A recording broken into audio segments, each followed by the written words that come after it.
It's been the most exciting, unpredictable election for a generation. Over the next few hours, we'll discover what's happened. Welcome to election night here on the BBC.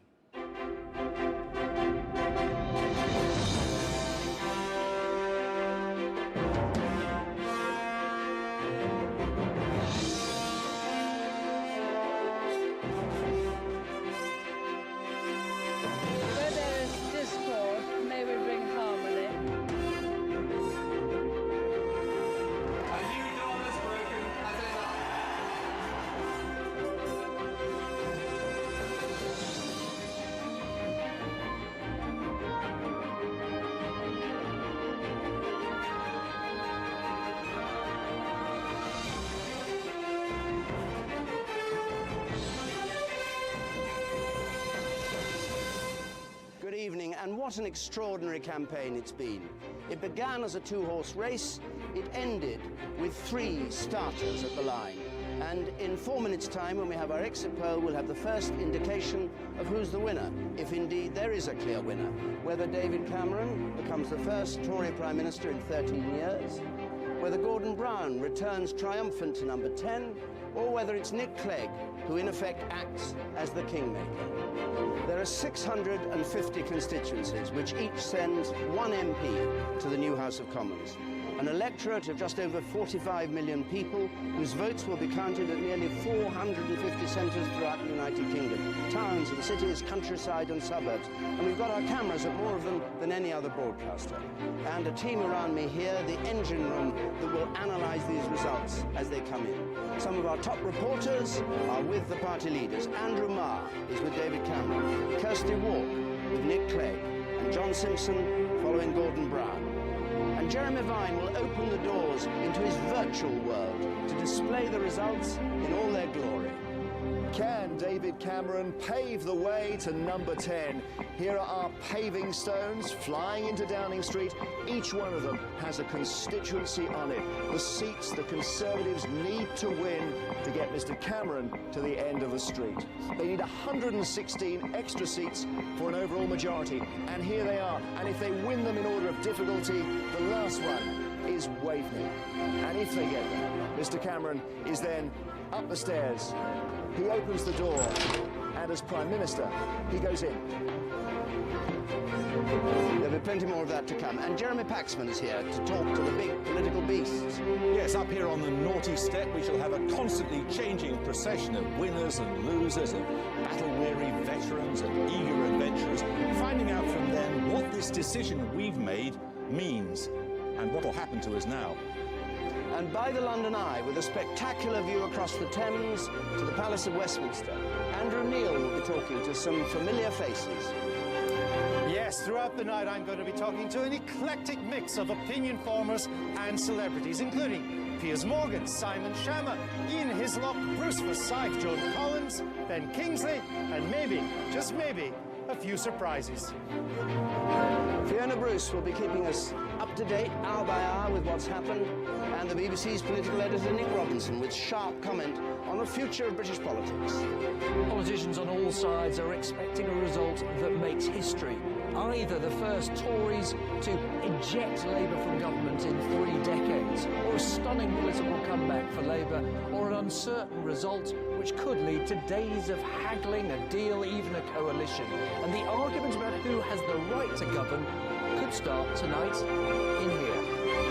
And to look at any one constituency in this election where every seat matters, Emily Maitlis. Yes, one big headline result, but there will be clues along the way to help us get there. My team will be sifting through those 650 individual races to see which results start spelling out the big picture. And this machine will help me show you. Here is how we voted last time round. What colour will we paint the country this time? Stay with us as I show you what your vote has done to this map. Now, in a moment, as Big Ben strikes 10, we'll be able to give the result of our exit poll. For the first time, not an opinion poll, not people saying how they intend to vote, but people answering the question after they've voted. How did you vote? And that's how this is formed. We went to 130 different polling places to find this out. But remember, this is only an exit poll. If it was dead accurate, there'd be no need for anybody to go and vote. o'clock. And this is what we're saying. It's going to be a hung parliament with the Conservatives as the largest party. And the figures, the Conservatives on 307, short by 19 of the 326 they'd need for an overall majority. Labour on 255, the Liberal Democrats on 59, and others on 29. And if that's right, the Liberal Democrats, despite all that noise and fury, have actually dropped 3 seats, which could be one reason why you need to be a bit sceptical about this exit poll. To make it up, NOP and Mori spoke to 18,000 people in 130 polling stations in England, Scotland and Wales, and they did it for the BBC, for ITV News and for Sky. All these polls, of course, have a small margin of error, which could be significant in a tight election like this. In fact, we're almost on the cusp of knowing what actually has happened. 3 main Westminster parties so close in the opinion polls right through, and possibly so close tonight. And there could be different voting patterns around the country. Of course, the exit poll, again, tries to take account of that, but it may not necessarily have got it right. Different people voting in different ways throughout the UK. Everybody agrees this has been a very complicated election. There's the exit poll. It's just a start. Everything to play for. When the first results coming in, it could be a different picture from the one we're showing here. Nick. Well, drama, excitement, uncertainty is guaranteed by that exit poll, David, because the Tory party there just short of what they need for an overall majority in the House of Commons. Now, if the poll is wrong slightly, they may find that they can indeed hold power. Even with those numbers, they would probably govern successfully as a minority government. Wrong in the other direction, though, and the possibility comes that if indeed the Liberal Democrats do much better than that poll suggests, as many people would expect them to, that there is just the slightest possibility that Gordon Brown could try and hold on to power by coming to an arrangement or indeed a formal coalition with the Liberal Democrats. I mean, what we know is that those exit polls are based on uniform behaviour, and if that is not right, if that does not happen, what we know is we're in for an extremely interesting night. Nick, so true, so true. Now, we've got an innovation this year, big innovation. We've managed to project onto Big Ben, for the first time, the results as they come through.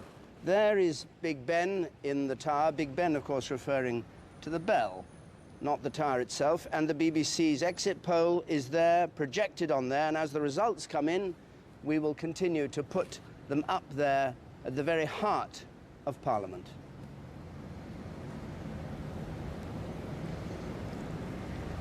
And they have to reach that 326 for a majority, which of course they haven't at this stage under the exit poll rules. The Tories on 307, Labour on 255, the Liberal Democrats on 59, others on 29. Now, it's just after 10 o'clock, and there's a race on now for the first result. The first result's going to be very important to us. The first few will give us some indication of what's gone on. As you know, it's always places that are safe Labour seats that go first, or possibly Torbay, but normally Sunderland, safe Labour, but nevertheless our experts look at those and analyse what change there's been, and our helicopters are up there in the sky spotting ballot boxes being taken in the cars and then rushed to the count. And Sunderland in particular, Houghton and Sunderland South, we expect to be the first to declare. We'll be up there with our reporter in a moment and try and get that result in.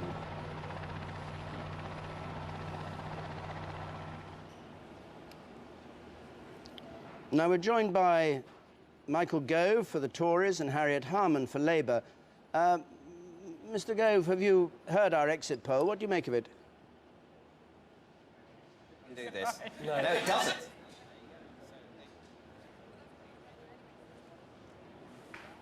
Harriet Harman, I'll come back to you, Michael Gove, in a moment. I think your microphone may not be working. Harriet Harman, what do you make of this exit poll? Well, as I left my constituency a few minutes ago, people were still queuing at the polling station, and I think up and down the country, people are just finished closing the polling stations, and every vote will need to be counted, every constituency will need to be declared. It's obviously going to be very close, but I think what is clear is that the country does need a strong and stable government to take us through the recession, and the country hasn't turned overwhelmingly to the Conservatives and given them the trust and confidence that the Conservatives were predicting a year or so ago. Is the implication of what you're saying that if it is a hung parliament of the kind the exit poll is suggesting, not us, and that if it were possible for Labour and the Liberal Democrats together to form a government, that would be the right way to go? Is that what you're suggesting? No, I'm just saying it's too early to say, because literally the polling stations up and down the country have only just closed, and each individual vote has to be counted and each individual count has to be declared. I mean, this is in a way a moment for a bit of humility from political commentators and political parties. The public will decide, and then obviously we need to have the strong and stable government. We need to follow the constitutional conventions to get that strong and stable government to take us through the recession. But I think it's been clear that there is a general feeling that we need to change the voting system. Thanks very much, Harriet Harman. Changing the voting system on Harriet Harman's agenda. Michael Gove, Shadow Schools Minister. What do you make of this exit poll? It's a bit disturbing for you after this campaign, isn't it? I wouldn't say it was disturbing. I think Harriet is right that all of us should show a degree of humility at this stage. The polls have only just closed, and as Harriet pointed out, we need to see the real results. Exit polls in the past have sometimes given us rogue results, so we need to treat it with caution. But what I do think is that it's another piece of evidence, alongside the evidence that we've been picking up during the day, which suggests that there's a comprehensive rejection of Gordon Brown and the Labour government, and a strong vote for change. Harriet is right that we do need a strong and responsible and stable government to steer us through the economic difficulties ahead, but it's pretty clear that the British people believe that Gordon Brown is not the person to lead that government. Do you hold out hope still of having a governing majority, of getting the 326 that you need? I absolutely believe that it is possible. Again, the basis on which the exit poll was conducted, as you were honest enough to acknowledge, David, was one which assumes an absolutely uniform national swing. And I suspect that what we may see tonight are some quirky results in individual parts of the country. I also believe, overall, that the strength of support for change and the enthusiasm with which so many people have flocked to the Conservative Party in the last few days of the campaign may mean that we're in a position to have a majority. I certainly think, on the basis of what we've seen so far, that there's been a rejection, as I say, of Gordon Brown and an embrace of the alternative arguments that have been put forward by David Cameron and my colleagues. Michael Gove, thank you very much. I'm joined here by Vince Cable, the Shadow Chancellor for the Liberal Democrats. This is a very strange exit poll for the Liberal Democrats, if it's true that you're 3 seats down from the last Parliament. Well, it's very strange, and as you've issued all the right caveats. I mean, these polls have been horribly wrong in the past, notably 1992. The key thing this time is they don't include postal votes. Postal votes have been a very high percentage this time, and many of them were issued at the time when we were at the peak of our support in the polls. And we're talking here about uniform swings, and as you know, our support tends to be very strong in some areas, and we have no information on Lib Dem Labour, Lib Dem Tory marginals. All the sense I've got on the ground, talking to my colleagues and my own experiences, there is a fantastic mood of confidence amongst our people. You said the postal balloting was when you were at your peak. Did you sense a sort of decline, like some people said the wind was going out of the tyre? Well, you put it over dramatically, but I think there was a period when we were, I think, first in the polls, and that was when a lot of postal votes were cast. If this is right, who do you think? Look, here are the first ballot boxes being opened in Sunderland, being rushed into the count there. Pupils from local schools running, and they've practiced all this. They've actually weighed the paper to make sure they get paper that can be counted fast. Very briefly, Vince Cable, who would have the legitimacy in this setup if it does come out like nobody this? Nobody does. I mean, the Conservatives have fallen well short of an overall majority. Thank you very much. Jeremy, let's have a look at the exit poll in a bit of detail, can we? Yes, David, let's visualise inside the House of Commons here and bring in the MPs, put them on the benches, government benches this side, and let's look at the winning marker over here. 650 MPs, of course. In order to get an overall majority, you need 326, just over half. And as you've been saying, we'll bring on the Conservatives' numbers now, but just from the exit poll, it does show them falling short, although easily the largest party on 307. So that is where the exit poll leaves us. Again, to visualise this, let's look at the opposition benches. Labour would move over this side of the House of Commons on this result from the exit poll, and they would have 255 seats. And then you can see the Liberal Democrats, let's count them, 62 last time, 59 this time, down a bit according to the exit poll. The others, Welsh nationalists, Scottish nationalists, maybe a Green MP in there, 29 seats. So that is how the House of Commons would look according to our exit poll, And let's just take a look at the battle the Conservatives faced in this election campaign and try and work out, if they have fallen short, how that has happened. Here we have the Conservative target battleground. 250 seats the Conservatives got their eyes on, ranging from the most vulnerable, the top left, which is Gillingham, just a 15-vote majority there. Crawley, 37 majority, going down. And as you go down the board and to the right, they get harder and harder for the Conservatives to win until at the bottom right, it's the least vulnerable to this Tory attack. We'll call this the Conservative attack battleground. Now, the Conservatives need 116 extra seats on their 2005 election result for an overall majority. And if they win them on an even advance, we can isolate the 116 that they would need to take. And over here would be the 116th, which is Waveney. All eyes on that one when it's declared later on. If they've fallen short, it could be a number of reasons. What might have happened is that the Lib Dems, who fought the campaign so well in their terms, may have been better protected in their seats, the orange seats on the list, than the Conservatives would have imagined 5 weeks ago. Or possibly the Conservatives simply haven't reached down far enough in the list. They haven't taken the less vulnerable red seats, the Labour seats, towards the end of the list. But we stress again and again here, it is just the exit poll, and it leaves the Conservatives very much on the cusp. David. Jeremy, thank you very much. Well, let's just have a look at that in detail in a moment. But first, let's join Sophie Rayworth, who's up in Houghton and Sunderland South. Sophie. 10:43, that is the time that they want to declare their first seat by tonight, and they are racing here to do just that. Van after van appearing here at Sunderland's tennis centre.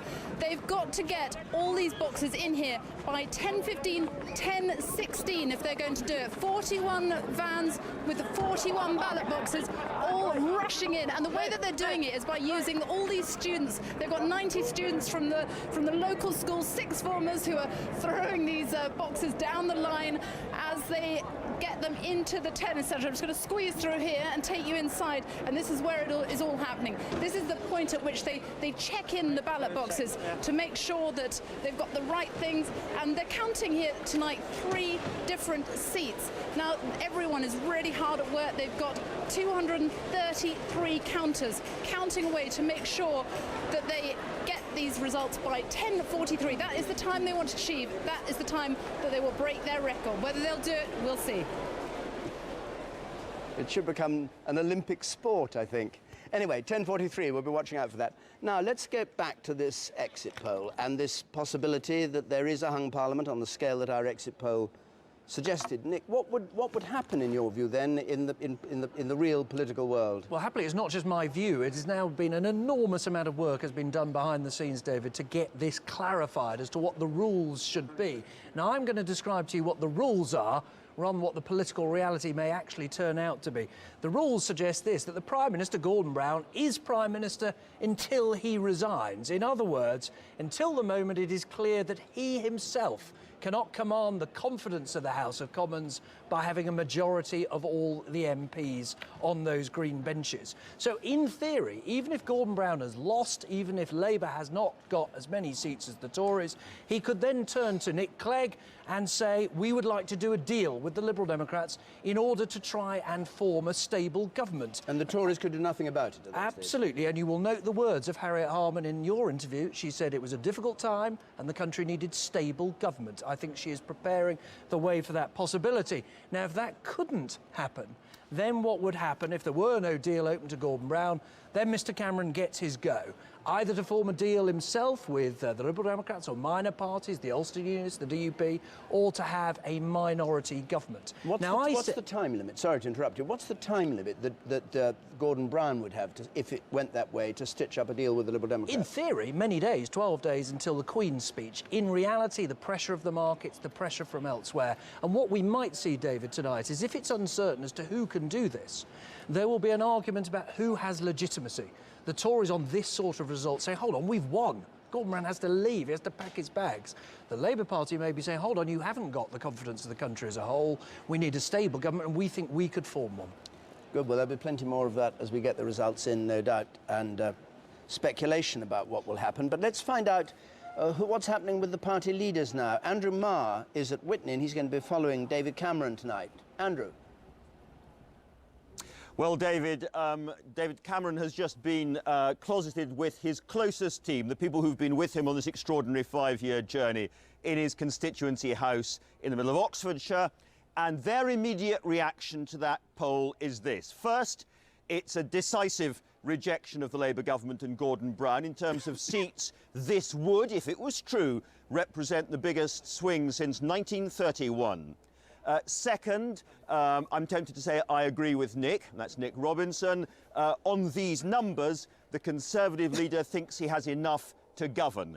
He would do whatever he needed to do, note those words, to provide a stable government. But from their point of view, it's obviously not what they would like most of all, which is an overall majority, but it would be enough to govern, and they would do whatever they could do to eject Labour and put in a Conservative minority government. Now, of course, it is very, very early days. This has been a strange election campaign for them as well as for everybody else. And there is, I'm sure, a certain amount of scepticism about this opinion poll. Andrew, thank you very much. Well, now, let's join John Simpson, who's in Kirkcaldy in Fife, with Gordon Brown. John. Well, Gordon Brown and his wife, Sarah, and several senior advisors are in the House behind us. Unlike the Conservatives, nobody's come out to give any sort of response to these figures, though you can bet that the whole household is crouched over the television watching this as it happens. I suspect that in amongst the gloom, there will be just a little bit of relief here, because the gloom is obvious, but they've kind of got used to the idea, I think, that they weren't going to win. I think they're just really relieved that some of those suggestions that the Liberal Democrats were going to be the second largest party and so on haven't come to anything. Now, of course, their opinion pollsters told them that, but inevitably, politicians tend not always to believe everything that their own opinion polls tell us, any more than I suspect we should necessarily believe every detail of this particular exit poll. Thanks very much, John. Now, Kirsty Walk is in Sheffield with Nick Clegg. Kirsty. Yes, Nick Clegg and his wife are home alone behind us here. They're cooking dinner together and obviously watching this programme. And the interesting thing about this exit poll is, and of course it is a very big if, is that if the Liberal Democrat vote as says in the exit poll and they've lost seats, they'll still be in the position very possibly of being able perhaps to form a coalition with Labour. You heard what Harriet Harman said. The price will probably be voting reform. The price may be Gordon Brown's head. But we're hearing another story tonight here. A woman has just pulled up here, very angry, because a lot of people, queues of people, were turned away from the polling station at 10 o'clock, unable to vote, because one of the polling stations, at least one in Nick Clegg's own constituency, was not able to handle the number of voters wanting to place their votes. Kirsty, thank you very much. Well, now, just a reminder, in case you joined us late, about this exit poll. It has a hung parliament, is predicted by it. It has no party with an overall majority, in other words. The Conservatives are 19 short at 307. Labour are down 94 on the previous parliament at 255. And the Liberal Democrats are down 3, according to the exit poll, at 59. To chew over this for the first time tonight, Jeremy Paxman. Thank you, David. Well, I'm joined now by Lord Maitlis, the Labour strategist, by Theresa May from the Conservative Party and Ed Davey from the Liberal Democrats. Labour has been pretty decisively not chosen, if not outright rejected, in this exit poll, if it's correct. You're not going to try to hang on to power, are you? Well, this has been a most unpredictable election throughout, and it looks as if it's heading for something of a cliffhanger of a result. I mean, if you had said to me 6 months ago that we would achieve a hung parliament as a result of this election, I would not have believed you. It's quite amazing. But people had the chance to vote for Gordon Brown to continue as Prime Minister, and they have not taken that chance, according to this exit poll. Well, rather a lot of people have actually chosen the opportunity to vote Labour, according to your... So you might try and hang on to power. According to your exit poll. But I think what has happened is that after 3 terms in office, of course, many people have turned away from the Labour Party. I'm asking you to look forward. But what they haven't done is to fly into the arms of David Cameron's Tories. So you might try to do a deal. Alan Johnson said tonight he's no problem with the deal. You might try to do a deal. Well, the constitutional conventions are very clear. You know the rules, and the rules are that if it's a hung parliament, it's not the party with the largest number of seats that has first go. It's the sitting government. So you will try to form some sort of arrangement with the Liberal Democrats in order to hang on to power? Well, let's wait until we see the result and the exact... Do you have a problem with deals? I have no problem, in principle, in trying to supply this country with a strong and stable government. Now, Theresa May, if this exit poll is correct, it's a disappointing night for you, isn't it? Well, first of all, Jeremy, I think it's an unwise politician who doesn't treat exit polls with a certain degree of caution. I think that's been said. Okay, well, I'm asking you to talk about the but exit poll. If it is correct, I think what it does show is a clear rejection of Gordon Brown, and I think it shows that Labour would have lost their legitimacy to govern, because if those figures are correct, they'll have had the worst result since 1931. Fair enough for them to try to come to some sort of arrangement with the Liberal Democrats, isn't it?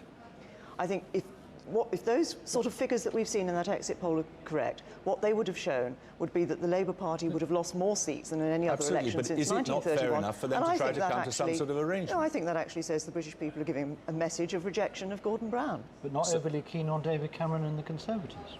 But you're losing your legitimacy to govern if you see that sort of rejection. You don't seem to be acquiring it, though, on that sort of seems poll. to be a problem with your legitimacy as well. Well, I think, Peter, if you looked, actually, we had rather more seats than Labour on that exit poll, so that suggests a rather greater acceptance of the Conservative message than it does of the Labour Party's message. More balanced and nuanced result, I think, than the one that you're describing. Biggest loss of seats since 1931, balanced and nuanced. Rather more nuanced. I rather think not. Ed, Dave, you are going to say that this exit poll, no doubt, can't be right.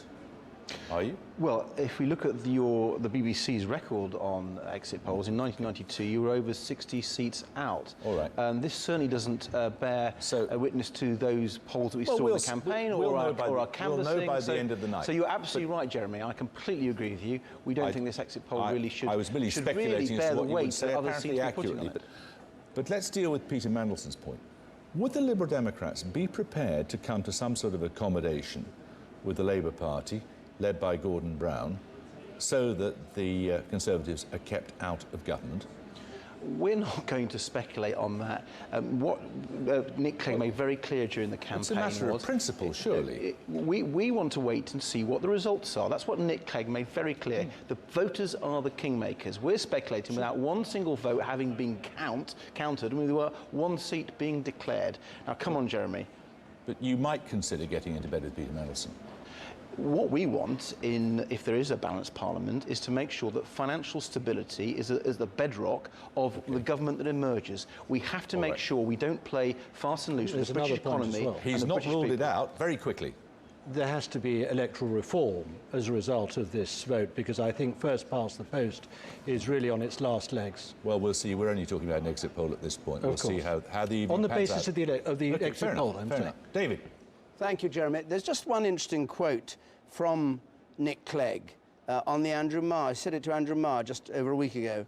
I think a party which has got the most votes and seats, which in other words has got the strongest mandate, but without an absolute majority, has got the right to seek to form the government. In words that he spoke, he said a number of things, but those seem pertinent tonight. I don't know whether they'll stick with that, but we'll see. I come back. Yes, Nick, very briefly. To seek to form a government. Very important, careful choice of words. Yes. Nick Clegg is simply saying that the largest party could try, but if they couldn't form a stable government, then someone else would have a go. Peter Mandelson's writing the script for it as we speak, saying that the basis of it is electoral reform and stability in the face of an economic crisis. But he's not saying Gordon Brown has to go on the basis of this. He's not saying it has to go. Very carefully chosen words that David Cameron, on the basis of our exit poll, Nick Clegg is saying, would have first go. OK. But if he failed, then they could reconsider a deal with Gordon Brown. Your chance to have first go. Yeah, just to remind you that the big picture of the night will emerge from these hundreds of individual races that are going on. My team's analysing what's actually happening at the count alongside YouGov's Peter Kellner to look and see what the first trends of the night are. That could really point us in the right direction. So if I take you to a few of those early declarers, you saw the mad running with the boxes in Sunderland. There's a cluster of seats. Sunderland Central is one of them. This is staunchly Labour territory traditionally, and it needs some big swings to see this move away from Labour. But this seat is one that David Cameron has said is his wild card. Now, if they can take this, it will be a major upset for Labour. Even if they can't, we'll be looking to see what happens to the Conservative share of the vote here. Any improvement might pave the way for success in places where the battles are closer. Places, for example, like Carlisle, Cumbria. Now, here, the Labour vote took a big hit a couple of elections ago over foot and mouth. And here is somewhere that the Conservatives really have to start pushing into to prove they understand the working class concerns of the North. Peter. Yes, Emily, Carlisle is the sort of seat the Conservatives really need to take if they're to get close to 326 seats. They need a 7% swing. Now, one of the interesting things in our exit poll is that it finds that the swing to the Conservatives is almost twice as high where Labour has a new candidate as where Labour has a sitting MP. And in Carlisle, it's a new candidate. So on the exit poll, the Conservatives might be in with a chance there. And bearing that in mind, then, if I take us to Birmingham Edgbaston, you'll remember this as one of the first televised victories for Tony Blair in 1997, this leafy suburb of Birmingham, bringing a very popular MP, Gisela Stewart, to power. Look how tight this race is here, less than a 2% swing needed here. If the Conservatives don't take this seat, it will have been a disastrous night for them, Peter. But this is where there is a sitting MP, and if the Conservatives don't take this comfortably, they're in trouble. But it might not be such a big swing because Labour does have a sitting MP. Peter, thanks very much. We'll be looking closely at the results from those first seats when they emerge in the next few minutes. David.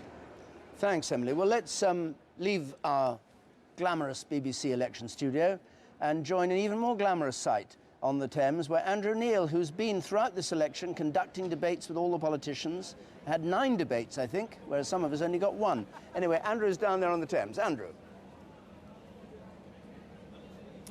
Yes, we're in the heart of London, on the banks of the Thames, under the London Eye, just across the river from the Houses of Parliament. And I'm joined by 3 of our guests here at our event tonight: Piers Morgan, Jane Moore and Clive Anderson. Piers, you said to me for months and months and months, don't underestimate Gordon Brown. Guess you overestimated him. No, it's not over yet. I mean, I don't actually believe this exit poll. I cannot believe that Liberal Democrats have gone down. So I think the 3-party situation we've seen developing for the last few weeks has now led to a skewed exit poll. I just can't accept that that's true. But even if the exit poll is not entirely accurate, and I accept it is only an exit poll, it does look like the Tories are the clear leaders without an overall majority, but way ahead of anybody else. It does, and if you ask me what I honestly think I picked up the front page of one of the papers today, it was yours actually, Jane, calling David Cameron the new Obama. I don't think he's the new Obama, and I think we're being sold a pup here by a media collaboration designed to make us think this is the great new future. This country, by the end of next week, I suspect, will be facing one of the great financial crises we've had in a very long time, and we are about to, if these polls are right, turf out Gordon Brown and Alistair Darling two of the most experienced financial politicians we've had in decades. It's a crazy situation. Well, there's a financial crisis underway in New York right now, and it may hit us in London tomorrow. Indeed, the markets are opening at 1 o'clock this morning. We'll see what happens there. Jane Moore, your paper and yourself, did you come out for Cameron because you wanted Mr. Cameron or because you wanted rid of Mr. Brown? A little bit of both, I think. I think that I don't think Gordon Brown is a bad man. I just think he's not been a great Prime Minister, and I think he's completely lumbered by the past 13 years of his own record and that of New Labour. And Nick Clegg, the longer that he went on after the first leaders' debate, the more it became obvious that you think the Lib Dems have petered out? Yeah, I think he was flip-flopping on policy. He was repeating himself. I don't think he bore much scrutiny. They've not really prepared for government because they weren't expecting to have that bounce. The most surprising thing about this exit poll is the Lib Dems getting only 59, losing seats. I mean, we began today thinking they may get 100. Now, they may still, because it's just a poll. It'd look a bit weird, doesn't it? But have we been witnessing the rise and fall of the Lib Dems in one act? Well, I suppose in the third leadership debate, it was a bit odd when he was denying the euro. It was like the cock crowing behind him as he denied it. But perhaps Pierce should have been in charge of all the leadership debates, and that he could have asked all of them where they proposed to their wives and whether they joined the Mile High Club. And we'd have had a more perceptive view of the leaders. You mean getting to the heart of policy? Yes, exactly. Yeah. What should Gordon Brown do now? Wait, because I think it's going to be a very long night. I don't accept this exit poll. I think that Gordon Brown may be pleasantly surprised. We're going to get a hung parliament at the moment. Is that good for David Cameron? Is it good for the country? I'm not sure it's good for either of them. You know, this financial situation developing is arguably a bigger story than what's happening with our politics right now. And whoever inherits this mess has got to fix it very quickly. So we're just fiddling around while grease burns, aren't we? It's not going to burn in this temperature, let me tell you. It's pretty cold. I'm going to leave you here. I'm going indoors. Enjoy yourself. Now, if you're going to have a major election night event, this is where you want to have it, here in the heart of London, surrounded by historic buildings resonant of our democracy. But come on inside with me, because this is where the party is going on. It's a little warmer in here too. Let's just walk downstairs and see who we have. We have Bruce Forsyth and Ben Kingsley. Hello. Welcome to both of you. Let me start with you, Ben. Were you energised by this campaign? I'm very energised by it. It's a rather sombre day, at the same time a very exciting day. And it's a huge celebration of democracy. When you think of when South Africans were first allowed to vote, and you saw those touching queues, lines and lines of thousands of people who'd been there for days waiting to vote. It's so beautiful. The whole process is so uplifting, really. And it looks like the turnout was high. We don't know for sure, but it looks like, I'm getting reports around the country, high turnout. That's encouraging. It is very encouraging. But I must say, Andrew, I feel very uncomfortable because I never have my back to an audience. And there's my audience. Quiet, please! Quiet, please! Nice to see you! To see you! I never have my back to the audience, you see. Sorry about that. What do you think of the exit poll? I thought it was, as you said, high. I think anything could happen. That's you sure you didn't write this plot, Andrew? No, I did not. Because it looks like it's not a great night for Mr. Brown so far. Well, I'll tell you 3 things I did this morning. And one thing I did not do, I'm so sorry, I did not vote strategically. I did vote with my head, and I did vote with my heart. And you did a 4th thing. You came to our event tonight. I did a 4th thing, which is probably the crown of the evening. To see you. As you can see, the party's just getting underway. We'll be talking to you again soon. But for now, back to you. Thanks, Andrew. Well, at Houghton and Sunderland South, at the count there, they're wildly counting, trying to beat their record or hit 10:43. They're saying now it's going to be a few minutes after that. The reason they're saying is because though they've been to all this trouble to measure the boxes and measure the weight of the ballot papers, they're fuller than they thought. In other words, there has been a higher turnout than they thought, and that may be why they're a bit delayed. David, thank you. Well, I'm joined now from Hull, I believe, by Alan Johnson. Alan Johnson, can you hear me?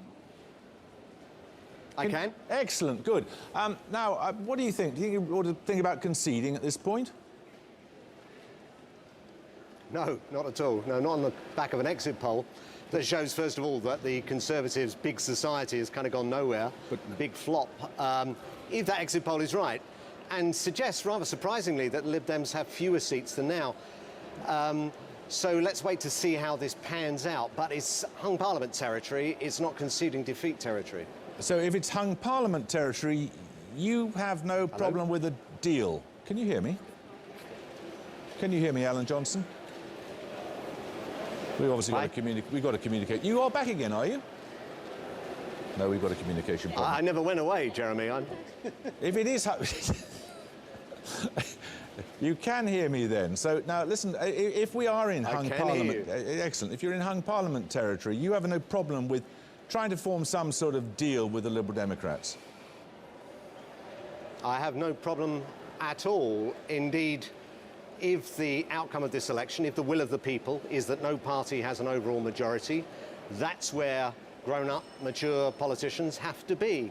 I can't see the Lib Dems forming a deal with the Conservatives. I certainly can't see us forming a deal with the Conservatives, given that on the central issue of how we secure the recovery, we have so much in common, and given that on electoral reform, we have so much in common, and I'd be delighted to put before the British people a PR, AV Plus deal as well. And I think that really is the proper area to talk about.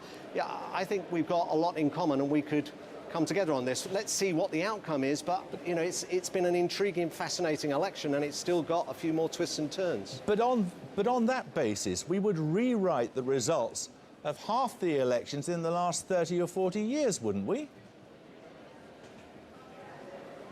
Why? Look, the simple fact is no party's got an overall majority. Hang on a second. By your logic, it was an anti-Labour majority in 2005. No, well, you're talking about proportion of the vote. We don't know that yet. We know about seats. First past the post depends on seats. And we're told that the virtue, the single biggest virtue of first past the post, is it delivers strong governments. I mean, the fact that it disenfranchises people and it's a miserably disempowering system, we're supposed to put up with that because it gives us strong government. Well, it hasn't. It hasn't, and I think, you know, there is a real will amongst the British people to say, let us decide, give us a say in our electoral system. They've never had a say in it. Unlike voters in Ireland and France and Germany, British electorate have never had a say in the system by which they transfer their vote to political power. And it's time to do that. OK, Alan Johnson, thanks very much indeed. Well, Theresa May, Peter Mandelson and Ed Davey are still with us. Who's won this election, then? That's a very good question. I mean, without wishing to sound glib, the public seem to have won the election. I mean, they seem to have given You're wishing not to sound glib. Well, I didn't want to sound glib.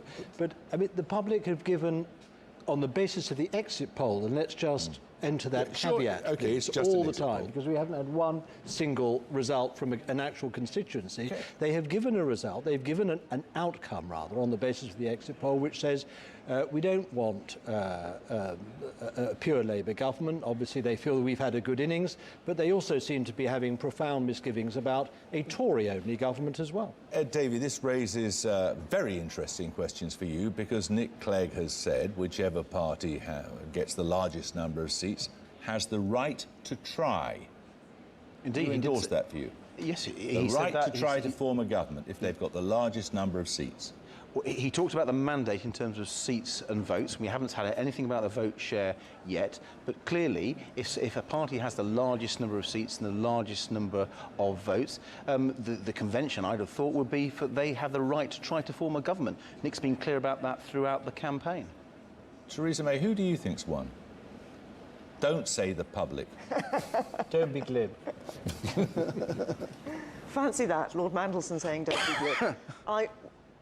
All the caveats about the exit poll, but I think what we see from this vote, if that is correct, if that's the way things are going, is a clear vote for change, a positive vote for change from the British people, and that's why I think what we're seeing in that exit poll is a vote that Conservatives coming out potentially with the largest number of seats, because it's the one party that has actually really put forward a mandate for change and showing how we would actually change the way this country is governed. You guys try and hang on to Downing Street, it's going to look like a coup, isn't it?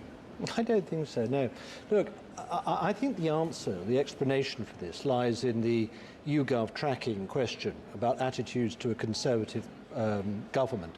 Throughout the entire campaign, never more than 25% have said they would be delighted at the prospect of a Conservative government.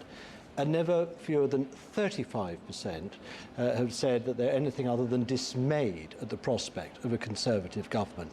And I think what you're seeing is, yes, you know, people are voting for change, but they're not absolutely sure what change it is that they want, and they're certainly not sure they want to change to a Conservative government governing alone. How are you going to play this now? Should this... sorry, I'm being told I've got to hand back to you. David. Oh, Jeremy, that's nice of you. I don't know why you had to hand back in such a hurry, but anyway. Interesting to hear Lord Mandelson saying that the public have said they don't want a pure Labour government, whatever a pure Labour government is. Anyway, we're waiting for Houghton and Sunderland South. Now, it's going to be a bit slower than we thought. It should be 10:49 that we get it. It's 10:42 now, so there are a few minutes to go. And remember, we've got just this exit poll that we've all been talking about since we went on air nearly an hour ago. Sophie, do you think we're going to get 10:49? Is that going to be about right? Because it will give us the first idea of whether there's any reality to the exit poll, even the scant information that comes from Houghton. I think they're hoping to do it faster if they can. They're all gathering there, the candidates. Right, well, they're gathering there. Anyway, we will go back there at the moment as soon as we can. Let's just have a look at the concept of the swing and the swingometer, the number of people who've switched their views since the last election and how this affects the outcome. Jeremy, can we do that? First of all, here's a map of the UK as it was coloured in the 2005 general election, and we'll recolour it, obviously, as we get all those results in. We'll take a look at the swingometer. It's basically a very simple device that shows the effect of voters switching sides since the last general election. We have a Lib Dem swingometer for you very shortly, but the principle is this: if you have 100 voters and 5 of them go from Labour to the Conservative, that is a 5% swing from Labour to the Conservative. So let's have a look at our swingometer here, and you can see the seats, the blue seats, Conservative seats coloured in 2005 at the last general election. And then on the other side, the red seats, Labour seats, won last time as well. And at the central pivot, you see a 0% swing would simply leave them all in the same position. Now, the exit poll suggests that the swing to the Conservatives nationally is 5.5%. So you can see them taking, under the exit poll, we obviously have to add that caveat, seats like Gedling and Lincoln and Dewsbury and so on, but not quite as many as they need for the overall majority. They need about 7% nationally for an overall majority.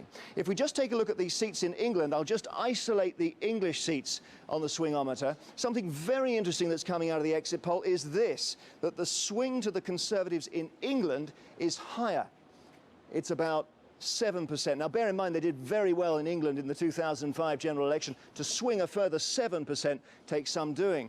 But further to that, the exit poll is suggesting there may have been a swing to Labour in Wales and Scotland, just a small swing against the Conservatives of 1%. So that may be part of this result as well.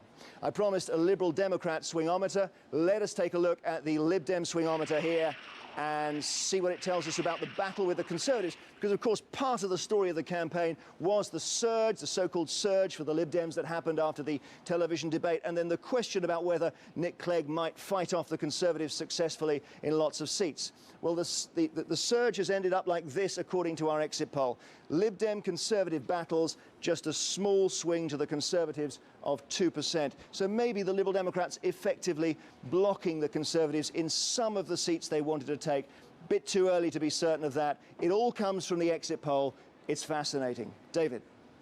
Jeremy, thanks very much. There are 13 Tory targets in London, seats which, if they were to make that 116 gain, give them 326, they would need to have. Now, Martha Carney is in Wandsworth tonight, and there's one of the seats there. Martha. Hi, David. Well, we don't have any schoolboy athletes running in with the ballot boxes, but counting is firmly underway in this area, which has received a huge amount of political attention. It was just down the road at Battersea Power Station where David Cameron launched his campaign. And I think in these seats here, we'll get a very good indication of how the party is doing nationally. First of all, there's the seat of Battersea, which Labour only held on to by a whisker in 2005, by 163 votes. The Conservatives hope it'll be their first gain from Labour of the night. We hope to bring you that result at 12:30. Much more of a challenge will be Tooting. Now, it's here that the Conservatives say they hope to decapitate a Labour minister, obviously not literally. That's Sadiq Khan, the Transport Minister, who also sits in Cabinet. The Conservatives have a challenger there, a candidate who describes himself as one of the new breed. He was born in a council estate, and he is somebody who very much sees himself as being a very different kind of Conservative. But they'll need to take that seat. They need a swing of 6.1%, which is the kind of area that they're looking at if they want to gain power nationally. And then finally, Putney, rising star in the party, Justine Greening. One of the big moments of 2005 was when she won, so she certainly hopes she will hang on to it. So it should be a fascinating night here in Wandsworth. Martha, thank you very much. Well, now, Torbay in the West Country is a seat that's held by the Liberal Democrats, and the result there may give us our first indication, because it's a fairly early declarer, of how the Liberal Democrats have done, whether things have gone as badly as the exit polls suggest. Anyway, Zainab Badawi is there tonight. Zainab. Yes, well, David, this is a key test of just how strong the Liberal Democrat vote is after that Clegg surge, and also just whether the Conservatives are going to win this seat, because it really is a very marginal Liberal Democrat seat here in the southwest, and the count is underway. All the ballot boxes are in, a very sedate affair compared to what was going on in Sunderland. Now, the incumbent, Adrian Sanders, has held this seat for the last 13 years, since 1997. His majority is about 2,700, which means the Conservatives could win it if there was a swing of 3%. And Marcus Wood, their candidate, I'm told that they are quietly confident. And so this would actually be very, very significant if the Conservatives do manage to wrench this away from the Lib Dems. Zainab, thanks very much. You have an idea, by the way, when we'll get that? You say around midnight or after? Well, we were hoping it would be about midnight 30, but actually I'm told that it could be more like 1:30, possibly as late as 2 a.m. So a bit of a wait. Thanks very much, Zainab. There is a delay in a lot of these counts. It's partly postal ballots that have to be opened and verified, signatures verified, and last time there were about 15% of the electorate voted postally. This time it's thought to be rather more than that. But also, a lot of these places also have local council elections, so the ballot papers have actually got to be separated before they can start that business of counting. Anyway, what do you think we should be looking for in Sunderland? Well, we're going to look not for the final outcome in Sunderland, because we're pretty sure it will be a Labour victory, but it'll give us a sense of whether our exit poll is right. It'll be interesting on turnout as well, because when we're hearing that some of these counts are being delayed, David, it is further confirmation that there are a large number of people who've voted, including many people, it seems, who've not been able to vote. We're getting reports from Sheffield, as we heard in our news bulletin, of people queuing to vote and having the doors slammed in their face. Extraordinary, quite without precedent, in my knowledge at least. I'm seeing reports in Manchester as well of people in large numbers, I don't mean 2 or 3, but a couple of hundred in Manchester, Withington I believe, who wanted to vote and couldn't, who've arrived late, got in the queue and not got through the door. Now, of course, if there are close results, this opens the possibility of legal challenge to this. The returning officers will no doubt say this absolutely the letter of the law is that they close the doors on the dot at 10 o'clock. But you remember, they were talking earlier on about South African elections. When they had the first election in South Africa, they kept the polling for another day or two in order that everybody who wanted to vote should. That's right. And at a time... How can it be that they can't get everybody through? I don't understand. It can only be that many, many more people have decided to vote late than anyone expected, and that has just taken them by surprise. They've not been ready for it. Sophie, how's the race going? 10:50 now. I think it looks like we could be almost there. They're way off their target, though. They wanted to declare by 10:43, and they're almost closing in on 10 minutes over that. I've been talking to the Labour candidate there, Bridget Phillips, and if she wins, she is going to become possibly the second youngest MP. She's only 26 years old. She says she is very nervous. Here they all come. I'm not sure she has any reason to be. They may be disappointed. We'll be highly relieved to have one result in. Houghton and Sunderland South.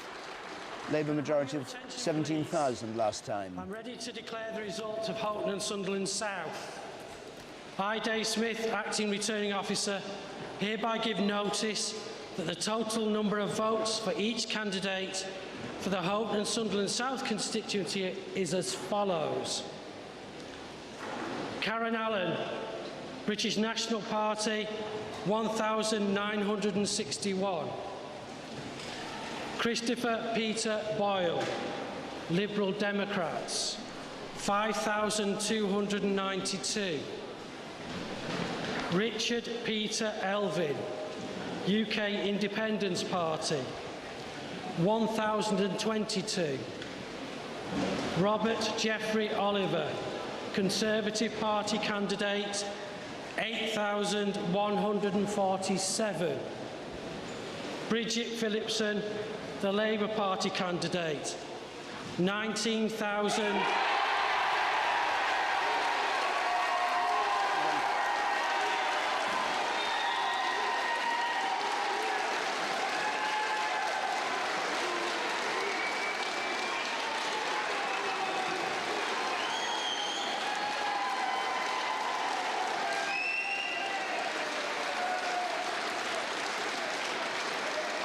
19,137.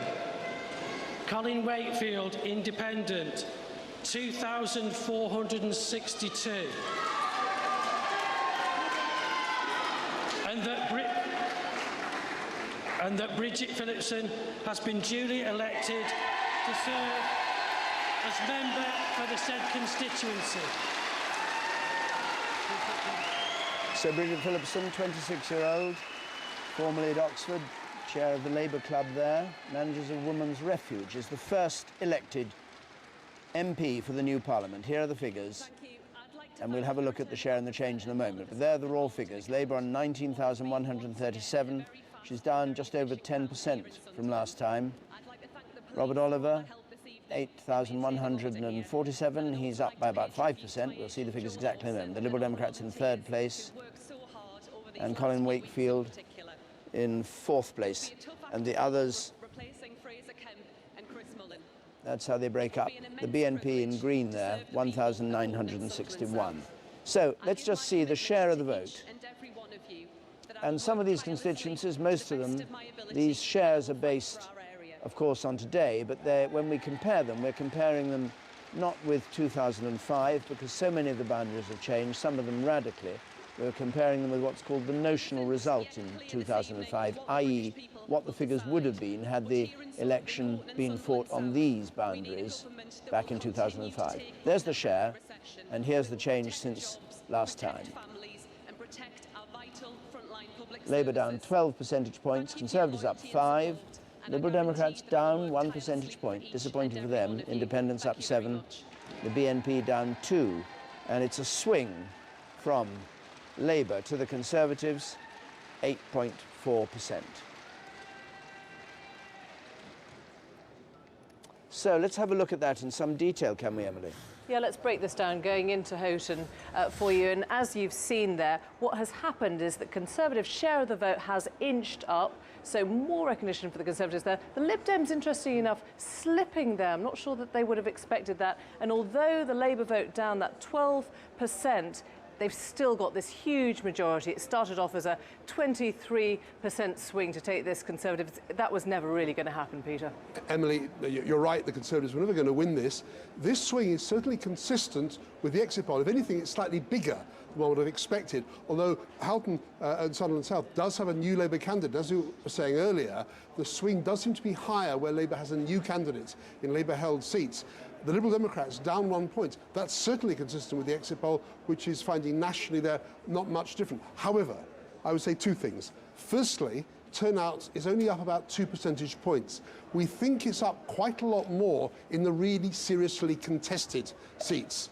Yeah, turnout 55%, just up 2%. I mean, this is relatively low. I mean, in the country, this is a pretty low turnout. It's low, and I think the turnout will be up more in the really contested seats. And as a result of the higher turnout, the swings may be different. But so far, there's nothing here which says our exit poll is wildly wrong. Peter, thanks very much. A certain triumph to getting the first result, and of course you can follow your own constituency on the website bbc.co.uk/election to find out what's going on where you are, or indeed the national picture as it emerges. David. Thanks very much, Emily. We'll be reporting not just from with the party leaders and all that. We'll also be looking at regions of the country, we'll be looking at the different nations, we'll be paying particular attention to them, and we'll be looking at Northern Ireland. Northern Ireland could be very important if it's a very close thing, because of the number of MPs who may be returned from Northern Ireland who will support, or might be minded to support, a Conservative administration. Mark Simpson is there. Mark, good evening, and can you give us any indication, first of all, when we're going to get results from you in Northern Ireland, and secondly, what the mood of the voters is? I'd be surprised, David, if we get any results before midnight. I can tell you, though, that the Democratic Unionist Party, Ian Paisley's old party, now led by Peter Robinson, is very excited by the exit poll. It, of course, got 9 seats last time. 9 seats could be very handy for a would-be Prime Minister tomorrow. And already a senior member of the Democratic Unionist Party, Arlene Foster, when quizzed on BBC Northern Ireland about what would happen if you get to Westminster next week and you bump into David Cameron, well, she said, we'll not be running to David Cameron, he'll be coming to us. And another senior member of the party that I spoke to off the record said, Westminster's difficulty is Ulster's opportunity. So unionists here getting very excited. The one last thing, of course, David Cameron's easiest way to win seats in Northern Ireland is for his partnership with Sir Reg MP's Ulster unionists to produce some seats. Well, at best they can hope for 4, but there's actually at this stage no guarantee that they're going to get any. We'll wait and see, as I say, sometime after midnight. Yes, Mark, just very briefly, what kind of deal would they be looking for? More money for Northern Ireland? What would it be?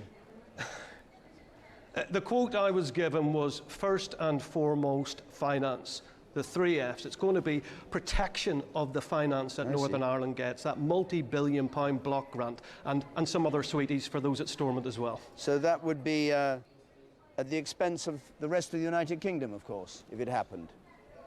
Well, they will be arguing that Northern Ireland has special circumstances because of the Troubles and everything, but as we know, all politics is local, and Peter Robinson would be saying to a would-be Prime Minister, if you want us, you're going to have to pay a pretty high price, and George Osborne, or whoever it is going to have to dig pretty deep into his pocket. Well, everybody thinks they're a special case. Let's go down to Wales and join Sian Lloyd, who's there. Sian, good evening, and can you give us again an idea of how things are going, what the issues are, and when you expect results to come through? Good evening to you. We don't expect any results here either before midnight. I mean, the earliest results that we expect are up in the north, perhaps the Vale of Clwyd around 1 o'clock in the morning, and Ynys Môn also at 1 o'clock in the morning. And actually those 2 seats will be seats that we will be watching very, very carefully, because the Vale of Clwyd is one of the top targets for the Conservative Party here in Wales. And Wales has traditionally been Labour. However, it had 29 seats last time round in 2005 out of the 40 constituencies being contested here in Wales. However, in the 2007 Assembly elections, the local elections the following year, and then the European elections last year, the Labour vote has slid. They've had a hammering here, and they're going to look to see if they can stop that slide. However, the Conservatives really feel that they can make gains here. The Vale of Glamorgan and Cardiff North, which is being counted in the building where I am tonight, top target seats for them, only a 2% swing required for them to take those from Labour, and also seats in the northeast of the country, the Vale of Clwyd, Clwyd South and Delyn, a higher swing required here, but these seats were blue in the 80s and are the type of seats that David Cameron is going to have to take if he is going to be in power. Sian, thank you very much indeed. Let's go to Edinburgh now and join Alan Little. 59 seats in Scotland. And what do you think they'll be looking out for tonight in Scotland when they see this exit poll and speculate on whether there's going to be a hung parliament, Alan? Well, Labour's defending 41 of those seats, and it looks like from the Labour point of view, Fortress Scotland has held up very well for them, resisting the onslaught both from the Liberal Democrats and the Scottish National Party, which is the main challenger to Labour here, and certainly from the Conservative Party. There are a few interesting marginals, one being counted below me, Edinburgh South, where the Labour Party are defending a majority of just a few hundred. I think the Liberal Democrats have long been confident of taking that, possibly Edinburgh North and Leith as well. But the interesting question is where this leaves the Scottish National Party, who will still be in government tomorrow morning in Scotland, regardless who wins in Westminster. Alex Salmond went into this election saying that he wanted to win 20 seats. That would have been nearly double the maximum they've ever held in the past in their history. That turned out to be a bit of a hostage to fortune. They have an enormously steep mountain to climb. By the time you look at their third target seat of Kilmarnock, they're asking for a swing of 10% or more. So it looks as though they will be under pressure in some of their existing seats. They want to take a couple of seats in central Scotland. But if they had had 20 seats, that would have put them in a very strong position if this exit poll were correct. But it doesn't look like it's going to work out for them. Alan, thank you very much indeed. You may have noticed at the top of the screen 326 to win. That's an overall majority in the new House of Commons. And the three colours, Labour in red, of course, with the one seat from Houghton and Sunderland South. Let's rejoin Jeremy Paxman. Well, we're joined now by Douglas Alexander, who played a key role in the Labour campaign and is very close to the Prime Minister, Gordon Brown. Douglas Alexander, if these figures in the exit poll are borne out in reality, you're not really going to try to cling on to power, are you? Well, it's very early in the evening. Let's wait and see whether the numbers that the BBC are projecting turn out to be the people's votes cast in individual constituencies. But it is clear that you need to command a majority in the House of Commons, so let's wait and see which party is able to secure that majority in the House of Commons. But this is potentially a worse result for you than at any time since the 1980s, 1983, for example. Well, let's wait and see. It's always going to be tough securing a fourth-term Labour government. I think we've only had 2 fourth-term governments in 200 years in the United Kingdom. And if the numbers are borne out, and that's a big if, we'll lose some very valuable colleagues this evening.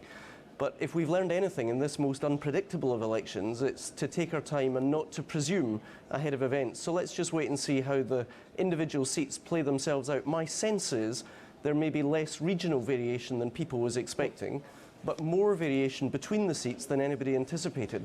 So it's going to come down to individual races and individual communities. Let's wait and see how it turns out. Indeed, we will see. But if you do not get a majority of the votes, the people have clearly, decisively rejected Gordon Brown. You can't have him hanging on in number 10 as some sort of squatter, can you? Let's wait and see what the results are. I mean, I'm conscious that the Conservatives were, 22 points ahead of Labour in the opinion polls just a few months ago. Even before this election was called, the expectation was the Conservatives would secure a clear majority. If your exit poll is right, then actually what we've seen in the course of the campaign is support falling for the Conservatives. Of course, I'm not satisfied with the projected number of Labour seats, but ultimately let's wait and see where we are in a few hours' time. But you're not willing to concede even if you don't get the most seats? Well, ultimately, you need to be able to command a majority in the House of Commons, and it will be for us to decide, along with every other party, what is the best way forward if these results play themselves out. I have a sense that even if the Conservatives don't get across the winning line, of course, Conservative supporting newspapers and commentators will be keen to give them the result anyway. But under the British Constitution, you need to secure that majority in the House of Commons, and let's therefore see where we are in a few hours' time. OK, let's see. Theresa May, what do you make of that sort of talk? Well, I find it absolutely extraordinary. If that exit poll turns out to be correct, and in fact what we've just seen from the Houghton and Sunderland result was that actually was a bigger swing to the Conservatives than the exit poll was suggesting. But if these figures are the sort of figures that are going to come out tonight, there's a clear rejection of Labour. And the idea that having had their worst result since 1931, the Labour government could somehow try to desperately to cling on into office at a time when trust in politics is at such a low point, I think people would look very, very warily at that and think that was quite extraordinary for a Labour Party to try and do that. Thank you very much. David. Jeremy, thank you very much. I'm joined here by Vernon Bogdanor, who's Professor of Government at Oxford University, who's just passed me a message about the Houghton and Sunderland South result. If that swing of 8.4% is repeated across the country, it will give the Conservatives an overall majority. We will not have a hung parliament. That may or may not be a significant result. It's a safe Labour seat, but it also shows that perhaps the prediction about the Liberal Democrats may be right, that they're doing less well than in 2005. A very disappointing result for them. But as I say, it's only one seat. OK. And you've got news about one polling station that stayed open or something? Continuing news about the confusion about people trying to vote. In Sheffield, we know 4 polling stations were closed and there have been apologies. But one of our camera crew has been told that at Lewisham, that the returning officer agreed to keep the polling station open an extra half an hour in order to allow those people to vote. Meanwhile, in Manchester Withington, apparently almost 200 people are denied vote. I'm getting text messages from friends who tried to vote and could not vote. I think there was already controversy about our electoral system. This will hardly help. OK. Let's have a look at this election a different way. Emily has these maps coloured in showing, you know, what's Labour, what's Liberal Democrat and all the rest of it, which of course give a very weird picture, as she'll explain. Yeah, absolutely Weird right. and As my wonderful. team is focusing on that fine detail that's emerging from these initial counts, I want to contrast the way the country looks now with what it might look like at the end of the night. And this is the way we voted nationally, constituency by constituency. But at a first glance, it looks as if the Conservatives won that election. Why? Well, because Conservative MPs tend to have these rather large rural constituencies, seats like Penrith and the Border or Ludlow, Dorset West there. The Lib Dem success also magnified by these large rural areas in the north of Scotland, central Wales as well, whereas Labour MPs tend to be clustered around these dense urban conurbations. I'm thinking of Glasgow or Manchester, Birmingham, London. It's very hard to see just how many seats there are on this map. So what happens if I modify the map to give you a more accurate picture of what actually happened last time round? I'm going to make every single constituency the same size hexagon, and now you get a sense of what really happened there. London magnified on this lap, and really the Conservative successes kept from this bottom half of the country here, very little movement up here, just one seat in Scotland, just 3 seats there. That's really why Labour won. You can see much more clearly now. If I take us back to 1974, the last time we were in this position of a hung parliament, Heath unable to form a majority government, you can see there what was going on. More blue, but certainly much less of the Liberal Democrats, the Liberals as they were then, but a huge number of seats here in Scotland.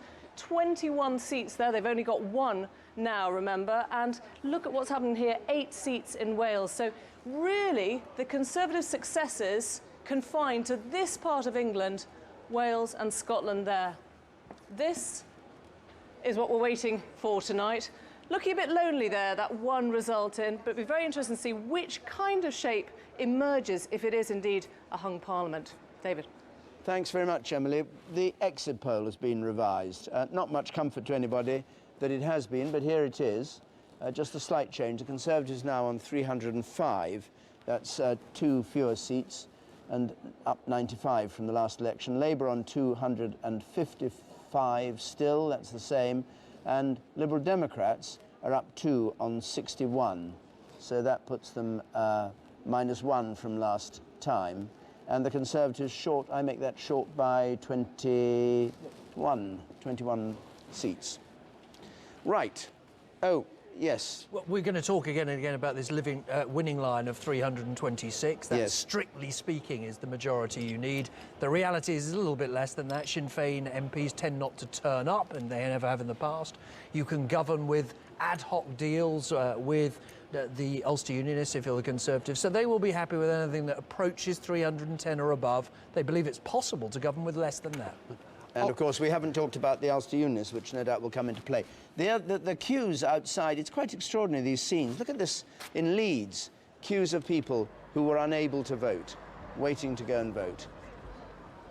It's a disgrace, this, isn't it? It's really a disgrace. It is really shocking to see. And particularly since they've had so many more people doing postal voting, you'd think there'd be plenty of room, and so look at that. It's both at one and the same time, isn't it? Very exciting to see the desire to vote, but the It's an thought outrage. that in this country, in a democracy, people could want to vote and not be able to will cause fury. It's third world politics. It's badly done, and there ought to be an inquiry about it, because it's an absolute disgrace.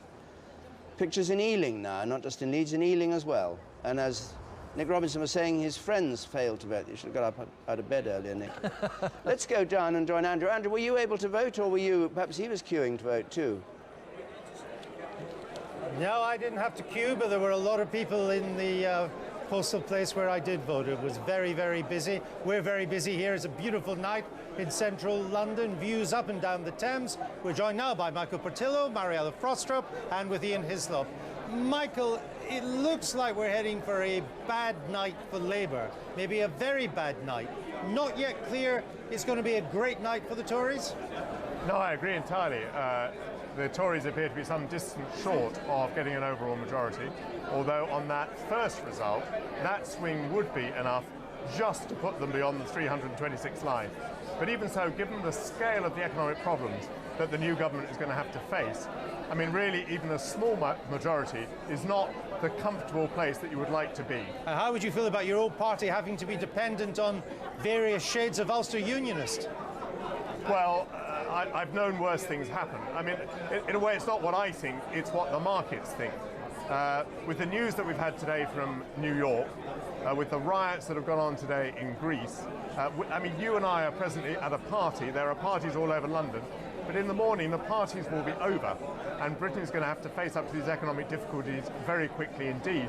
And the new Prime Minister, if it is a new one, is going to have to seize this situation pretty quickly. The markets on the whole would feel more reassured if that new Prime Minister had an overall majority. That may not happen, but whatever the circumstances, the Prime Minister of the day is going to have to convince the markets very quickly that he's going to be willing to take tough action. And some of that action may have to be taken on a faster timescale than we've been thinking, because events around the globe are clearly moving at a fantastic pace. Well, we'll get an indication of that when the gilt markets open at 1 a.m. They're opening specially at 1 a.m. this morning. Mariella, the last hurrah of Gordon Brown? I don't know, you know, I think it's very early in the evening. I don't It's think, very early. You know, it's a very male thing to be predicting stuff before you have a clue what's going to happen. I do think it's quite a All shame. the women in I a know way. predict things as well. I think it's quite sad that we're still in complete thrall to the markets, though, having just gone through the absolute battering that we've had as a result of, you know, the banking crisis and the whole reliance on a market-based economy. To be sort of sitting here wondering what the markets are going Well, to that's think or what because the markets government are has gonna borrowed do. so much. If you borrow £170 billion a year from the markets have got It's you not only by, because of let's that, say, the neck. It's because we or maybe totally somewhere rely on lower. the markets, and we haven't come up with a better and more, you know, a humane way of organising our finances. You know Gordon Brown. Do you think he thinks now, this is the end, I'm out of Downing Street? I wouldn't dream of putting words or thoughts into Gordon Brown's mind or hands, but I think he's had a very, very difficult couple of years, and I think he's emerged out of it very well. And I think that actually, when you look at what's happening across the rest of Europe, we're not in the terrible situation that we all like to Except imagine it could be we the are. worst Labour result since the 1930s. It could be, or it might not. This is true. What have you made of the campaign, Ian? Well, I'm just hoping that exit poll isn't right. And why would that be? Well, because Are this you was... a closet Lib Dem? Oh, no, I'm barely in the closet. Thank you, Mariella. You're welcome. No, I mean, just we're having been told that this is an exciting new departure for British politics. The election is energised. All sorts of things are going to change. That exit poll makes it look depressingly like nothing is going to change. And it's the two old parties more or less neck and neck with no actual clear winner at this stage. And then the Lib Dems trailing behind. Why isn't there a percentage figure? The exit polls, as I understand it, don't do the percentage. Because They're just doing geared the to work seats the doesn't seats. help. And the percentage figure doesn't. No. Percentage figures don't help us. But you are. Here you are. I'm over you. I'm going to leave you now. But you can carry on talking. Right, fine. I'll do it I now. enjoyed that. Now, the party's really getting underway here, down on the banks of the Thames in the Silver Surgeon. So let's see now who's arrived. Who have we got here? David Baddiel, Dame Kelly Jones, Dom Jolly, Fern Britton. What have you made of this campaign? I'm just amazed by how quick Sunderland manages to count every time. What have they got, Rain Man counting? Only 55% voted there. Really? Is that why Small they do it? turnout. Do they- We they expect ask a people much to bigger give us more? turnout. Yeah. There's They another ask- seat coming up in Sunderland. That'll be more Really? Is it interesting. all just Sunderland? What have you made of it? Well, for me, it's been like this mass participation event. Everyone's talking about it and getting ready for it, and we're now at this kind of pinnacle of championship, and without knowing the outcome. I suppose from my point of view, it's knowing about the sport and legacy, the Commonwealth Games, Olympics coming, and really understanding the manifestos around the sport, because I think it's going to make a big impact on us if we don't get that right. This campaign caught your attention. Has this been a good election? It's been a good election. I mean, I've been really impressed by the Lib Dems, not by Nick Clegg, but what have they done with Lembit Opik? Has he been killed? I mean, where is he? I mean, the one reason anyone says they're going to vote Lib Dem, all you have to do is say Lembit Opik, and they'd stop, but they've hidden him. I don't know where he is. You're just Lembit, looking- if you're there, ring us. You're just looking for material. Of course, yeah. And as we were saying over there, Fern, at the end of the day, if the exit poll is anywhere near right, but if it Oh, well, we seem to have lost that. Now, Washington and Sunderland West we're waiting for. That's our second result. Again, a safe Labour seat. And I don't know, had a low turnout there and a majority of 17,000. But again, if this figure of swing is right, do you agree with Vernon about the 8.4% swing being significant, or do you think it could just be an aberration? Well, I think it is significant as a first sign. Obviously, you want to see more signs than simply one. If we see it again in this seat, a squeezed Liberal Democrat vote and a big swing to the Conservatives, that will give the Conservatives the view that this is going to be a better night for them than the exit poll suggests. There's another seat, as we've already heard, in Sunderland, Sunderland Central, that the Conservatives have had their eye on. Now, it's not even on the list of their top 116 marginals, the ones they need to win in order to form a government, but they're desperate to show they have a presence in every region of the country. The North East has always been an area of weakness for them, and it'll be interesting to see if they can do better there. But interesting, the exit poll said that incumbent Labour MPs would do better.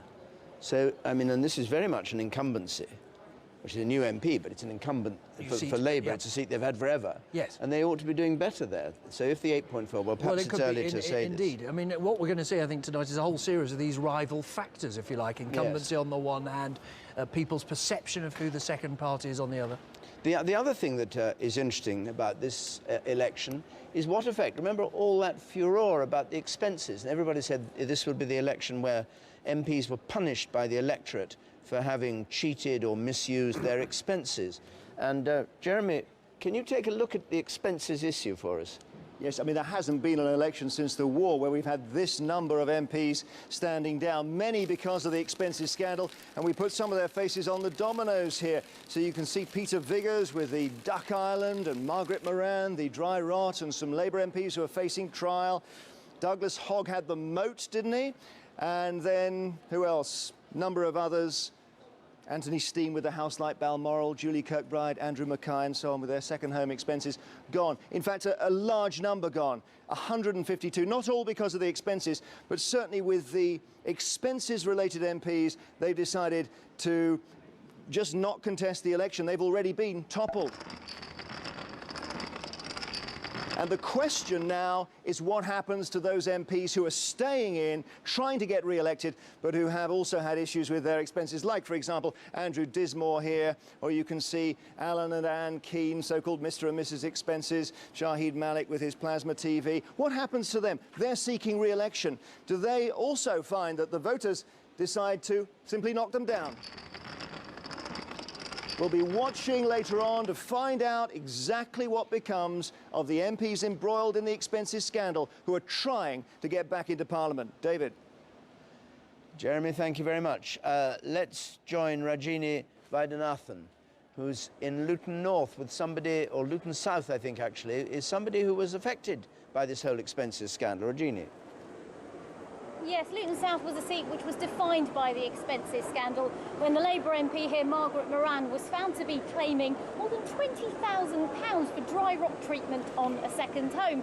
Only that second home was 100 miles away in Southampton. And a lot of outrage was really felt here in Luton as a result of that. And as a result of that, there are 12 candidates on the ballot paper, which is a record, actually, this election for a number of candidates. And 5 of those are independents, including television presenter Esther Ranson, who I'm joined by now. Esther, how has your campaign gone, do you think, so far? Well, I've enjoyed it enormously. I've been working here every day since January. I've actually had a surgery here since September, getting to know Lutonians, trying to help them solve problems, some very heartbreaking problems, and it made me realise just what Margaret Moran was doing when she let down her constituents, because they haven't had an MP in Westminster since last May, and they've had a lot of work needed to be done here to help them to bring issues to the fore, take them to Westminster. So no wonder they're angry, and I'm angry for them.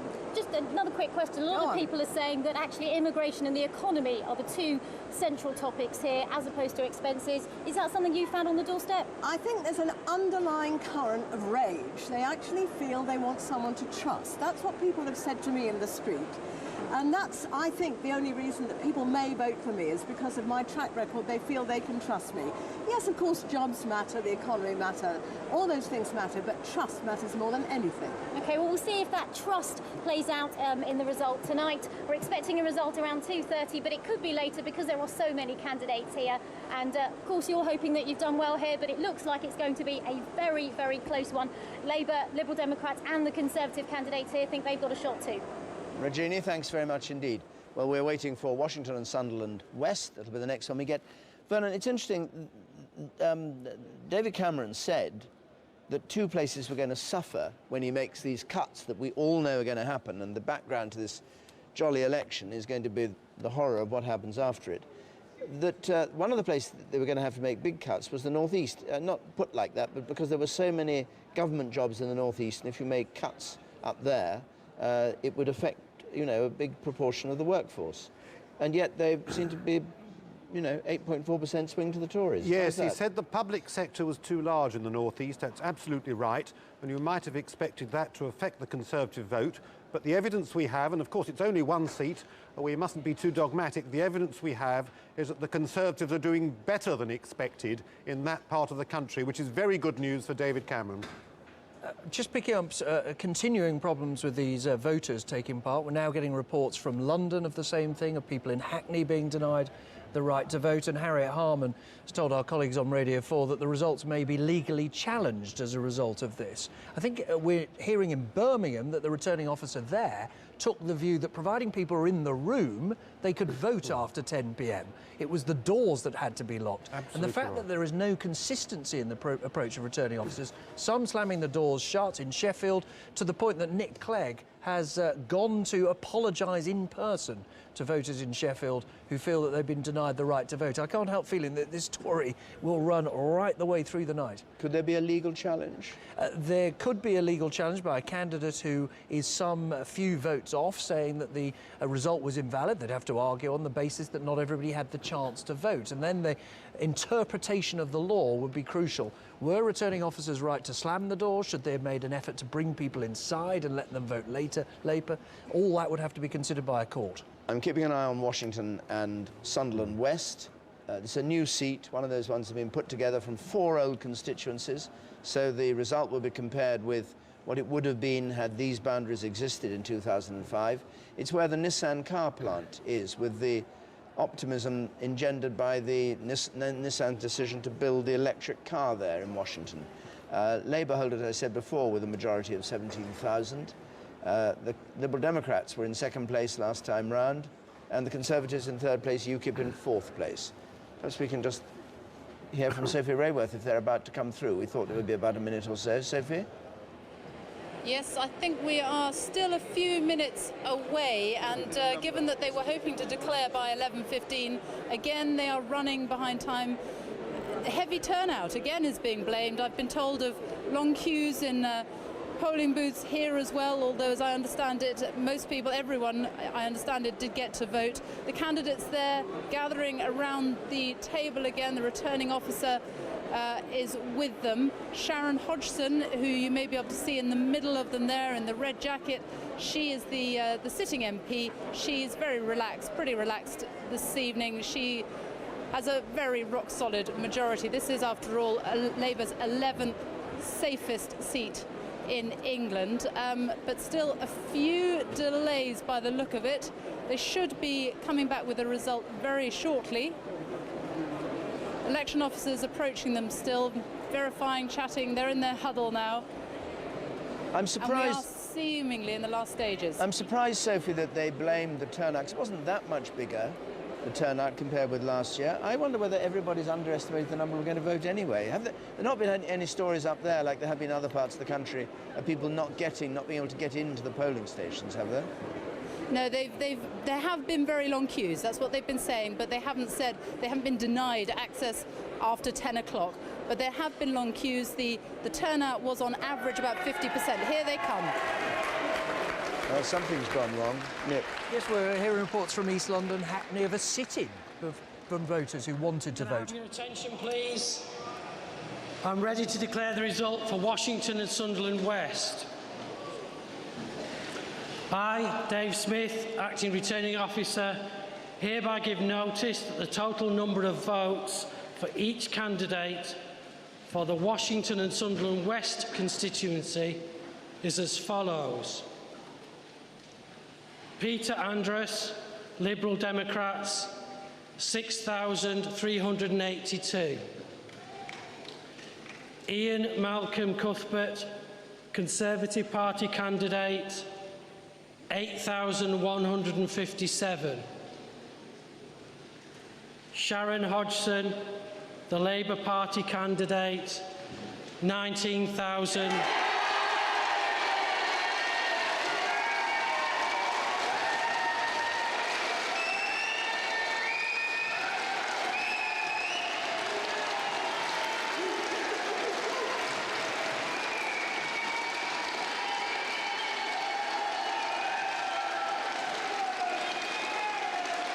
$19,615. Linda Hudson, United Kingdom Independence Party, 1,267. Ian MacDonald, British National Party, 1,913.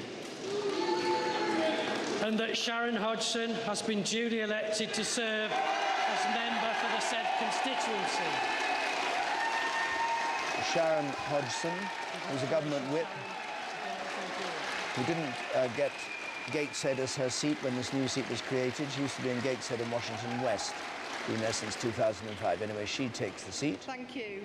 And here's the raw figures of her result, a majority of 11,458, down from 17,060 notionally at the last election. Conservatives on 8,157, Liberal Democrats 6,382, BNP on 1,913, and UKIP. And this is the share. And let's see the change since last time. And now, importantly, the swing. 11.6% Conservative to Labour. From Labour to the Conservatives, vast. Remember that the swing from Labour to the Conservatives when Margaret Thatcher was elected was 5.3%. That is more than double that figure in one seat, but it's in a seat where you wouldn't expect the Conservatives to put any resource, any time, any effort really. They had no hope of winning it. And if we keep having to say we've only got 2 results, it was repeated on anything like that scale, our exit poll is wildly underestimating what they could do. It's more than the swing that Tony Blair got in '97. That's right. Which was around the 10% mark. We always knew that David Cameron to win this election would require a huge swing in historical terms. Not as big as Tony Blair's, which from memory was a little over 10%, but this would be more than that, really big. Sorry. This is the largest swing we've seen since the war. If that swing was repeated across the country of 11%, it would be the largest swing we've seen since 1945. Let's drill down, Emily. We're drilling. Remember, we weren't really expecting the Conservatives to take this, but what we are looking at is the inroads they're making in terms of the share of the vote. And once again, as with Houghton, we've seen the Conservative share go up 7% there. They've also moved into second place from third place. The Lib Dems pushed down, although they've seen their share of the vote go up, they've actually been overtaken by the Conservatives, and a big drop for Labour, who have nonetheless held it in this staunchly, historically Labour part of the world. That's Peter. right, Emily. If I were at Labour headquarters, I'd be starting to get quite worried by these figures. We've had 2 double-digit percentage drops in their share. As you say, the Liberal Democrats have moved down to third place. The Conservatives must be delighted. But look at the turnout, up 7 points. It started off very low, well below 50%. But here we are getting an increase in turnout, and it doesn't seem to be helping Labour or the Liberal Democrats. First seat, we saw turnout fractionally up. This one up 7%. Back to you, David. Thank you very much, Emily. So, we've had 2 results in. We're starting to get somewhere. They've had big swings from Labour to the Conservative in both cases, averaging at the moment 9.9% from 2 safe Labour seats. A lot to talk about, and I don't know whether the exit poll is standing up all that well. Jeremy. David, well, before we discuss that, we've been joined by Eric Pickles and Simon Hughes now.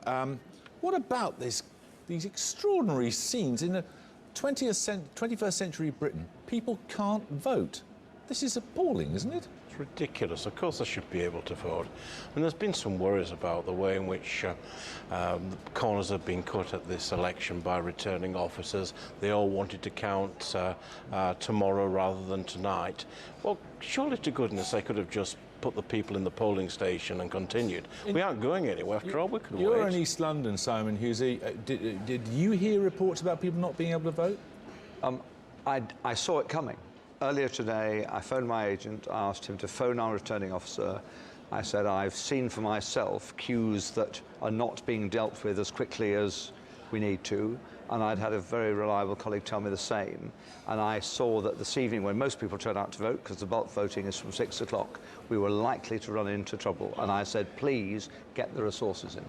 This is not a party point at all, but Harriet Harman has already intimated there may be challenges to some of the results that are going to come tonight. Well, there may be. I mean, I think what returning officers should have done is, as they seem to have done in Birmingham, brought everyone in and locked the door. I mean, the point about this is that you do really have to have a closing time. I mean, your exit poll, other people coming in, possibly influencing votes, etc. But if you bring everyone in and, in a sense, insulate them from the outside world, that would be a way forward. I mean, I'm concerned about it because traditionally, more Conservatives vote earlier in the day and more Labour people vote in the final couple of hours of polling. Of course, you're spared all this inconvenience by being a member of the House of Lords. But I know, but I'm still worried for my party. Absolutely. And I'm worried about Labour voters not being able to cast their vote. I've noticed you sitting there. Are you? I mean, on your phone? Maybe you're twittering or something. It's my glasses. No, you've got it in your pocket.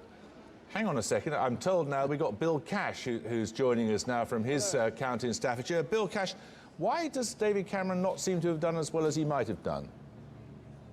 Well, I don't think we really know yet, because this exit poll seems to be producing some very unpredictable results. So quite frankly, I think we're in speculation territory. Having said that, I have to say it's on the doorstep, certainly in my constituency and nearby. Immigration was extremely high on the list, and so were questions relating to EU immigration, the EU, and of course the economy, and the truth about the national debt.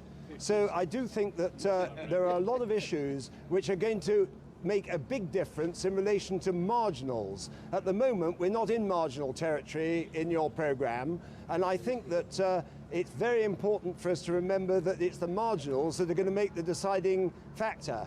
But you have a serious anxiety about whether David Cameron has delivered. No, I'm saying that we don't know. And what I am saying is that there is a huge amount at stake in the country. I mean, a Lib-Lab pact with Miliband, Mandelson and Clegg would actually be a kind of Greek tragedy. If you look at the situation in Greece at the moment and the critical position on the stock market in New York, I think there is a big problem there. Hang on a second, please, Peter Masser. People are clearly very, very exercised about whether by hook or by crook the Labour Party is going to try to hang on to government. Look, this isn't an academic exercise, no, Jeremy. It's certainly what they not. want is a good, strong, stable government. Well, who's they? Well, the public, the voters, the electorate, the people who decide this election. Now, they've cast their votes. Now, we don't know what the outcome is. We don't know what the results are. All we have is an exit poll, which on the face of it is becoming slightly dented by one or two of the swings we've seen from the declared results. But nonetheless, at the end of the day, what the public want is a good government, and they'll either get it if it's a hung parliament from a sort of wobbly minority Tory government, or an alternative. Nobody elected Gordon Brown. He hasn't stood up for any kind of election. He's there as Prime Minister. He's lost over 100 seats.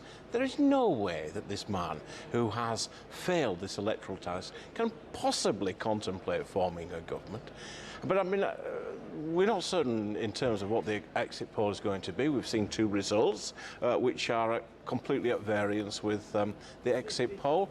And maybe perhaps on the basis of just two results, we can't declare this election over just yet. No, of course we can't, but I mean, Simon Hughes is a thoroughgoing Democrat. You can't countenance any sort of arrangement that keeps in Downing Street a man who has never won an election. Well, Jeremy, like everybody else, I wanted to see both a few more results, please, and also the share of the vote. Because one thing Nick Clegg was very clear: if Gordon Brown went from being the majority party leader to being in third place, clearly his position would be untenable. But if we've had an entirely distorted election result, if the figures of seats don't reflect the shares of the vote, then, to be fair, the public doesn't have an easy answer delivered by some constitutional form. We're clear what we want, and if it looks as if it's going to be a balanced parliament, no majority for the Tories, we're going to go into bat for the fairer taxation, for the investment So you wouldn't do a deal with Labour? No. I said we are clear what we want, which is the policy outcomes. We want a change in the tax policy. We want a pulling up by the roots of the political system. We want investment for green jobs. You'd do a deal with them? Well, we haven't had any conversation with anybody. The Tories have shown no sign of wanting to have a modern political system. The Labour Party made a deathbed conversion the other day. They're hardly either immediately desirable colleagues. Thank you very much. I've been advocating changing the electoral system since the mid-1990s. Yeah, and many of your party disagree with you, as you know, Eric Pickles. I mean, I want to see fair votes. I want to see all the constituencies to be roughly the same size and reduced in numbers. OK, all right, David? Thank you, Jeremy. Well, we're waiting to go up to Sunderland again for the Sunderland Central result. It's worth just pointing out at the moment that the exit poll, adjusted, suggested a swing from Labour to Conservative of about 5.5%. The two results we've had in from Sunderland, and admittedly their new constituencies, new boundaries, is suggesting a swing from Labour to the Conservatives of 9.9%, which will give the Tories an overall majority. Anyway, Sunderland Central, now this is way out for the Tories. It's 230th on their target list, and it'll be interesting to see how this one goes. The old MP, Bill Etherington, is standing down, and a new Labour candidate, Julie Elliott, comes in, and the Conservative is the leader of the Conservative group on Sunderland City Council. Sophie, they are about to go again, I think, aren't they? They look like they are about to go again, and this certainly is the one to watch. I've spoken to both candidates. They both think it is very close. You may be able to see Lee Martin pacing there, Julie Elliott as well, both new candidates, as you say. But this is David Cameron's wild card, this seat. If they did get a Conservative MP in this seat, in this new seat, it would be the first Conservative MP in Sunderland since 1963. Now, they need a 12.8% swing if they're going to do that. The point about this seat is that because of the boundary changes, it now takes in basically Conservative strongholds in Sunderland, and that is why the Conservatives have led such a concerted campaign here. Lee Martin, he's 35 years old, he's leader of the opposition in the City Council, a very well-known figure here. He's led a very high-profile, very active campaign. Whether or not he can do it, we may be about to find out. They are just checking again, a little bit of activity around the desk, though it could be a while, a few minutes still, before they come back. It was David Cameron, but it is certainly going to be the Sophie? very interesting result of the night. David... Given the last result and the swing to the Conservatives, 12.8%, that's what they need here tonight if Lee Martin is going to take it and become the first Conservative candidate for decades. David Cameron. Julie Elliott, though, looking fairly relaxed. OK, well, we'll go back to Sunderland South, Sunderland Central in a moment, Sophie. Thank you very much. This was the seat, David Cameron said it's one of the places he'd been watching on election night. I'm joined by George Osborne, Shadow Chancellor, the man who might be in charge of the economy. First of all, if the Tories get a majority, Mr. Osborne, I ought to ask you, first of all, what you make of what's happening in world markets tonight. Well, it's clearly a very uncertain time in world markets, and Britain will need a stable and responsible government, and I believe, looking at the exit polls, and of course we haven't had many of the results yet, but on the basis of that, I think it's pretty clear that Labour cannot continue in government, and I've been listening to some of the Labour politicians on this programme, and to coin a phrase, I think they need to get real. They've been rejected by the British people, and Britain needs a change of government. So you think there's no question, if the Tories don't have an overall majority, but are the largest party, no question at all of the other two parties getting together to keep Labour effectively in office? I don't think there's any question at all of Labour being able to continue in office. This is a massive rejection of the Labour Party. The Conservative Party has gained more seats on the basis of your exit poll than at any time since 1931, 80 years, and a huge swing as well. So I find it extraordinary listening to those Labour politicians on your programme. Can you stay with us, Mr Osborne, because we're just getting the results, and I'd like your reaction to it. Central constituency is as follows. Paul Dixon, Liberal Democrats, 7,191. Julie Elliott, the Labour Party candidate, 19,000.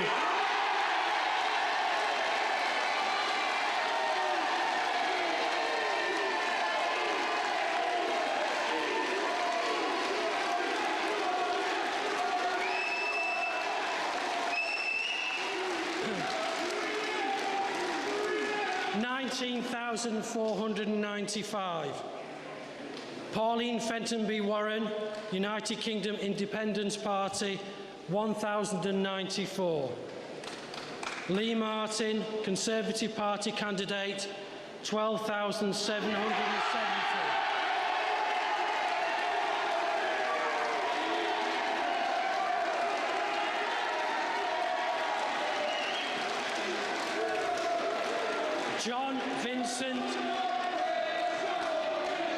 John Vincent McCaffrey, British National Party, 1,913.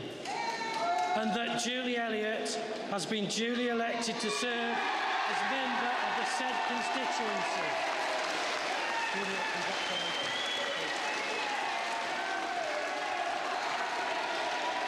Here are the results then. Labour did hold the seat with a healthy majority, 6,725, previously 9,400, 9,500, just under.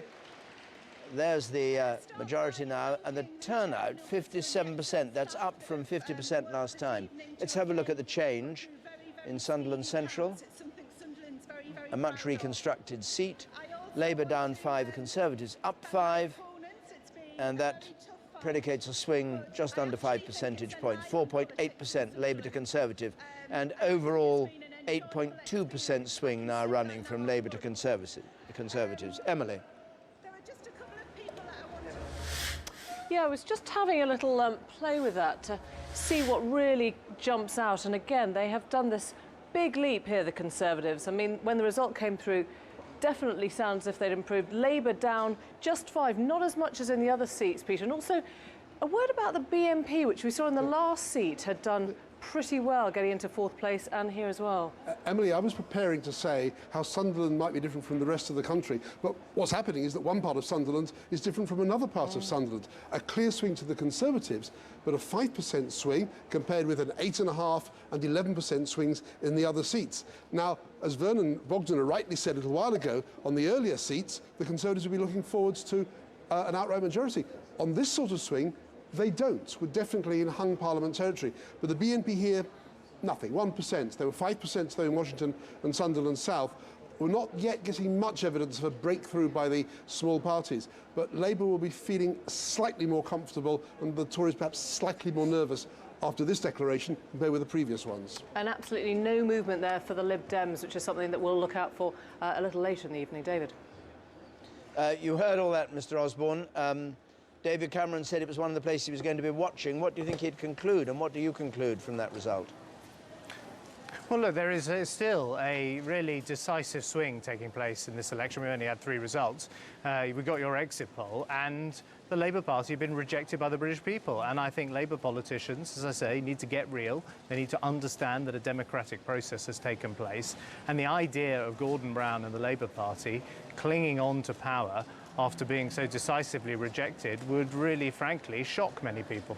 I take that point. What would your procedure be then if you don't have an overall majority and you don't have an automatic majority in the House of Commons where you can do what you want and your own Conservative MPs will support you? What would you do?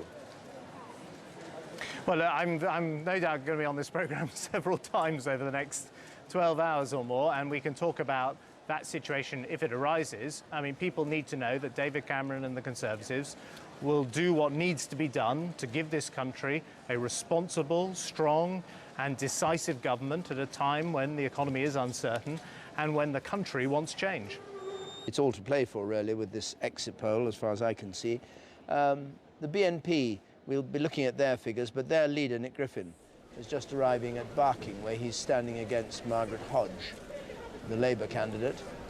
And they're hoping not only to take this seat in Parliament, it will be the first time the BNP, or indeed any party of that ilk, the far right, with racist views, had been in the House of Commons, but they're also hoping to take Barking Council tonight. There are elections going on there, but they won't be announced until tomorrow. Nick Griffin talking to a few of his supporters behind him, perhaps one of his bodyguard. Well, let's leave Barking for the moment. Just one more word on this increasing scandal about the voting system tonight. We're told that one polling station actually had run out of ballot papers. So the people going there, if they did get in, couldn't vote because they had no ballot papers. And that another polling station, because of the queue, stayed open an extra 10 minutes. Now that means that those people were voting after the exit poll had been published. And there's sure to be, or certainly could be, a legal challenge there. It is, it's a rum job and it's pretty chaotic, yes. David, and we've now had a statement from the returning officer for Sheffield who's been apologising and explaining why. He says in a statement, John Mothersole, "We got this wrong, I'd like to apologise. We were faced with a difficult situation with the numbers of people and a large amount of students turning up to vote without polling cards. This," he goes on, "made the administrative process of ensuring the correct person was given a ballot paper much longer. The only remedy which we could not take," he says, "was to extend the voting times." His problem is, in some places, they did extend the voting times. It's chaos. We heard also in the news roundup then a reminder of Nigel Farage being injured in that plane crash early this morning, the UKIP candidate who's standing in Buckingham against the Speaker, John Bercow. David Shookman is outside the hospital where Nigel Farage is. David, do you have any news about how he is? Yes, David, I couldn't hear your question very clearly, but the latest we have is that Nigel Farage is here in a stable condition. His pilot is also in a stable condition, one of the more flamboyant election stunts coming to a pretty sticky end. What they were trying to do this morning was haul into the air a UKIP banner behind a light aircraft to fly in the skies over Buckingham to try to urge the citizens of that constituency to turn against the MP there, John Bercow, the Speaker of the House of Commons. For some reason that no one can quite work out, the plane crashed onto the airfield, ended up upside down, with the result that the pilot had to be cut out, an operation that took about an hour. Nigel Farage himself was able to walk, but was then taken to a local hospital at Banbury, but then brought here for specialist care at the John Radcliffe Hospital, with quite a long list of injuries: 2 broken ribs, a damaged sternum, a chipped spine, and cuts and bruises. Now, UKIP say that he will definitely not be able to attend the Buckingham count tomorrow. His agent will have to stand in for him. There is speculation that the UKIP chairman, Lord Pearson, may turn up. I am told that Nigel Farage is watching election coverage on television, and that's how he'll have to watch his own count tomorrow afternoon. David, thank you very much indeed. Well, any more news on that front we'll have, and of course we'll have the result from Buckingham at some point tonight, I've no doubt, or tomorrow maybe. Let's join Jeremy Paxman. Jeremy. David, thank you very much. Well, with us now is Tessa Jowell, the Olympics Minister. Let's talk a little bit about this polling chaos. It's a scandal, isn't it? Well, I think it is. I mean, I've literally walked into your reports about this because certainly as far as I'm aware in my own constituency, which straddles part of Southwark with Simon and Lambeth, there haven't been problems on this kind of scale, but we did know that turnout has been very high indeed. But, you know, I mean, these are queues of people exercising their democratic right and then being denied it through no fault other than the failure of the system to organise itself to deal with the capacity, as it turned out. Partly your fault, though. I mean, you've been in government 13 years. You could at least have enabled people Jeremy, to vote. Listen, you can say everything's our fault, and to Well, some extent many we have things to. are. We have to accept many things are. You're absolutely right, but I think that the administration of elections falls to the returning officers of local authorities, and I think that Harriet Harman is right that it will be important to investigate the individual circumstances. Well, let's not forget the Electoral Commission. We have a commission here that's supposed to ensure that elections are fair and monitored. How can it be that a polling station can actually run out of ballot papers? So the Electoral Commission failed? I mean, the Electoral Commission, I would hope, would come down like a ton of bricks on any returning officer that had queues out at 10 o'clock. Any returning officer that didn't have enough ballot papers. After all, you do know the number of people who are going to vote in every polling station, and not to have sufficient ballot papers to meet that need seems to me to be ridiculous, because everybody knew that there was going to be a bigger turnout. It's all right saying, you know, we assume there isn't going to be much of a turnout, therefore we don't really need to put on the staff. That wasn't going to be the case. Jeremy, I don't know what your view is, but my view is that we still have a very antediluvian system, in the sense that why it should be logical, possible for people to be able to go to vote anywhere in the constituency. In my view, nowadays with you have the full electoral register.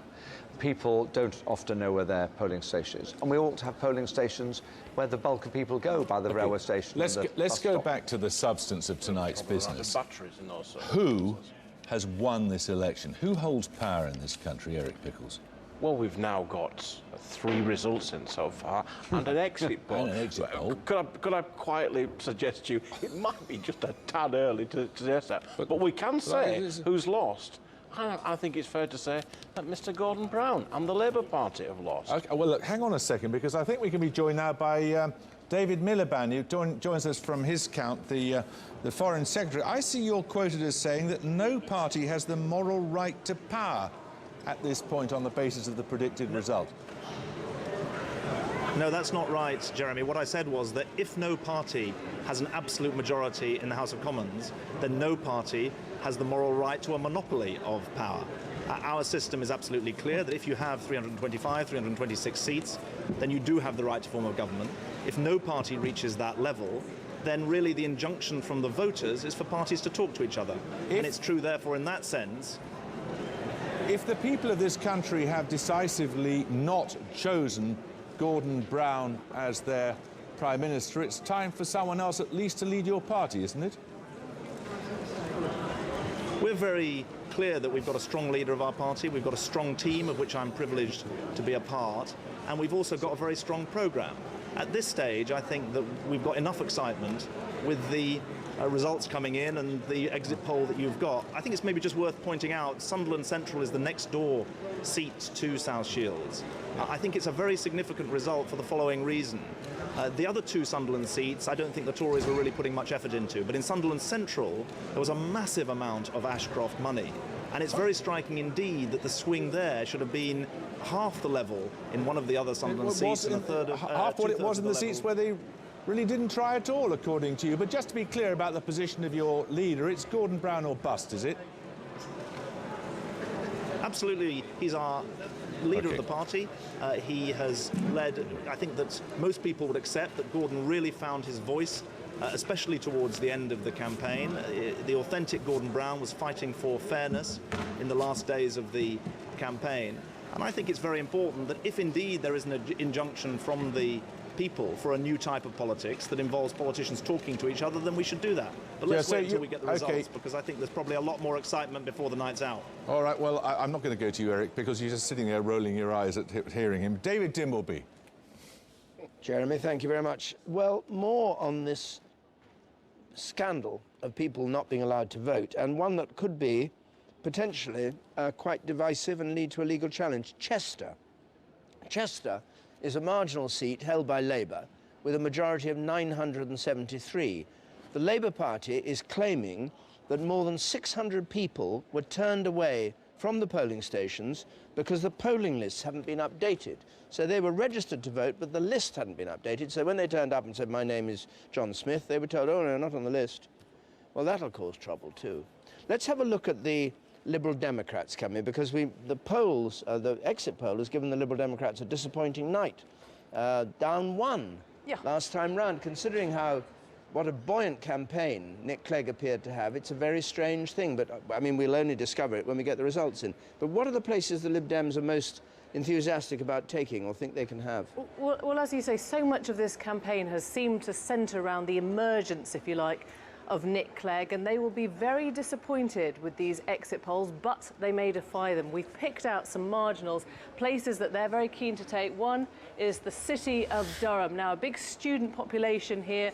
The Lib Dems did very well last time round on the anti-Iraq war vote and on the tuition fees vote. They're in second place. This is something that they think that they can take quite easily from Labour. Let me show you one where the battle is with the Conservatives, flip-flopping between Conservative and Lib Dem MPs here in Guildford. Very, very tight race. Sue Doughty has been the MP there before, and she is the Lib Dem candidate now. So this one looked very, very close, but will the exit polls scupper that? And the other one I want to show you is Redcar. Very, very low down on the Lib Dem target list, 240 something. But they have been targeting this in recent weeks, thinking they could pull this off. And we've just heard, even though that gap is huge, if I bring in Peter Kellner now, a very tight race at the count going on here. This is a seat that the Liberal Democrats have targeted and thought they were with an outside chance. It was a bit like Sunderland Central for the Tories, Redcar for the Liberal Democrats. You know, one of those seats which might just go. And the news from the count tonight is it's very close.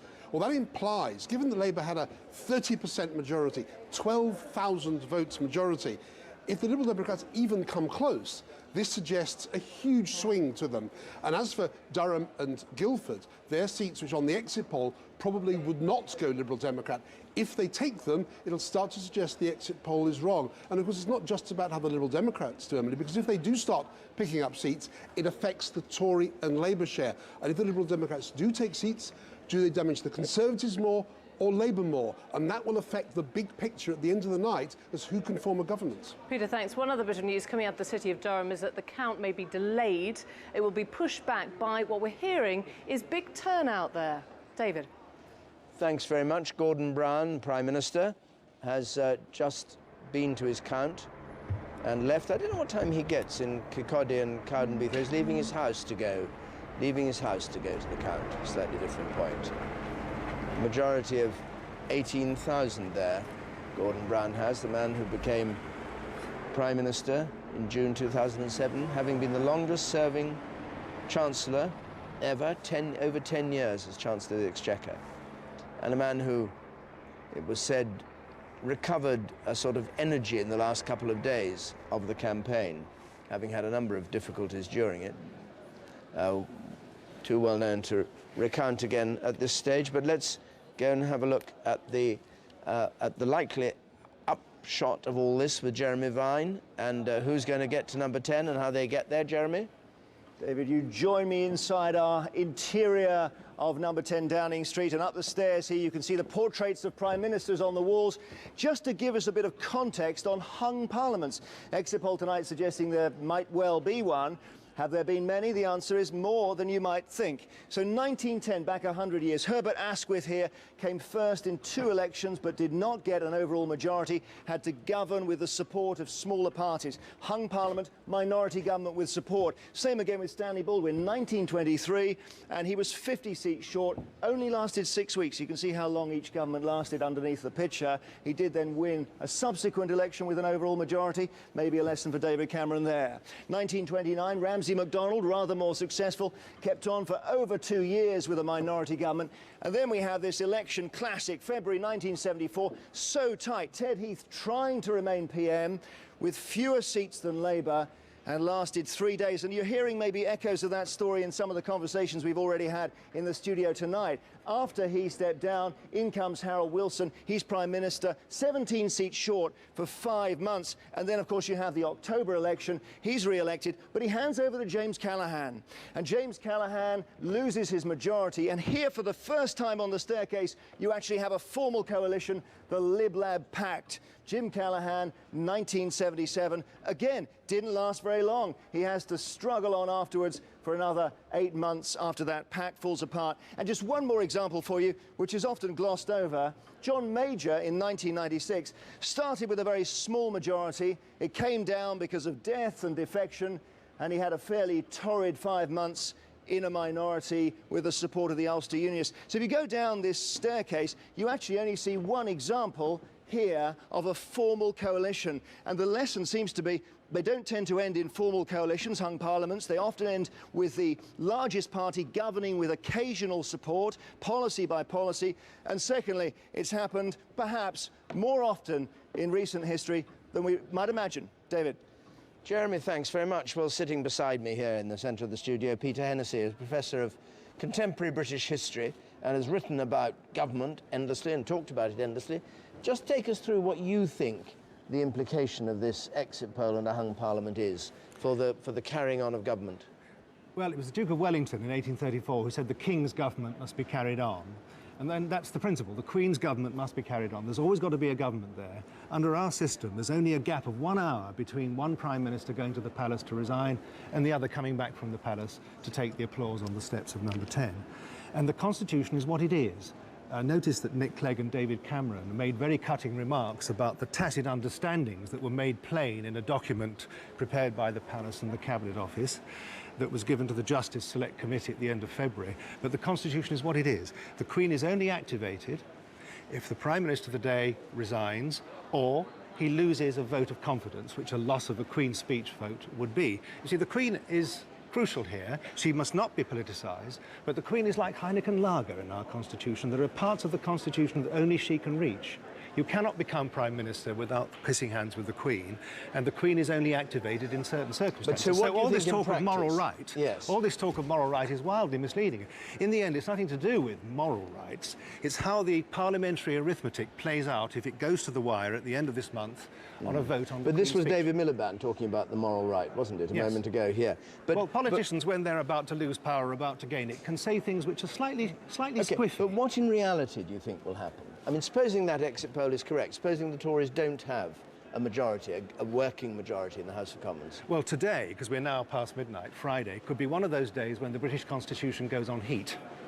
And the Cabinet Office has got teams of 4 already to help with the brokerage. They won't take decisions, the Cabinet Office, at all. They're there to broker and to talk to people and to give practical advice, ready to go from tomorrow afternoon.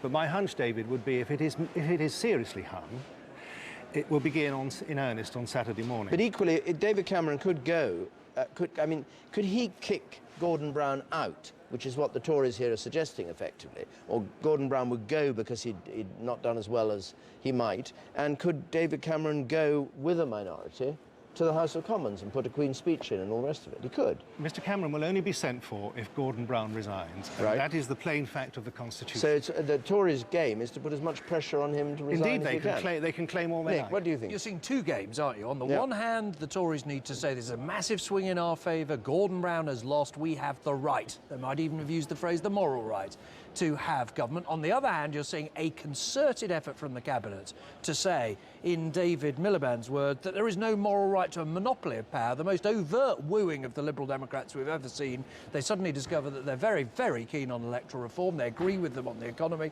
and they think a coalition is the best way, it is implied, to deal with the economic crisis. This is a battle of 2 arguments. It is clear to me, though, if the Tories were above 300 seats in the Commons, they could quite easily get their business done. With the help of abstentions by some parties, with the help of some support, even on an ad hoc basis, it's quite possible. If our exit poll is wrong and they do worse than that, though, Dave, then you start to get into the territory where it would be quite difficult, and Labour and the Liberal Democrats might be tempted to say, well, look, if we combine, we'd be stronger. All right, well, we've got a long way to go. The Electoral Commission have come out and issued an unprecedented apology, in effect, or rebuke, if you like. The Electoral Commission is going to be undertaking a thorough review of what has happened. This is about people getting to the polling stations and not being able to vote. There should have been sufficient resources allocated to ensure everyone who wished to vote was able to do so. And they said they had to close the polls at 10, but anyone with a ballot paper by 10 should be allowed to use it. And this is where voters have been locked out: Manchester Withington, Hackney South, Sheffield Hallam, Penistone and City of Chester. And there may be more to come. We don't know, we'll see. Let's join Kirsty Walk now. in Witney, where David Cameron's house is and where he's... Oh, Nick Clegg, I'm sorry. We're going to go to Sheffield and join Nick Clegg and Kirsty Walk. Kirsty, I gave you the wrong man. David, hello. I'm outside Nick Clegg's house with two of these would-be voters that didn't get a chance to cast their vote today. Before I speak to them, I spoke very briefly to Miriam Clegg earlier, and she expressed disbelief that such a thing would happen. And actually, it's strange when you think that we send observers into other countries to make sure voting is fair. Now, with me is Joe Beadle and Neil Shacker. Tell me, first of all, what happened to you? Returning for the third time in sort of 2 hours, we joined a queue in the rain, and people were standing quite patiently in the rain, best part of 100, 150 people, and everybody was asking the question, what happens if it gets to 10 o'clock? And nobody knew.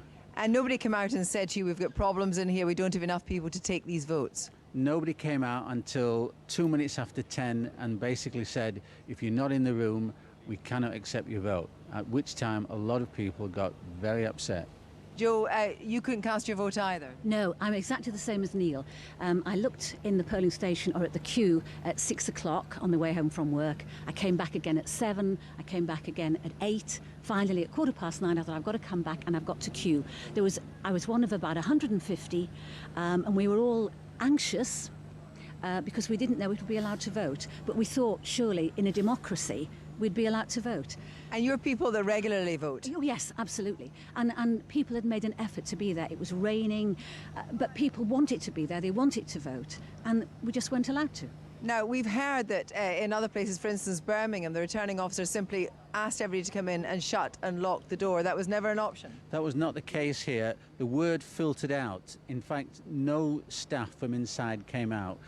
When I heard the rumours coming down the line, I was so annoyed, I went inside, and the 3 staff behind the table, it wasn't their fault, but they kept referring to the fact that if they accepted votes, it would be illegal. Thank you very much indeed. We know that not necessarily is the case, and we know the returning officer here in Sheffield has apologised. Back to you, David. Thanks, Kirsty. And now we do go over to Witney and David Cameron's house, and he's coming out there on his way to his count. Well, you can actually see anybody in the back of that silver car, but anyway, we're told that's him. Or that is he, I should say. And he disappears into the darkness for his count in Witney, where he has a majority of nearly 14,000, so he's safe as houses, of course, from that point of view. There's been a bomb alert in Northern Ireland. The count for Foyle and for East Londonderry constituencies, those are their names, have been evacuated because of a bomb alert. A car was abandoned in the car park. Police sealed it off. Army bomb squad on their way. Let's go back down to the Thames now and join Andrew Neil. Andrew.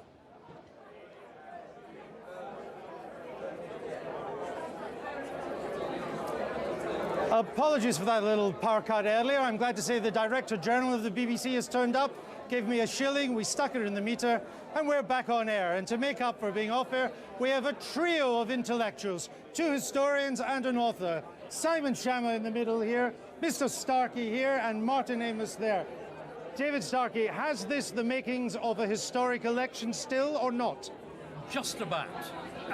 I think the issue is whether or not there is the hung parliament, what the alliances are. On the other hand, I think this has got the makings of a profoundly unhistoric election.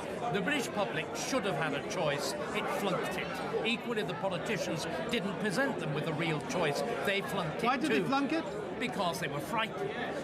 We have got, if you like, I call this the L'Oreal election, because you're worth it. We've all got used from 1997. You're watching too many TV commercials. Well, of course, I've even watched you. Though you were not advertising cosmetics, it has to be said, I think. He's making faces, Misa. You see 2 historians, 2 opinions. What's the choice? The choice, if they'd have been truthful with us about what they're going to do about the deficit, as we know. No, it's how we're all going to die. Are we going to die by 1,000 cuts? Are we going to die by hemlock? Or are we going to die by, you know, the gas of rising fats? I'm not surprised. Which party was offering hemlock? None of them. Well, the Labour Party, really, actually, as befits only the itself. The gloomy demeanor. Bring some literary sense to this election. I wouldn't know, but I mean, what remains in question is whether Nick Clegg has the power to disrupt the two-party system. Will he make a difference so that there is a referendum on electoral reform? Or is this a bubble that's already... Yeah, it doesn't look like we're going to get a referendum. No, I mean, well, Nick Clegg at least the results are the way Also, what is so preposterous is the notion the Liberals represent anything new. They're the direct descendants of our oldest political party, the Whigs. They are the most brutally political at local government level. They're as factitious as Blair was. That's enough from the intellectuals. Let's go and get some stardust here, because who have I got here but Tony Parsons, Mr. Wilson, Joan Collins, and Armando Iannucci. Joan, have you been galvanized by this election? Well, I was at a dinner party and I was trying to listen to it, but everybody was so busy chatting that they didn't put the sound on, so I don't know what's happening. Well, the Conservatives look like they're going to be the largest party. How do you feel? Good, very good. You're I'm happy very with happy. that? Yay, David Cameron. But not an overall majority so far. Well, that's too bad. All right. The final hurrah for Mr. Brown? I think so. I think a hung parliament sounds like good news to me. You would like a hung parliament? I would like PR, yes. Who do you think, if this is a bad defeat for Labour, who should be the next Labour leader? I think Miliband should probably be the next Labour leader because Which Miliband? There are two of them. The good-looking one. Because I think that that doesn't help me, David. I think that for 33 years we had British prime ministers who were educated in state schools, and I think that David. The Miliband's were. The Miliband's were, and I think it would be a tragedy if those days are over. If the Lib Dems do as bad as the exit polls say, yes, haven't we just wasted 80% of our election coverage? Yes, you have, yes. Well, thanks a lot. And don't blame me. I didn't run them. I thought they did a shockingly well, bad... you're a supporter of the Lib Dems. I am. Why are you not I doing think better? They did a very disappointing campaign the last week. I thought they didn't really capitalise on the first couple of debates, and they didn't really offer anything new in the last week or so, and I think they just got a bit left behind. No, maybe the exit polls are a little bit pessimistic. Wasn't it because the policies got dragged into the spotlight? I mean, I think at first people were charmed by Nick Clegg, and he was a breath of fresh air. And then as we got into like the second and third TV debate, you know, people were actually talking about Lib Dem policies, and some of them are just a little bit too loopy. I just want to ask, why do you think David Cameron would make a good Prime Minister? Well, I think that he's very serious. I think, although he's serious, he has a sense of humour. I think he has a presidential look, and I think that he's going to be very good for the country. And I think he's very for the family, which to me is incredibly important. And I think it's been forgotten with the Labour government, the family, the real family, the nuclear family. We thank you. Enjoy our event. Watch the results coming in. But for the moment, it's goodbye from the boat and back to the studio. My dear Andrew, I wish we could watch some more results coming in. We've only had 3 so far, and we need an awful lot. Actually, one of the ones we need is somewhere away from the northeast, somewhere like Birmingham, Edgbaston, where Gisela Stewart's fighting and Tories are hoping to do well. We just need to get a bit more around the country, but there's nothing we can do about it. And I don't know, we've got places where people are apologising for not being allowed to vote. They're being told that they should have been allowed to vote and they haven't. It's all fairly chaotic. But anyway, when we get results in, we'll be on the case. Let's rejoin Jeremy. David, thank you very much. Well, we haven't got Joan Collins. We have, however, got Tessa Jowell. What a treat. The Olympics minister. What a there you are. Recover from that. And now, Never can you within 6 feet of Botox. Can you just... Whoa, be careful.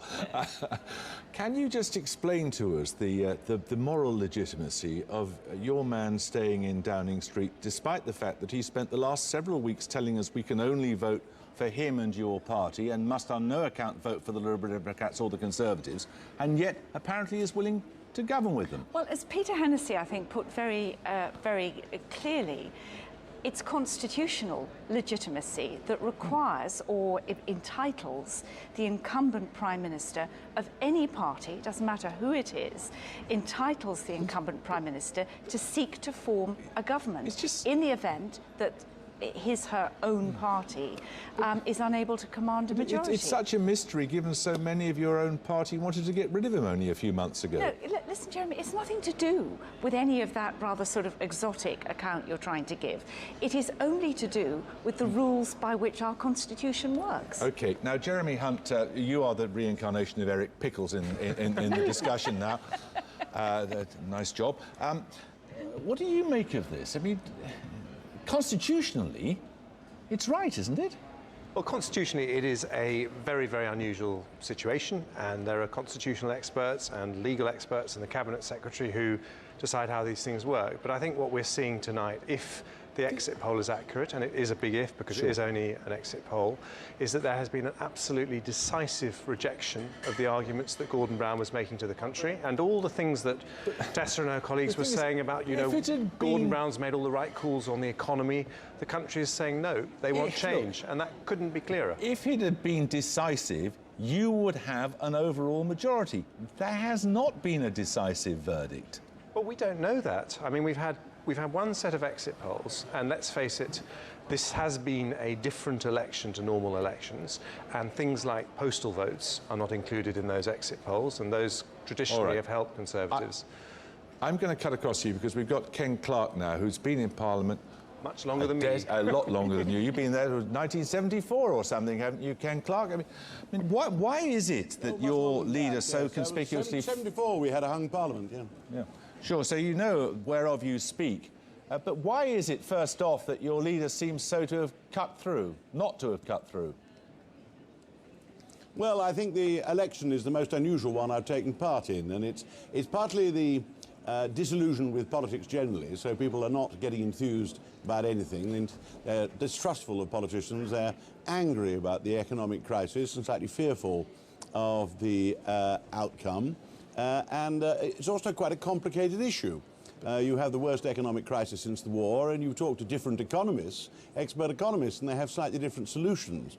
And so the central issue is involved asking people a question upon which it's possible to have a long academic debate, if you want. So that there has been some confusion, and it got rather hijacked for a time by a TV celebrity talent contest, which did actually open things up and improve things, and actually brought the issues over to the public a bit as well. But it's not like Hang on a second, the old Ken Clarke, because we're just seeing got a big swing Gordon from one to the Brown other. and his wife arrive at their account, I think, in Kirkcaldy there. Oh, you can't miss a picture of Gordon Brown arriving at his camp. No, There's no call for that sort of comment. We have now seen him arriving at his camp. One of the other channels got very excited about a picture of David Cameron's car driving away from his home. That is the magic of television, you see. Now, you said absolutely unequivocally during the course of the campaign that even an outright Labour victory would be better than a hung Parliament. If this exit poll, and I agree it's a big if this exit poll is right, and the results we've got so far, we are going to get what you said would be a disaster for this country. The quote you given is a slightly improved version of something I said before the election, but all the way through I've said a hung Parliament could be a disaster, and I still think it could be a disaster. Fortunately, this one, we don't know yet. I mean, let me put the caveat in that everybody else does, which is that it's very difficult to do exit polls in this particular election. The voting pattern is more complicated, so if it turns out to be right, it'll be a very good guess. The exit poll we're working on at the moment. It'll be different in different parts of the country, and we don't know where the Liberal votes are actually going to fall and what they're going to do to the balance between the other two parties in particular places. So it's very difficult. So, but it looks as though there's still a serious risk of a hung Parliament, but with the Conservatives not too far off, and obviously the biggest single party. The one certainty, I think, is that Gordon Brown has been removed from office. It would be a complete travesty if Gordon Brown tried to carry on as Prime Minister, even worse if he was made Prime Minister, because he's plainly been rejected and lost all authority to govern. Kenneth Clarke, thank you. Just very quickly, Simon, you're shaking your head furiously. The Tories can't have it both ways. They have always believed that the system is first past the post and you have to get more than half the people in Parliament. You can't then say, we haven't got the majority, but we still claim the right to govern. They absolutely have to be consistent. Now, some of us say we need a different system, but they've never said that. I'm being instructed to hand back to David. David. You're so obedient, Jeremy. What's got into you? I'm being nice to you, David. Get on with it. We go... I won't go back to you for a bit. We'll go to Birmingham, Edgbaston, and join Patrick Byrne. Patrick, what's the story there? When are we going to get a result from Edgbaston? Well, we're counting on a truly industrial scale here. They're doing everything they can down there to fast-track the Edgbaston count. It is famously an early declarer. It was the first marginal to declare in 1997 for New Labour, and the original estimate was something like 1245, but because of a higher than expected turnout, up in the upper 60s possibly in percentage terms, well, this, in common with other constituencies, just might be put back. The interesting thing is, talking to Conservatives in Edgbaston, is that they're becoming increasingly confident that they're seeing a swing in excess of that that's indicated by the BBC's exit poll, and they only need a swing of 2% to overturn Labour's notional majority of 1,500 held by Labour's Gisela Stewart. So there's increasingly confidence in the Conservative ranks that they've more than achieved that on an increased turnout. Any idea when we get it? Well, I'm hearing that it could be possibly 20, 25 minutes later than the 12:45, so the other side of 1 o'clock. OK, well, it's when we expect to get a lot of results in, isn't it, actually, that?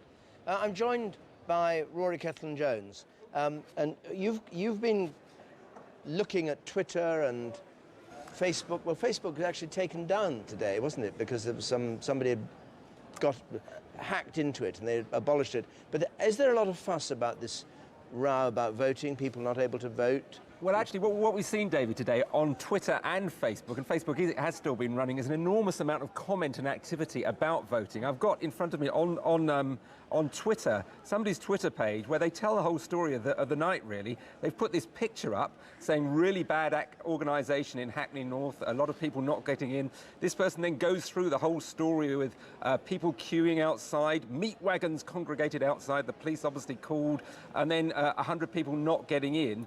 And I'm seeing more tweets. Here's another one, sitting at Hackney polling station as people not being allowed to vote. And another one, this one is in Birmingham. Hundreds of voters rejected from St Paul's Church polling station due to inadequate staffing and facilities. And what we're generally getting is a picture of people turning up in droves, really, from young people that are on these social networks, very enthusiastic about it, turning up and being disappointed. And this kind of reflects just how much enthusiasm I think there has been through these social networks. Just one other thing, Facebook had a counter on its page allowing you to tell if you'd voted. That's where it reached at about 10 to 10 tonight. 1.7 million people just going onto Facebook to say we voted. A lot of enthusiasm, but a degree of anger from people who've turned up and then say they've not been allowed in. It's disastrous, if they, particularly if it's young people wanting to vote for the first time. Perhaps they'll have to change the hours. Nick? Very briefly, thanks to Tweet and and Twitter, we've got one from the Tories who's saying they're taken Battersea. We haven't got the result itself, but the head of press of the Tory party twitters, and he's telling us that the Conservative Party have taken the seat in Battersea, or expect to. OK, well, we'll join Martha Carney down there in a bit and get it. Let's have a look at the smaller parties. We haven't talked about them much, or we haven't had many results in. But we will be watching the smaller parties. Important, both parties in Wales and Scotland, and the other smaller parties too. Emily? Yes, if there's one political slogan that's stuck throughout the course of this campaign, it's not been from the politicians themselves necessarily, but from the voters, that constant refrain, they're all the same. Will this be the election where voters go away from the main parliamentary parties towards the smaller parties, or at least some of the individuals that represent them? We've picked out a few here, and the first one I'm going to take you to is Buckingham. That comes up for me. Nigel Farage, you will have heard in the headlines today, narrowly escaped a plane crash. He'll be watching this count from his hospital bed. The former leader of UKIP is defying the convention that says the main political parties don't stand where the Speaker has a seat, John Bercow. Nigel Farage standing on an anti-Westminster sleaze ticket, and you might have seen his campaign, the Dolphin, flip-flopping, which he says represents the flip-flopping of houses that MPs have taken in.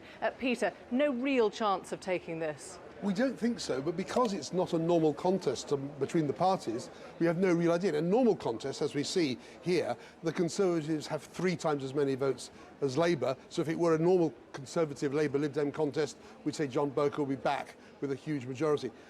I'd be surprised if Nigel Farage took it, but it is one of the sort of jokers in the pack tonight. OK, let's have a look at another one then. If I move us on to Barking, where Nick Griffin, the leader of the BNP, is contesting the Labour Minister, Margaret Hodge. I'll show you what that share of the vote looks like. The BNP, interesting enough, in third place last time round, just 1 percentage point behind the Conservatives there. It's not a close rate.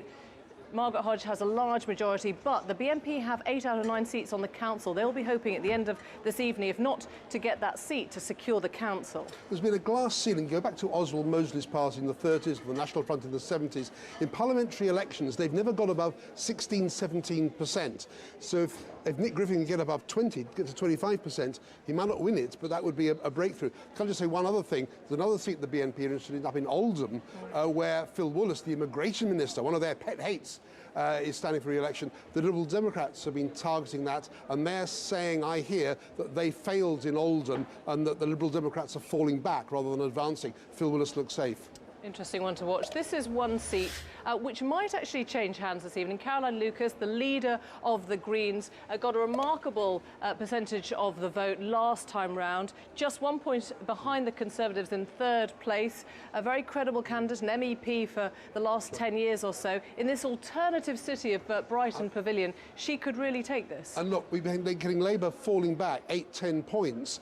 If that happens in Brighton, it's a three-way marginal contest. If Caroline Lucas can get the tactical votes going for her, this could be the first Green parliamentary victory in the British House of Commons. Peter, thanks. The exit polls suggest there hasn't been a great swing to or from these smaller parties, but they might throw up some of these individual, as Peter said, jokers in the pack, which we'll watch with interest. David?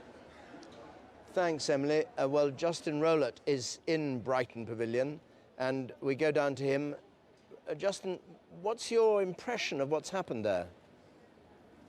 Well, the word here is that Caroline Lucas, the leader of the Green Party, probably has taken Brighton Pavilion tonight. Now, I've heard that from the chairman of the party, who says he's quietly confident the Greens have taken the seat. I've also spoken to one of the other candidates, and she says that she believes the Greens have won. Now, I should say the votes haven't actually started being counted here, but that is what they're saying. And the Greens have fought a really, almost a national campaign here in Brighton. Today, apparently, there were 200 volunteers out making sure that people who told canvassers that they were going to vote Green got out. People were getting 3 or 4 phone calls to make sure that they went out and delivered their vote. Having said that, as you saw in the statistics there, this is a three-way marginal, possibly even with a Lib Dem surge, a four-way marginal. So it's by no means certain, but word is now Caroline Lucas, the leader of the Green Party, has won the first ever seat for the Green Party in the British Parliament. We'll only know for certain, though, when the count comes in. It should be around 2:30 today. Thanks, Justin. Well, that's the effect of love-bombing Brighton Pavilion. The pictures you can see on the screen there is David Cameron arriving at his count at Witney. And it'll be interesting. I don't know whether he'll say anything there about the results. His henchmen have been talking away about how things have been. We've heard George Osborne talking about the right of the Tories to take over and the need for firm government and all the rest of it. And when he turns up at Witney, we shall perhaps hear something from him. I think he's going first to a pub, first of all, the New Inn in Witney, to watch the results. I think he needs a pint after yesterday, when he was completely on the road all night long, right across the country, Grimsby, all over the shop, showing that he was alive and well and able to govern. And Nick, what do you make of the way his campaign has gone? Must have been, you were close to it, it must have been rather a blow when he didn't win the first debate. I think not only that, David, but there was panic initially in David Cameron's team that they simply couldn't get this election campaign going. They had this great campaign to expose what they called Labour's jobs tax that they said they'd reverse on national insurance, all these businessmen lining up, and yet somehow it gave them no momentum. And again they tried to get this campaign going. It never went wrong. I mean, it was always slick, it was always smooth. Mr. Cameron never really put a foot wrong, and yet it failed utterly to take off at any stage in the campaign. And Therefore, you were seeing polls a lot of the time that were saying a vast number of people, over 75% of people told pollsters that it was time for a change, but less than half that number said that they thought it was a time for a change to him. And that will be the difficulty. And if he doesn't get a majority tonight, he will be able to say that he can govern. But if he doesn't have a majority, there will be people, and we're already hearing them from the Labour Party, saying he's not really won, he's not really got the confidence of the public. And at the time he's got such big problems, that is a problem in itself. David Cameron with his wife Samantha going into the pub. Andy Ty is there, our reporter with them. Andy. Well, nothing there from David Cameron as he went into this pub. There's about 80 or so party members been queuing up all night to spend the evening with him. He's going to spend some time with them now, watching the results come in, but nothing as he entered the pub this evening in Witney, where I understand he's a bit of a regular. It's owned by a local party official. Plenty of rosettes in there, plenty of people so far this evening satisfied with what the exit polls are showing, but they, as everyone else knows, that it's a long night ahead. Well, thanks very much, Andy, and we'll no doubt see David Cameron when he comes out to his count. So just go back to where we were, Peter, before. Your view, you've expressed very clearly about how, you know, the Queen mustn't be put in an embarrassing position, and she's already said she won't see anybody till after lunch today anyway. What I'm not clear about from what you say is whether you think Gordon Brown will, in reality, try and put something together with the Liberal Democrats, or whether the fact of a major defeat, if that's what it is, he'll call it a day, draw stumps and say I resign. I have a feeling, it's only that like all prime ministers, at a moment of acute disappointment, the overall feeling might be that going with dignity is the best thing to do, because political history is pretty tough on people. Very often the nature of their farewell, their exit, their last hurrah, colours their reputation for a very long time.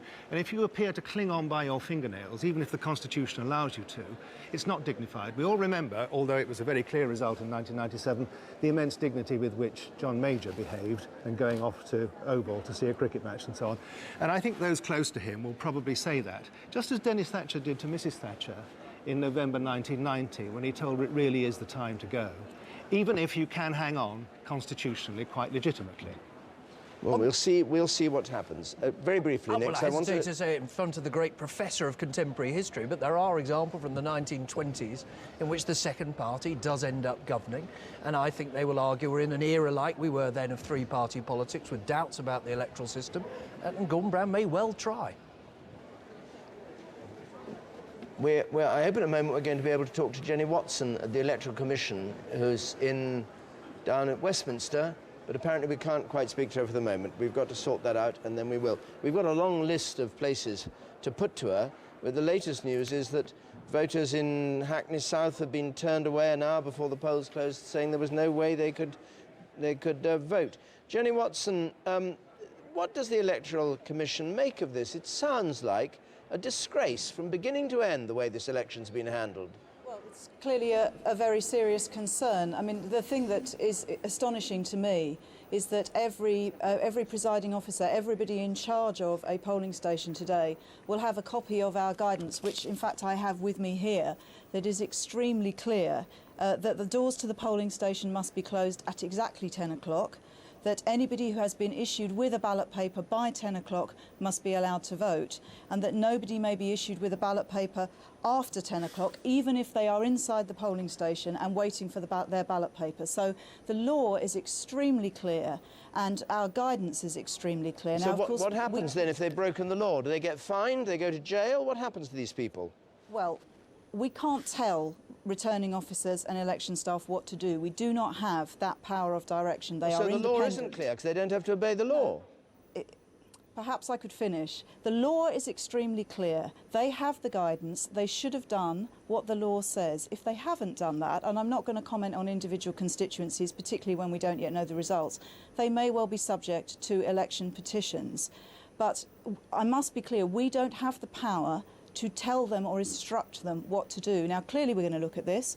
Clearly Parliament will want to look at this, and it may well be that the law will need to change. We've been saying for some time that the system that we have is at breaking point, and I think what you see here tonight is clearly a need for either greater coordination or for us to have clearer powers of direction, and we're going to want to return to that, and so will Parliament. But how can people run out of ballot papers? Surely they know how many people are on their electoral roll. How can Chester, according to the Labour Party, have 600 people who haven't been put on the roll, even though they'd registered?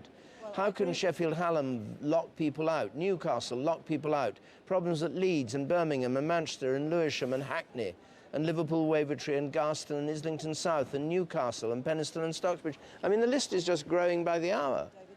This is a significant concern, and those are questions that individual returning officers who are legally accountable for the decisions that they make based on their own local knowledge and knowledge of circumstances, they will have to answer to us, and they will have to answer to local voters. And what I would have expected to see during the course of the day, when it became clear that turnout was higher than they'd anticipated, was for them to deploy additional resources, was for them to think this through in advance, to put extra staff on, to be moving ballot papers perhaps from one polling station to another, to be getting extra ballot papers. This is the kind of local knowledge that they have, which our system relies on, which means they should be making those decisions. And people in charge of local polling stations should have been feeding that information back to the returning officer and saying, I need additional resources, you need to provide that. With the system that we have. Why is it got so creaky then? You say we've long been arguing the system had to change. Why has it started to creak? Is it the population, the size of the population, the size of the constituencies? What is it? What we have is largely a legacy from the Victorian era when you had tiny numbers of people who had the vote. I mean, it's been changed since then, but nobody's had a fundamental look at how the system is administered. And we've been saying for some time that it is not sensible to have a system that was designed when maybe 5 million people had the vote, at a time when 45 million people had the vote. And at some point, that system was going to fall over. But we managed to hold elections in the 1970s and 1980s and 1990s, long after the franchise was changed, to get people on significantly higher turnouts than there has been today. Anybody would think there'd been a revolution today, that millions of people extra had voted. By our own figures, we're talking of a few extra percentage points on turnout, which was hugely down at the last election and the one previously. We're not talking of some unprecedented surge of people at the polling stations or indeed some new systems. I am baffled as to know why it should be so much harder to do this time than it was in the previous 3 decades. Well, Jenny Watson, you will no doubt be very, very busy. Well, and indeed, it is a serious concern, and they will have to answer to us for the decisions that they've made. Yes, and if they can't answer, nothing will happen to them. Well, that's clearly not feasible, is it? Clearly the law is going to have to be reviewed and changed, and we'll be making recommendations for change, and I'm sure Parliament will want to look at it. Okay. And those individual decisions are ones that they'll have to answer to local voters for, and there may well be election petitions following this. Jenny Watson, thanks very much. We've had one more result in. We've now had 5 declarations. This one from Northern Ireland, West Tyrone, Sinn Féin holding it, Pat Doherty, the majority of 10,685, and that's the 5th result in, a victory for Sinn Féin, and a swing there to Sinn Féin from the Democrat Unionist Party, from the Unionists to the Nationalists, 3.8%. Another result in from Northern Ireland, North Antrim this, Ian Paisley Jr., Ian Paisley's son, has held his seat, or held the seat in North Antrim. Ian Paisley's father stood down here, despite a challenge from Jim Allister, of the traditional Unionist voice, who was against all the agreements that Ian Paisley and the DUP were in favour of in Northern Ireland. So challenging from the traditional old Unionist position, and he got 7,000 votes and failed to take the seat, Sinn Féin in 3rd place. And incidentally, the Ulster Conservative and Unionists, who we may hear more of later tonight, in 4th place. That's Erwin Armstrong there. Those are the Unionists who have said they will support the Conservative Party at Westminster. Good. So, where are we now? We've got 10:45, 1:45. Let's join Jeremy Paxman. And I'm joined now by Margaret Hodge, who's being opposed in her constituency of Barking by Nick Griffin, the leader of the BNP. How's it look to be going there? I think it's going quite well, really. It's been the toughest battle of my life, really, Jeremy. The one I feel has been a real moral battle for democratic values as opposed to fascist values. And what my tellers tell me is that the count is going well, but we're probably going to have to wait till 3 o'clock, 4 o'clock to get the actual result. What I was hoping was I turned the threat into an opportunity to really smash this wave of fascism. Fascism comes in waves in British politics, Look, and this is the latest one. We understand that you find their views repellent, but did you come to understand why they appear to be garnering such support? Well, I think the answer is it's a complex set of issues. This is an area where the pace of change as a result of immigration has probably been faster than anywhere else in the country. And the reason that's happened is that in this area it was primarily all council owned. And when the right to buy was introduced, about half the housing was privatised.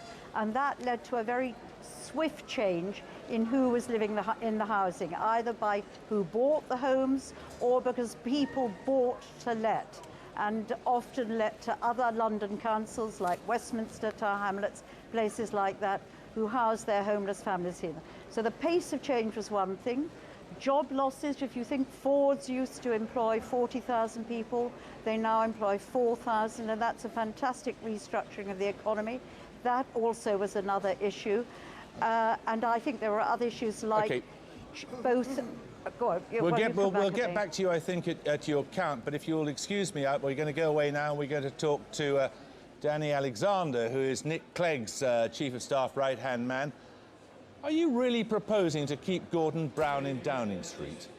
What we're proposing to do is to listen to what the voters are saying in this election. At the moment, we're getting a great deal of premature election speculation from the other two parties. We're getting a sense of, sort of arrogant sense from the Conservatives that they should somehow inherit power. We've only had 5 constituencies first. We've had an exit poll, which I think people know are notoriously unreliable. The last time, you may remember, in 1992, the exit poll called it for one party, the other party won the election. Yes. We've got a long way to go now, so we're proposing to listen to the people of this country. No, we understand that, but your leader went through this election... Hang on a second, I'm going to have to cut to you. We're going to go to Belfast, I think.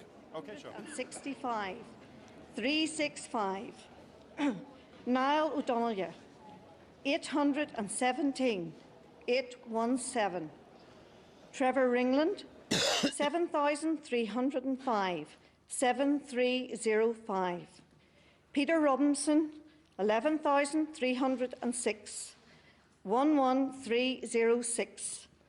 David Vance, 1,856, 1856. There were 124 rejected ballot papers, and I declare that Naomi Long has been elected to serve in Parliament for the East Belfast constituency.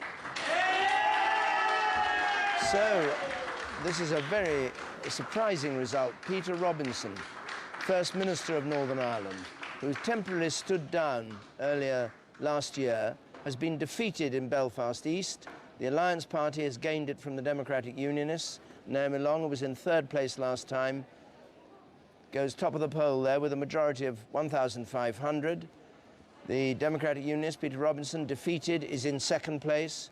And the Ulster Conservative and Unionist, Trevor Ringland, in 3rd place. And here's the swing. Look, it almost wipes out our swingometer. So that is a massive defeat for Peter Robinson.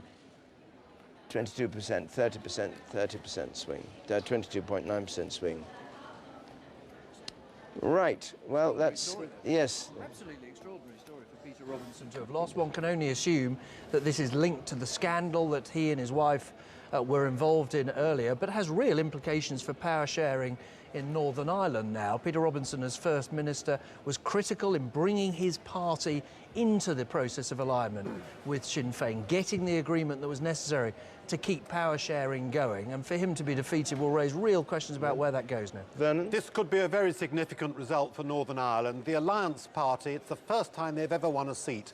They're a party which pride themselves on not allying themselves with either of the two communities in Northern Ireland, not the Unionist community nor the Nationalist community. They're a cross-community party, and they say that Northern Ireland should forget about these old squabbles and get on with more modern issues in government, the public services, the economy and so on. So it's a highly significant issue, a strongly party in favour of power sharing, as the Liberal Democrats are in Britain. They're allied to the Liberal Democrats. It's a very striking result, I think. Right, let's go back to Andrew Neil on the Thames. Andrew. Thank you, David. We've now got Alistair McGowan here, Maureen Lipman and Toby Young. Let me start with you, Toby. You came out as a Conservative this week. I did. Are you jumping on the bandwagon?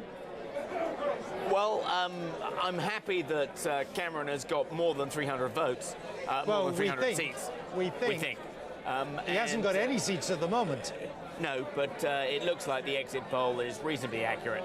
Should he govern as a minority government, if that's what it is? Well, you know, should he do a deal with the Liberals? Given what we've heard tonight, some people haven't been able to vote. We've got an inconclusive result. Maybe we should do it all again. And Andrew, I'm looking forward to being here again in about 4 weeks' time. Yeah, it's just because you like a party. Maureen Lipman, what have you thought about this campaign as it went through its amazing ups and downs? It was good to have a television debate. I didn't think it was going to be. You like the debates? It turned out very well. It galvanised the people into voting. It was nothing more than a pop idol X-Factor load of nonsense. It didn't do any good for Gordon because he's not televisual. It did a lot for Clegg, which is now not proving the same at the polls. You know, what have we come to, really? If that's the way we vote, then Winston Churchill would never have gotten anywhere. Alistair McGowan, are you going to have to... Can you do David Cameron? No, I've been working hard on you, Andrew. You've been on television more recently. And like you, I've been asking myself the three most important questions lately. Who's that, James Naughton? It's you. Oh, it's me. Sorry. I've been asking the most important I didn't realise these that. three questions. I thought it was Kirsty Wark. If you let me finish now, you're doing what you do to everybody else. Is Nick going to give the Lib Dems a Clegg up? If Labour don't win, will they be browned off? And if the Tories don't win, will it be a case of wham bam?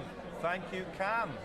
Let's find out. Andrew Neil's here. And what about the Miliband's? Can you do either of them? No, I can't do the Miliband's. You've got a lot of work to do then. Well, I don't do politicians, so it's fine. But it's interesting, a lot of celebrities have been throwing their weight behind various parties, and I heard Eddie Izzard talking about the Labour Party, and he was saying, you know, we've got to follow Europe and take a leaf out of Belgium's book. You know, we've got to ban the burger in public places. People are eating burgers in public, getting mayonnaise all over their faces. We've got to ban the burger. It's not good for people. Jam sandwiches all around. Yeah. I like that kind of sandwich. I'm going to leave it there. Thank you very much. Thank you. Now, people were having to queue to get into polling stations tonight. Some people didn't even get a vote. Quite remarkable happening in one of the most sophisticated democracies in the world. People had to queue, I almost tripped there, to get into this party too. Who have I got here? But two Snows in a May day. If you were commenting on this exit poll as we wait for more results to come in, what would you be saying? I'd be saying, Andrew, we've seen some exciting elections in our time, but this is the most exciting I've ever seen. I've done 12 elections altogether. I know. By the way, I'm enjoying this one more than any other because I'm not involved, which is wonderful, wonderful. But this is extraordinary. I mean, here we have Cameron with a sort of comfortable lead over the other parties in the exit poll, but massively short of an overall majority. I mean, those 20 seats are very, very important indeed. And if you add the Labour Party and the Lib Dems together, they're more than Cameron. It's fascinating. And yet they still don't have an overall majority. No, they don't, not yet. Although, as in '92 when Dad was wrong in the exit poll, I'm sorry, that didn't happen. I'm still not sure. But I think he has never been wrong. But what's amazing about the exit poll for me is, despite a surge in Liberal Democrat votes, they are not getting any more seats. In fact, they're getting less seats, and it shows that we need radical constitutional reform in this country. And I'm going to win my bet with Dan, aren't I, Dan? What's the bet? The bet is Dan thinks that Cameron's going to get an overall majority. I bet him 50 quid that Cameron wouldn't quite make it. The exit poll suggests he won't quite make it, but I must admit I could be wrong. But either way, you're saying it looks like Conservatives, certainly the largest party, and maybe an overall majority. It looks that way at the moment, which I think it's a disgrace for our democracy, I have to say. So much depends on what happens. The Torbay result, the first Lib Dem con seat we have in it, going to tell us an awful lot. At the moment, the swing appears to be the Conservatives with the Lib Dems. Okay. But if the Lib Dems can start taking seats from con, then they're in business. All right, it's been great to have you both on an election programme again. And let's go back to David in the election centre. David. Thanks very much. We've got a Liberal Democrat seat, Thornbury and Yate. Let's just have a look at that. And this is a Conservative hold in Thornbury and Yate in South Yorkshire. But the majority is 7,000. It's down from 11,000. Liberal Democrats take it. Conservatives in second place. And have a look at this swing, which is interesting. Swing from Liberal Democrats to Conservatives, 4.3%. Now, if that's repeated in the southwest, there are seats held by the Liberal Democrats that could fall to the Conservatives on that figure. Let's just go over to Belfast and hear from Peter Robinson, defeated there. Representative of First Minister East of Belfast Northern in Ireland. Parliament. I hand that task and responsibility over to Naomi, and I know that she will fulfil the trust of the people of East Belfast as she works on their behalf at Westminster and in the constituency. Of course, there will be many people who will look at the election and they will draw their own conclusions about my defeat. I have to say that from a personal point of view, I'd indicated to many people that I had preferred not to stand in this election. You should always be careful what you wish for in politics. However, I have to say that I have a job to do and I have a job to complete with my mandate in the Assembly. I will continue to carry out that important work. I think it is vital for the sake of Northern Ireland that we continue the momentum moving forward. I'm glad that that is the overwhelming view of people across Northern Ireland. It is vital that we do not go back to the bad old days of the past, though there are those who would seek to drag us there. Even tonight we have seen that there are those who would like to do it by the bomb, and in the election we have seen those who would like to do it through the ballot box. But we will continue to look positively at the future of Northern Ireland, and we will ensure that the people of Northern Ireland have a bright and better future. And no matter in what role I may be able to play my part, I will always do my best to get the best deal for the people of Northern Ireland. Thank you all very much indeed. Thank you. So that was the defeated Peter Robinson, First Minister of Northern Ireland, defeated. He stays in the Assembly as First Minister of Northern Ireland, but defeated at his seat by the Alliance Party, getting their first MP in Westminster. One other result, Darlington, a Labour hold in Darlington in the northeast. Jenny Chapman holds it, but the swing is interesting here, a swing from Labour to the Conservatives of 9%, just over 9%. And Durham North, and in Durham North, again a Labour hold, a similar swing, 8.9% swing from Conservatives to Labour. So, and David Cameron, I think, just arriving in his count now at Witney, having been to the pub and greeted Tory friends there, and he and his wife arriving at their count. Now, we've been talking about Northern Ireland because we had Northern Ireland results in. We've had news just there of a Plaid Cymru gain in Arfon in Wales. First Plaid Cymru gain. Let's just talk about Scotland, Emily. Yes, I've put the map on this modified version so you can see very clearly the battle that lies ahead for the Conservatives in Scotland. They've just got that one seat, Dumfriesshire, but I'm going to take you to some of their targets, what they're hoping to come away with at the end of the night. Dumfries and Galloway right next door to the one they have already. They hope to take this from Labour. It's a fairly tight battle going on. What about Edinburgh South? This is interesting, a three-way marginal with the Lib Dems right in the middle here. They want this too.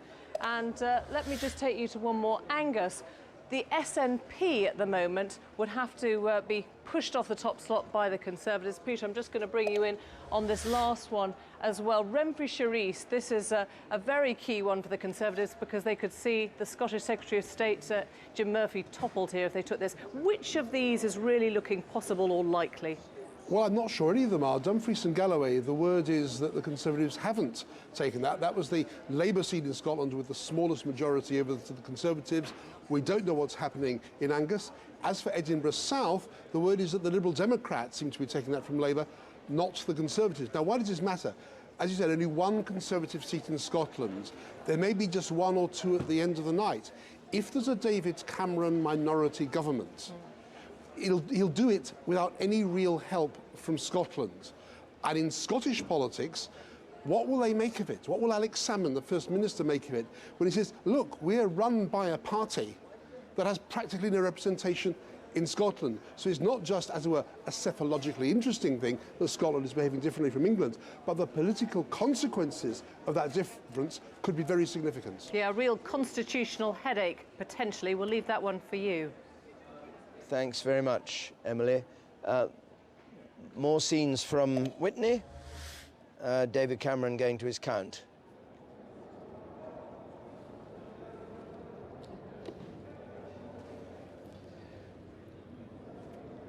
Well, there's very little to see there, so I think we shouldn't stay there much longer. I'm joined here by Robert Peston, BBC's business editor, who's just come in. Mr. Peston, 1 o'clock, they're opening the bond markets. What's all this about? We've never had an election where they suddenly start trading shares and bonds and goodness knows what right in the middle of the election night, have we? Well, look, David, as you know, the biggest challenge for any new government is to persuade investors that the government has a credible plan to reduce the UK's record deficit, its record borrowing. And investors plainly think that the efficacy of any plan to do that will affect the price of sterling and it'll affect the price of government bonds. And as soon as they've got the first inkling about what kind of government we're going to see, they want to trade. And that's why that market is open. That's why many banks and dealing rooms are fully, well, not fully staffed, but pretty staffed up as we speak. But has it happened before this in other elections? Look, markets are global, 24/7. Yes, it has happened in other elections. I think this is probably on a bigger scale because what's at stake for the UK is greater. Now, what's really interesting to me is we had the exit poll at 10 o'clock. Sterling had been weakening against the dollar all day, and that weakening continued after the exit poll. So plainly what investors are saying at this stage is that they fear that a hung parliament will make it harder to get a credible deficit plan through, which means challenges in terms of raising taxes or pushing through expenditure cuts, that those painful decisions will be harder to take. We've had a result in from Kingswood in South Gloucestershire. This is a Conservative gain, the first Conservative gain of the night. Let's just hear the declaration, or hear from the victor. Thank you. Chris Firstly, Skidmore. I would like to thank on behalf of everyone here the returning officer Stuart Hook. He's done a fantastic job tonight. All of the counting staff, you two, the police, and all of everyone who's worked so hard on the day to make this election count run as smoothly as possible. You've done a fantastic job. Tonight, the people of Kingswood have voted for change. They voted for a fresh start. After 13 years of a Labour government, they have voted for a new beginning under David Cameron and the Conservatives. If this result is replicated across the country, it will mean that there is a change in government, a Conservative government, with the majority needed to bring about change that is so desperately needed in this country. Chris Skidmore, author, historian, he worked for Michael Gove, takes Kingswood. Now, this is an important result. It's the first indication of what might happen later. A Conservative gain from Labour, a swing from Labour to Conservative of 9.4%. In their target list for the Tories, this was above the level that Jeremy Vine was talking about, the 116 they needed to get an overall majority. This was 135th on their target list. Yeah, they'll be delighted to get a seat like this, and were it to be repeated across the country, then they would sweep to power. All talk of hung parliament would be gone away. Of course, there are certain other places, though, that we're seeing. We saw that result in Arvon, where Plaid Cymru got a seat, where the swing away from Labour was rather smaller. The Tories not the big player there, Plaid Cymru and Labour, and therefore we may see regional patterns here in which we've seen quite big swings in the northeast to the Tories, a big swing here in Kingswood, but not perhaps repeated everywhere else. But that result will have them cracking champagne at Conservative Central Office, I think. Maybe a bit premature to do that. But Emily, can we see Kingswood? Yeah. Let's pull it up and have a look a bit more closely. You see, now you ask so sweetly, David, I can't. There you go. So looking at that change then, Conservatives nudging into first place. This has always been a bellwether seat, or for a long time been a bellwether seat, which tend to suggest this was the way the government would go. Still a pretty tight race. If I look at that as a change in the share. Let's do the swing. Yeah. A massive swing. I mean, really, this was on that sort of 6.9% swing that we talked about them technically needing for a parliamentary majority, and wow, they've way overshot that one. They got it with votes to spare. And this is the sort of swing in this sort of seat which really would mean that David Cameron will be Prime Minister tomorrow night, possibly at the heads of a majority government. If it's typical of Labour marginals, it's the first one we've had in. However, we are getting other news in, Emily. I'm going to take you on to that one that you were mentioning. Another one, Basildon South. This is very, very tight, and everyone remembers it from 1992 as being the moment when we started thinking the story wasn't quite what we thought. That was when Derek Amos was the victor very early on in the night. Tonight, we're hearing from both the Tory camp and the Labour camp that the Conservatives have taken Basildon South, and this will be coming out in the next half hour or so. It is one of these totemic seats. Now, of course, we want to see what the figures are, because it needs only a tiny swing. Have the Conservatives achieved a substantial swing, as they did in Kingswood, or have only just made it? But it does look as if the iconic seat of Basildon has gone Conservative. Yeah, just to remind you, that's the 2005 show we're looking at now. We haven't had Basildon in yet, expecting that any moment, and Battersea as well. Another very, very tight, ultra-marginal, they call them. David. Thanks, Emily. We may now be looking for or at an overall Conservative majority. Unlike what the exit poll said some time back, it's looking now feasible that the Tories will have an overall majority in the new Parliament. Let's join Jeremy Paxman. Well, we're watching this with absolute rapt fascination. With three members of the House of Lords here, two former party leaders, Lord Kinnock, Lord Ashdown and Lady Varsi from the Conservatives. I mean, you must be really chuffed, aren't you, about this latest result, Kingswood, and the implications for Basildon?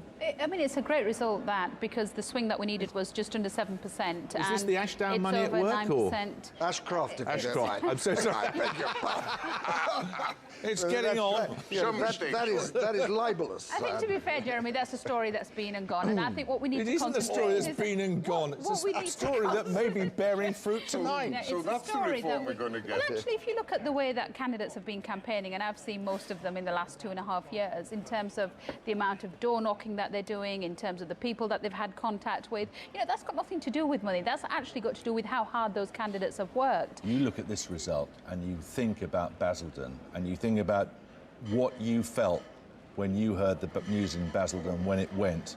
What do you feel? Yes, Calais is written on my heart. Basildon is certainly written on mine. It could be a bellwether. It'll be interesting to see how big the swing was, because the margin last time wasn't great. And I still think we're a fair way out from getting a conclusive result. The one in Kingswood was a big swing, but I think there might be particular additional local factors. It's not good. It's not good. What do you make of what's happening tonight? Well, my first conclusion is your opinion poll was rubbish, Jeremy. It underestimated, I think, the Conservatives, and it underestimated the Lib Dems. That's my first. And by the way, from the start of this evening, I didn't think we were in for a hung parliament. I think we're in for a small majority. I must just warn you, we're about to go to Torbay at any moment, but I know you'll be fascinated to see that result, but I think you can carry on talking until the returning officer there looks as if she's about to open her mouth. But however, if indeed there is a hung parliament, it's clear what the Tory strategy is. It is to write a narrative of victory based on Labour's failure. OK, I'm going to take you out there. She's speaking. Rates, being the acting returning officer for the Torbay constituency, do hereby give notice that Torbay, then, held by the Liberal Democrats with a majority of nearly 3,000. Is as follows. Anne Patricia Conway, British National Party, 709. Simon Alexander Moss, Green Party, 468. Julian Henry Parrott, UK Independence Party, 2,628. David Hedrick Friend, the Labour Party candidate, 3,231. Adrian Mark Sanders, Liberal Democrat, 23,126.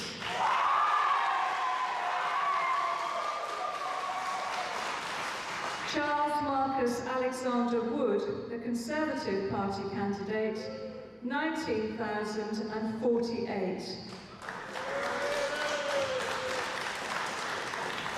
That's Hold, Torbay. And I hereby declare that Adrian Mark Sanders is duly elected.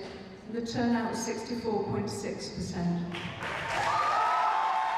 So the turnout, 64.6, you said, it was 60 before, so it's gone up a bit. Adrian Sanders, who is Deputy Chief Whip for the Liberal Democrats, been the MP there since 1997. And here are the figures. There's his raw majority. Let's just have a look at the share of the vote and the change of the vote there.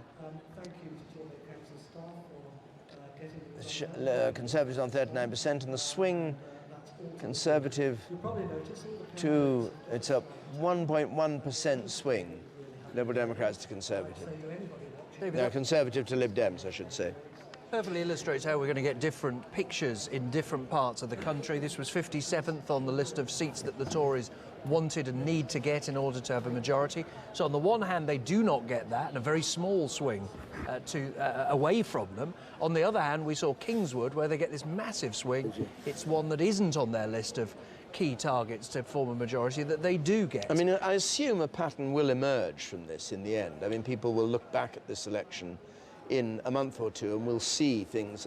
I don't know how it may be a pattern of a series of two-party races, of course, David. You may find that Tories against Liberal Democrats perform in one way, the Tories against Labour perform in another, and so on and so forth. Well, Emily and Peter Kellner are the geniuses at this, and will be able to tell us. Oh, sorry, Emily. Geniuses on our own. It was working so well before.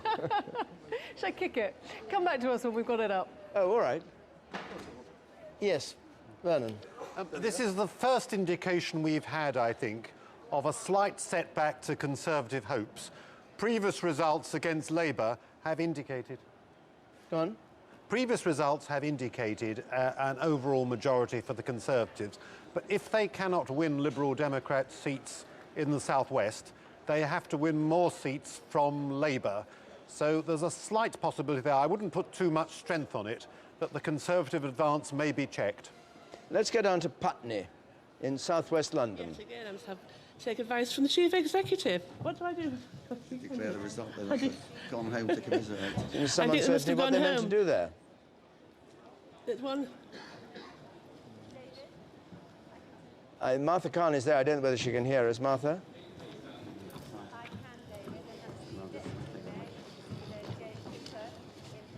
She's about to announce the result from Putney, the seat in southwest London. I, Jane Cooper, being the returning officer at the parliamentary election for the Putney constituency, do hereby give notice that the number of votes recorded for each candidate at the said election is as follows. Peter Darby, British National Party, 459. Justin Greening, the Conservative Party candidate, 21,223.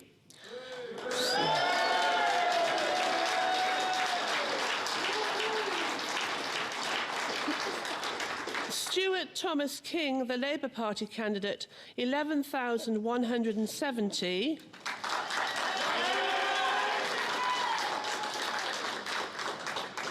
Bruce William David Mackenzie, Green Party, 591.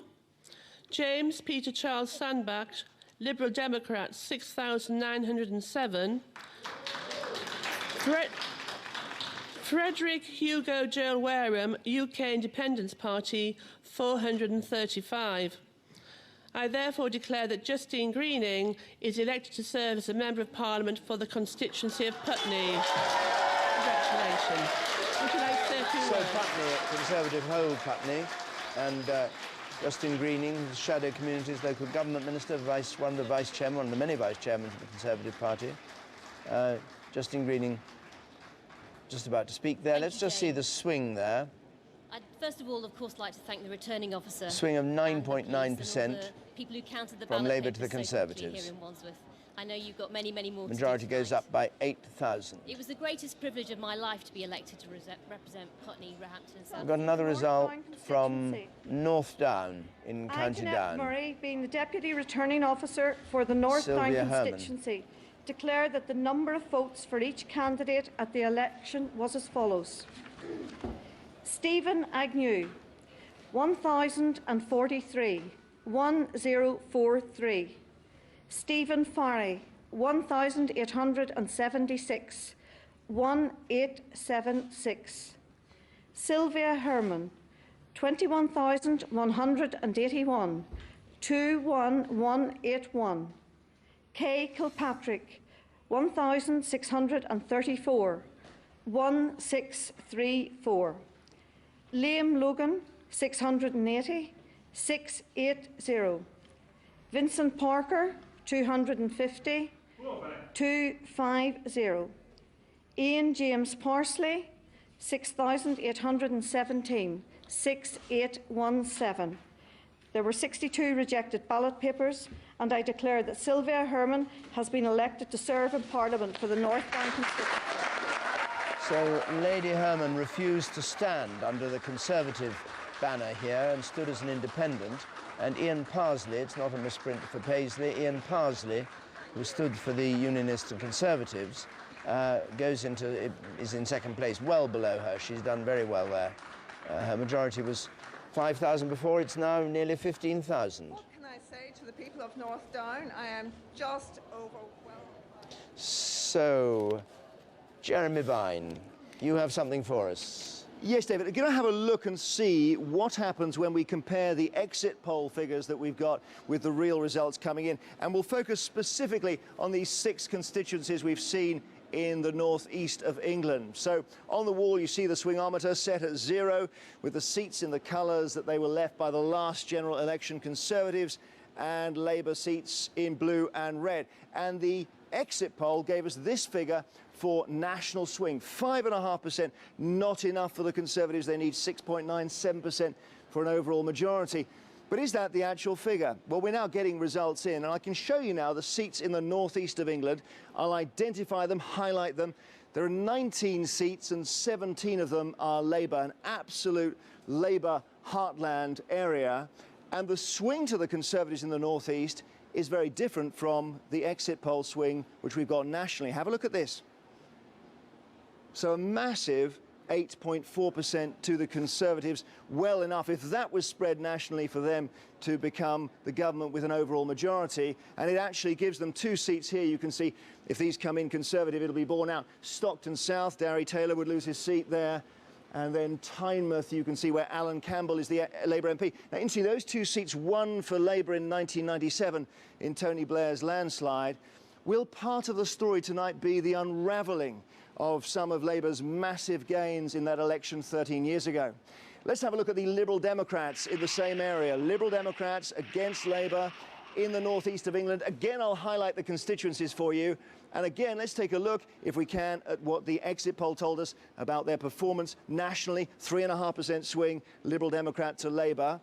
And what happens if we look at the northeast seats and the swing there? Again, it's much higher. Liberal Democrats taking chunks out of Labour, 6.7%, and they would gain Durham, big student city, would go Liberal Democrat. Roberta Blackman-Woods would cease being the Labour MP. So fascinating story from the northeast.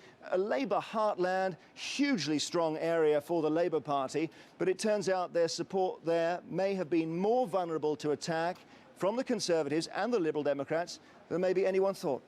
David. Thanks very much, Jeremy. Let's go down to the river again and join Andrew Neil. Thanks very much, Jeremy. Let's go down to the river again.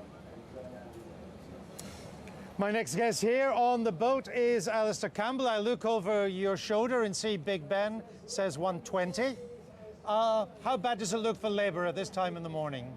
Well, I still don't think you can tell. I thought it was interesting what Jeremy was saying there about seats where Labour maybe would have thought they'd done better, where they've obviously not done as well as maybe we'd have hoped. But I still think that it's far, far too early to call. But Mr. Brown hasn't won. Well, look, we've lost a lot of seats. There's no doubt about that, and the Kingswood was a bad result as well. But the reality is, the Conservatives not long ago were expecting to be way home and dry by now, and they're not. If Mr. Cameron comes first, but without an overall majority, should Mr. Brown try and form a coalition with the Lib Dems?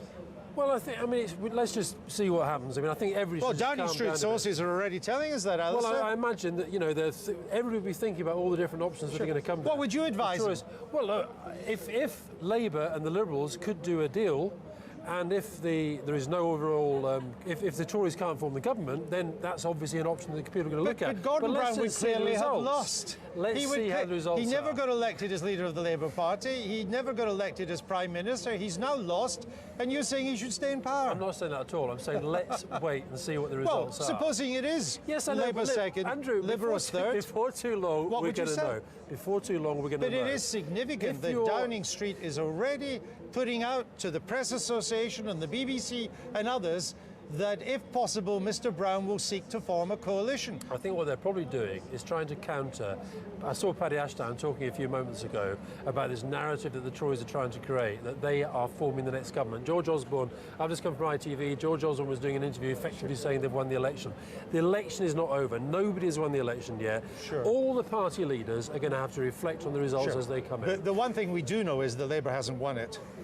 I think it'd be very, very... Even I'm not going to tell you that Labour might form a majority government in the morning, but what I can say is it's not that long ago that every single commentator, yourself probably included, thought the Tories were going to be home and dry, and they've not actually had that good a campaign. They are not where they want to be. They're not where they think they should be. This must be a sad night for you, because in a sense this is the end of 13 years of New Labour.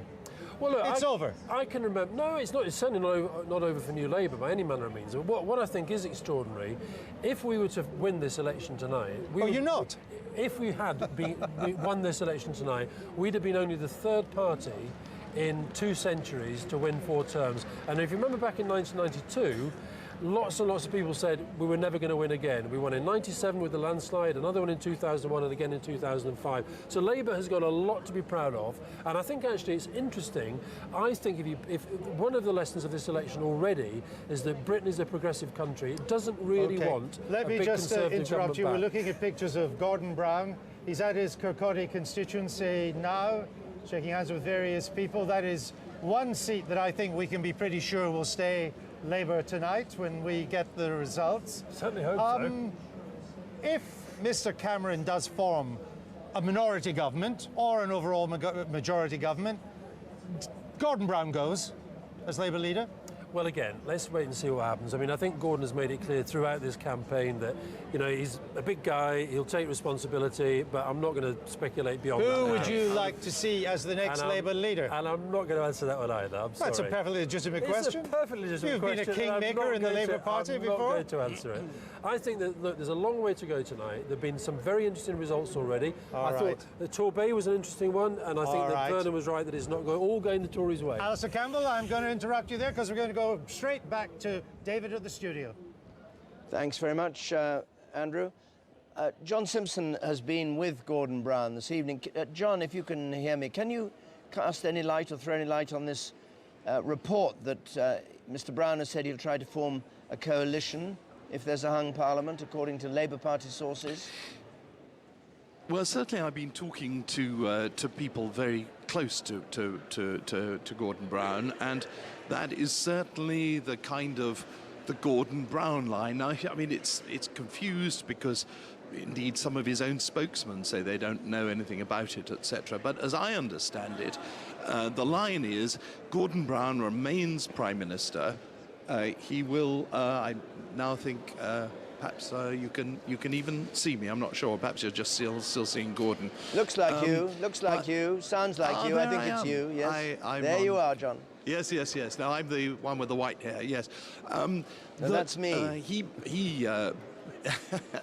He says he is the Prime Minister. Of course, constitutionally, he gets the right to see if he can form a government. That's why you're hearing all these things that are coming out to the Liberal Democrats. You know, yes, of course, we're really interested in electoral reform, and we're on the same side, really. We're the natural partners of the Liberal Democrats and so forth. That's what, as I understand it, Gordon Brown's line is. Whether that's trickled through to every member of his team, well, it doesn't seem to. But that's, no, because the line here, the line that we're getting from, apparently from number 10, I'll bring Nick in on this, he'll know, is that he'd try to form a coalition government, not that it's possible. The Press Association have reported Downing Street sources saying this. I've just been talking to someone who works very closely with Gordon Brown, who's trying to downplay it. Frankly, you don't need to talk to anybody. It's blindingly obvious. Every single Labour spokesman that's come on this programme since the moment the programme began has flattered the Liberal Democrats, called for electoral reform and said the Tories haven't won and that it would be helpful if they could work with other people for a stable government. They are saying in great bright red lights with the klaxon going, come to us. We want to do a deal, they're saying to the Liberal Democrats. Now, of course, what we don't know is whether the seats that will be declared tonight will allow them to have the chance to do that. Well, Gordon Brown there at the count, and we'll have his result when it comes through. Meantime, we've got a result from Wales I'd just like to see. Vale of Clwyd, first of all, in Denbighshire. Labour held on to this. This was just outside the range that the Tories were hoping to take if they wanted that 116. He's been there since 97, and the swing 3.6% to the Conservatives. And Anglesey, Innismorn, again a swing, this time from it's Plaid Cymru to Labour. Labour to Plaid Cymru 1.8%. And Arfon, which we had a moment before, I think, Labour to Plaid Cymru 3.7%. There we are, that's the Arfon result. So there's a 3 Welsh results in. We're getting more from Wales and Northern Ireland than we are from England. Well, Nick? It suggests, our analysts are telling us behind the scenes, that you're getting a slightly lower swing to the Conservatives in Wales. Now, remember, the Tory party set a target of 10 at one stage, Welsh gains that they wanted to make in order to get a majority. It would not suggest that they would be able to do that on the sorts of figures we're seeing in Wales, and once again reinforces this idea that you're getting different swings in different regions. It means the Conservative government will be very much an English government. And Peter Kellner made an interesting point a little while ago. The Conservatives will be the third or possibly even the fourth party in Scotland. How will that play when you have an SNP leader of a government in Scotland who says that Scotland has a let-out from the expenditure cuts of a Conservative government by voting for independence? The strains between England and Scotland are likely to increase very considerably, in my judgment, as a result of this election. Well, it will certainly be a conundrum. Anyway, we're waiting for more to come in. We've got 326, the winning post. You see how few have so far come in. 11 Labour, 4 Conservative, 2 Liberal, 8 others. Jeremy. Well, David, thank you very much. We're joined now by David Blunkett, who's in Sheffield. David Blunkett, are you entirely comfortable with the idea of Gordon Brown hanging on to Downing Street as the result of some sort of deal? Well, there are 2 provisos. Firstly, only the Prime Minister can concede defeat or decide that he would like to try and reach a deal with others. And secondly, that is entirely dependent on whether the Conservatives get an overall majority. And my own view, at this very, very early stage with the swings we're seeing, is that it's quite likely that the Conservatives will make it, or they'll be so close to it that the decision will be taken. You see, back in 1992, I remember my colleagues going till 5 and 6 in the morning, spouting the line that was put to them on their pages, and the electorate outside and the chatterati being completely bewildered. And I think within 2 hours we'll know pretty well whether the Conservatives have made it or not, and at that point people actually might be able to talk something sensible. But your instinct is that Labour has lost this election. My instinct is that we regrettably have lost the election, but that we should go for uniting the anti-Conservative forces if we are in opposition. I say if we are, in a way that tries to minimise the damage they can do to our economy, to our social policy, to the well-being of the people who have voted for us in the election yesterday, and above all to stop what happened in the 1980s in my city, which was the destruction of the fabric of the community and the well-being of people in terms of their employment. And that should be our primary task as a party that will, of course, whether in coalition with others or not, will be renewing itself, will be reconnecting, will be speaking the language of people we represent. David, thank you very much. Paddy Ashdown, what advice would you be giving Nick Clegg tonight? Don't listen to hoary old war horses sitting on the back seat, and one of them is me. Okay, thank you very much, David. Listen, if you let me give you perhaps if you put me against a wall. I'm going to have to cut across you because people want the results, and we've got one coming in, David. Okay. Liberal Democrats held on to Fife North East. Interesting, David Blunkett, the first senior Labour Party member, to say that he, in his opinion, Labour has lost this election. We go to the city of Durham for a declaration. Held by Labour, majority of 3,000. Yes, I am. Liberal Democrats in second place. Labour have held this. Okay.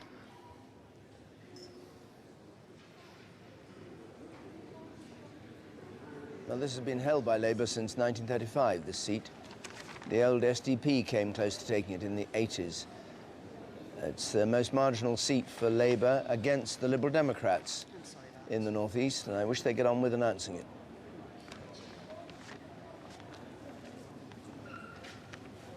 If they don't win this seat, the Liberal Democrats, they'll be quite disappointed. Nick Clegg's final rally before arriving home in Sheffield was in Durham. It was a target they wanted. They want to have a real presence in the North East. They run the council in Newcastle, and their argument had been if they had trouble against the Conservatives in the south of England, that they could do well against Labour in the north of England. So Liberal Democrats don't get this seat. It will be confirmation of the picture coming out of our exit poll that this isn't as good a night as they might have hoped for. Can't imagine what they're waiting for. They all seem to be standing there. 1, 2, 3, 4, 5, 6, 7 candidates. Oh, here she comes. I, Colette Longbottom, being the acting returning officer at the parliamentary election for the City of Durham constituency held on the 6th of May 2010, do hereby give notice that the number of votes recorded for each candidate is as follows. Blackman, Woods, Roberta Carroll, the Labour Party candidate, 20,496. Coghill, Marshall, Nigel Revel, UK Independence Party, 856. Collins, Jonathan Charles, Independent, 172. Musgrave, Ralph Steve. The electorate was 73,534. We'll going up to Kirkcaldy for the Prime Minister's result, and we'll come back to Durham Rejected papers 60, and the percentage after we've had this result from Kirkcaldy. 37%. I, Ronnie Hines, returning officer, give notice that the total number of votes cast for each candidate in the election was as follows. Peter Adams, UK Independence Party, 760. Susan Archibald, Independent, 184. Gordon Brown, Scottish Labour Party, 29,559.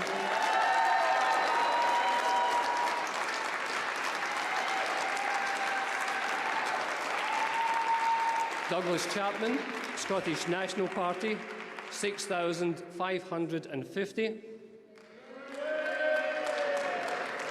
Derek Jackson, Land is Power, 57. McLaren of McLaren, Independent, 165. John Mainland, Scottish Liberal Democrats, 4,269. And Lindsay Patterson, Scottish Conservative and Unionist, 4,258. I declare Gordon Brown elected to serve in Parliament as a member for the Kirkcaldy and Cowdenbeath constituency.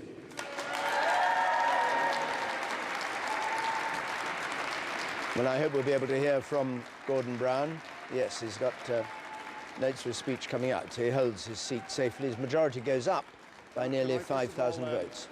Thank my fellow candidates for the dignified manner in which they have fought this campaign. And can I thank this great college, of which I'm proud to be and remain the Chancellor, and which is now a central focus of our whole community life. I want to thank the staff for what they have done to give us a great welcome. And let me tonight thank the returning officer and the staff who have administered this count with such speed and courtesy and care, ensuring that everyone who has met the rules has had the chance to vote, as I hope and believe is the right of citizens everywhere throughout our country. Let me say to the people of this great constituency, there is no greater privilege than to serve in Parliament the people you have grown up with, men and women you've gone to school with, whose children have also grown up here. A few yards from here is the home in which I grew up as I was young. Immediately across the road from here is the church where my father preached and where I first began to learn about social justice. And decades ago, I learned here in Kirkcaldy something that has never left me. I learned what true friendship is.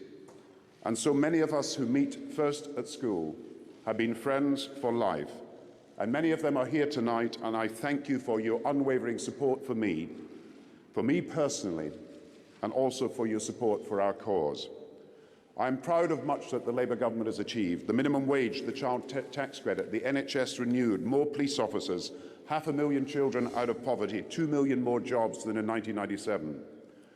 And I'm proudest of all to have been returned as a Member of Parliament for 5, now 7 elections in a row, by the people who know me best, who I am, who I stand for, and what I went into politics to achieve. I entered Parliament to fight for jobs, and that's what, even through a global financial storm, I have been doing. I entered Parliament to improve schools and the opportunities of young people to get apprenticeships and to go to college and university and get a degree, and that's what I have done and am doing. I entered Parliament to fight against discrimination and dignity, and for dignity and equality, and to deliver dignity for older people, and that's what I've been and I continue to do.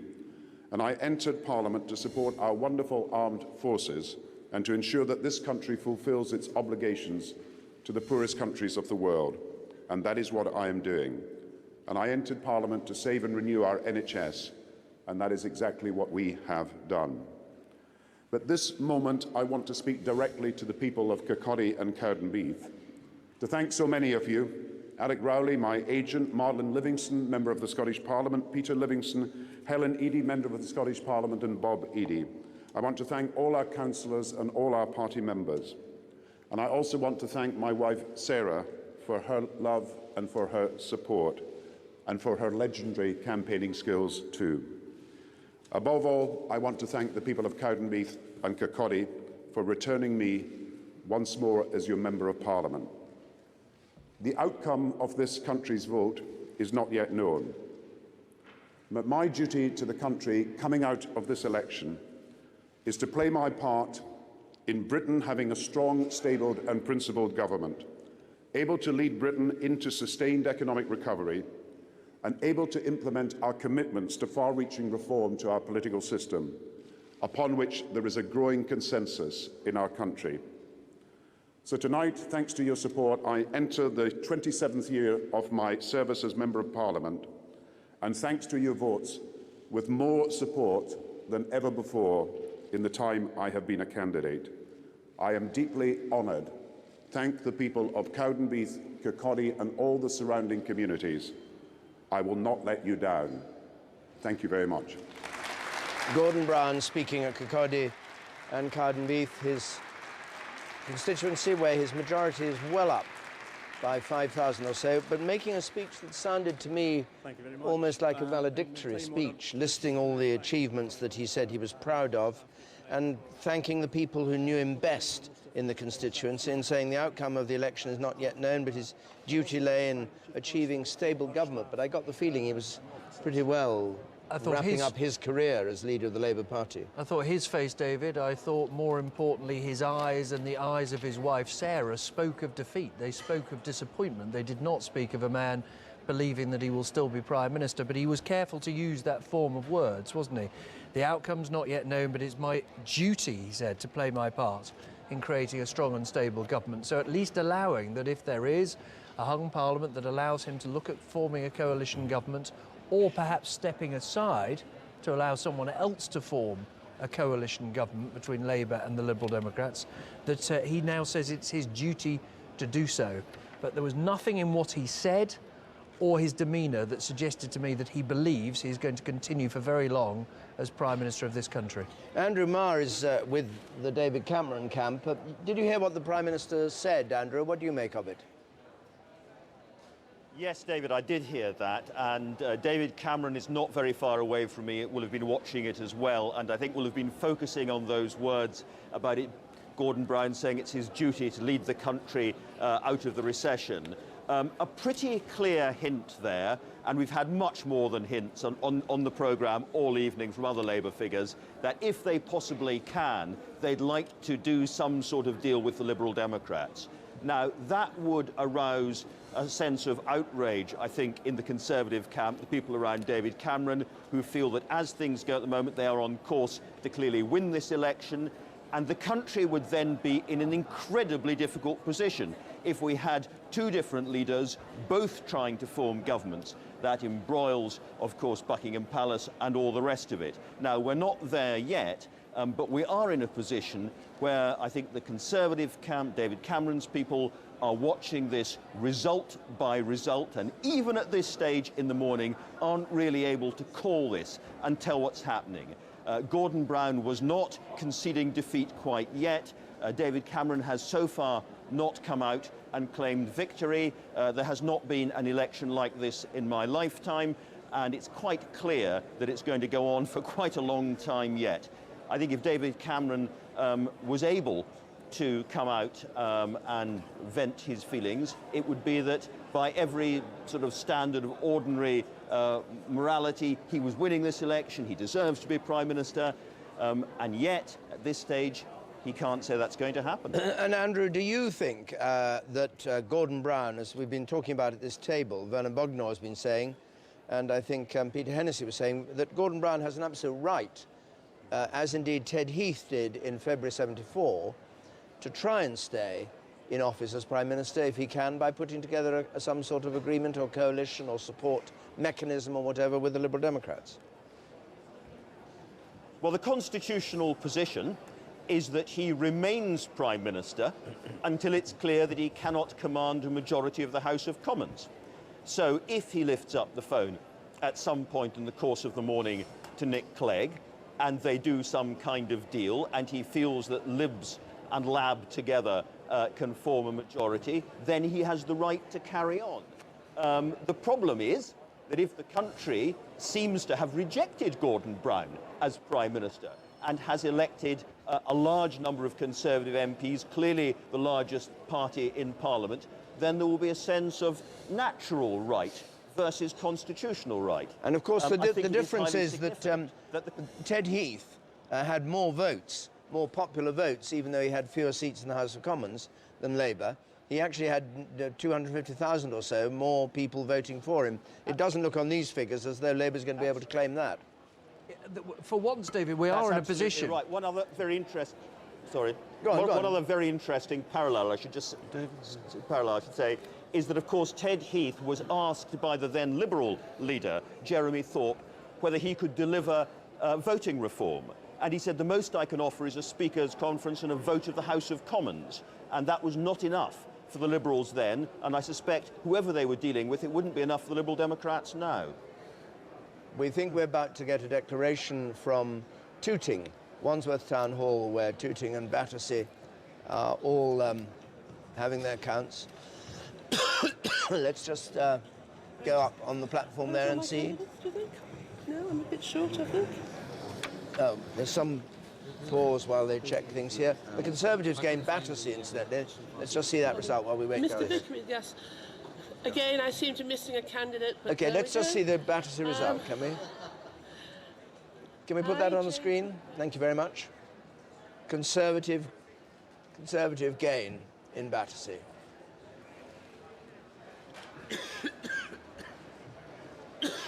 6.5% swing to the Conservatives. Liberal Democrats, 7,509. Mark Adrian Clark, the Conservative Party candidate, 19,514.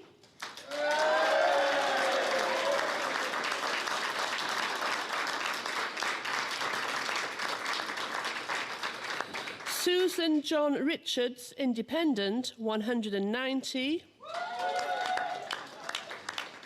Sadiq Aman Khan, the Labour Party candidate, 22,000.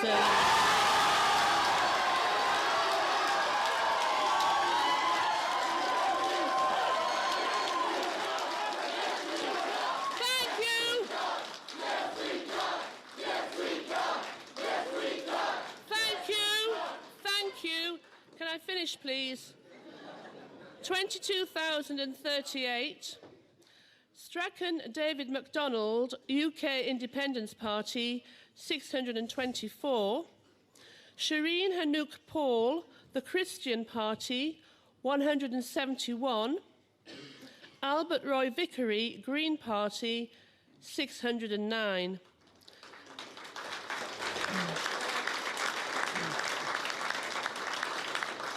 I therefore declare that Sadiq Aman Khan is elected to serve as a Member of Parliament for the constituency of Tooting.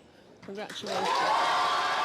So Sadiq Khan, who's been there since 2005, is a Transport Minister, attends Cabinet, the first Asian to attend Cabinet, and the shout you may have heard was "Yes, we can," a bowdlerisation of Obama's slogan, "Yes, we can."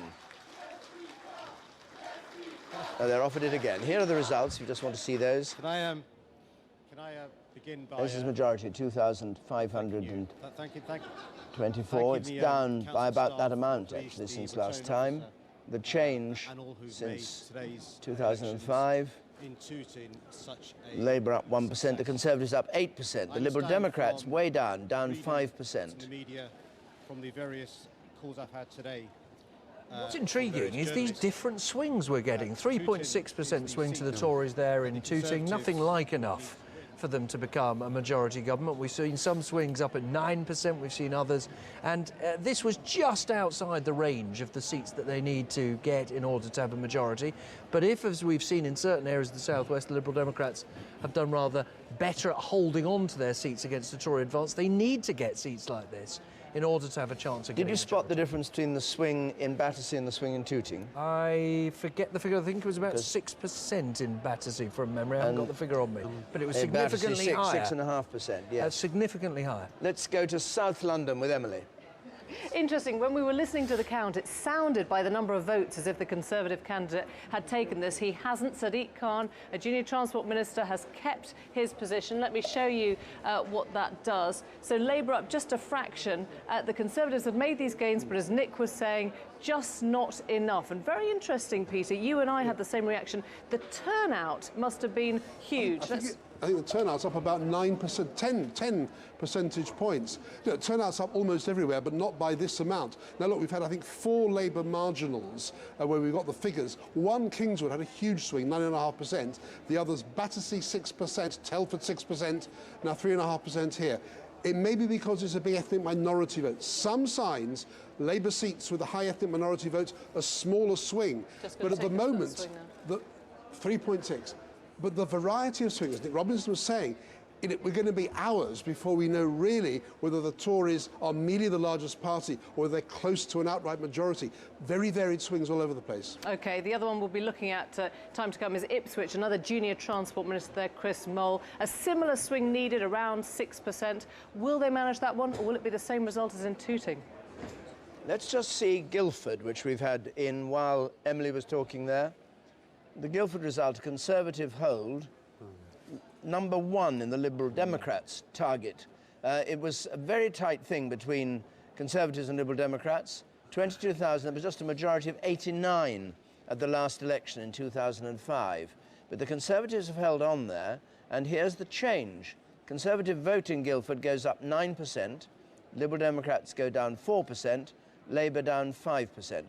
Turnout, 72%. They're carrying out to decent turnouts like we used to have in the 60s and 70s. There's just the beginning of a hint that this exit poll that looks so odd about the Liberal Democrats may not be wrong, actually, because we are seeing these drops, but we're seeing them in seats where we get increased turnout.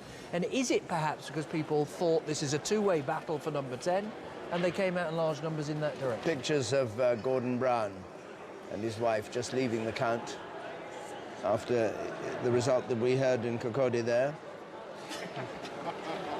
One would have thought in a seat like Guildford that Labour voters would have swung very heavily to the Liberal Democrats to enable the Liberal Democrats to gain that seat from the Conservatives. It's a very disappointing result for them, as City of Durham is. Let's join Jeremy Paxman. Well, I'm joined now by Ed Miliband, who's at his count in Doncaster. Ed Miliband, David Blunkett was saying to me a few minutes ago that he thought the Conservatives were going to end the night with an overall majority. What does it feel like to you?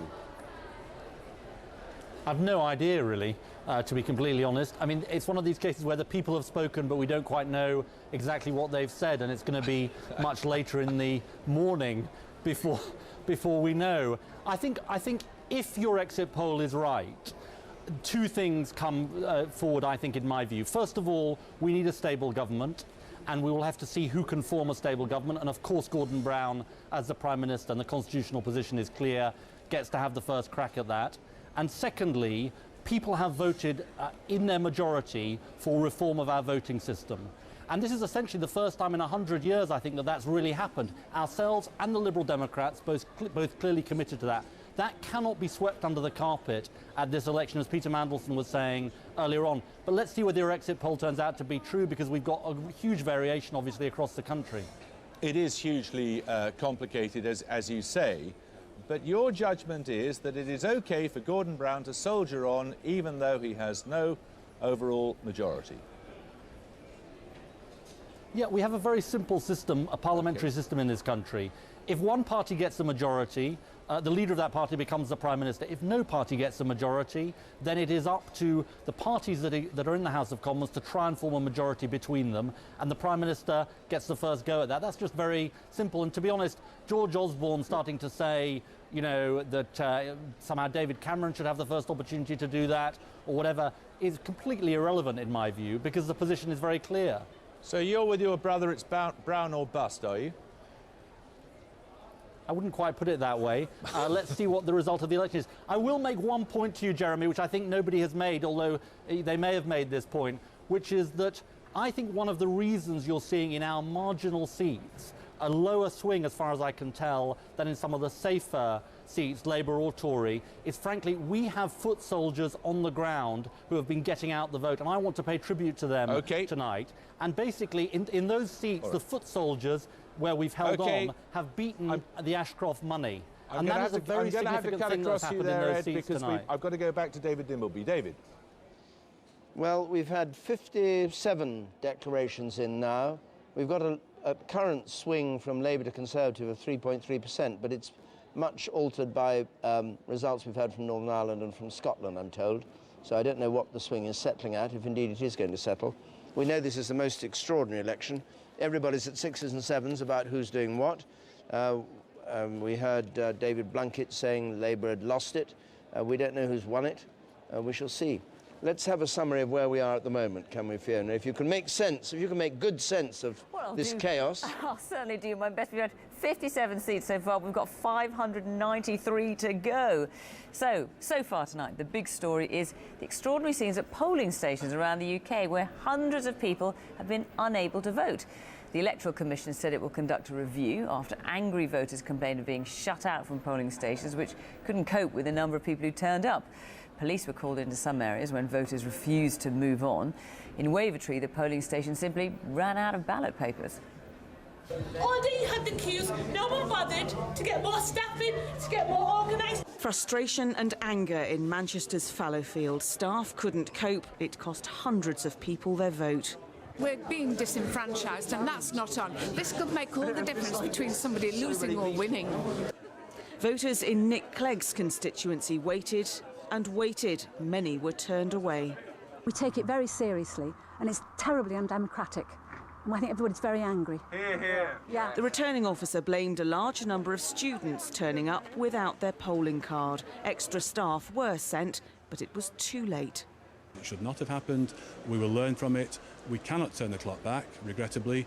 We could not extend beyond 10 p.m. Once the problem occurred, we had no remedy open to us.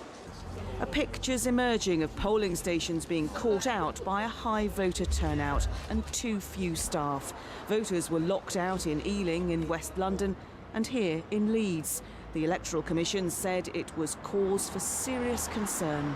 Clearly we're going to look at this. Clearly Parliament will want to look at this, and it may well be that the law will need to change. Already there are suggestions of a legal challenge to results where voters were turned away. Philippa Young, BBC News. Well, we've had the first big upset of the evening, first political scalp.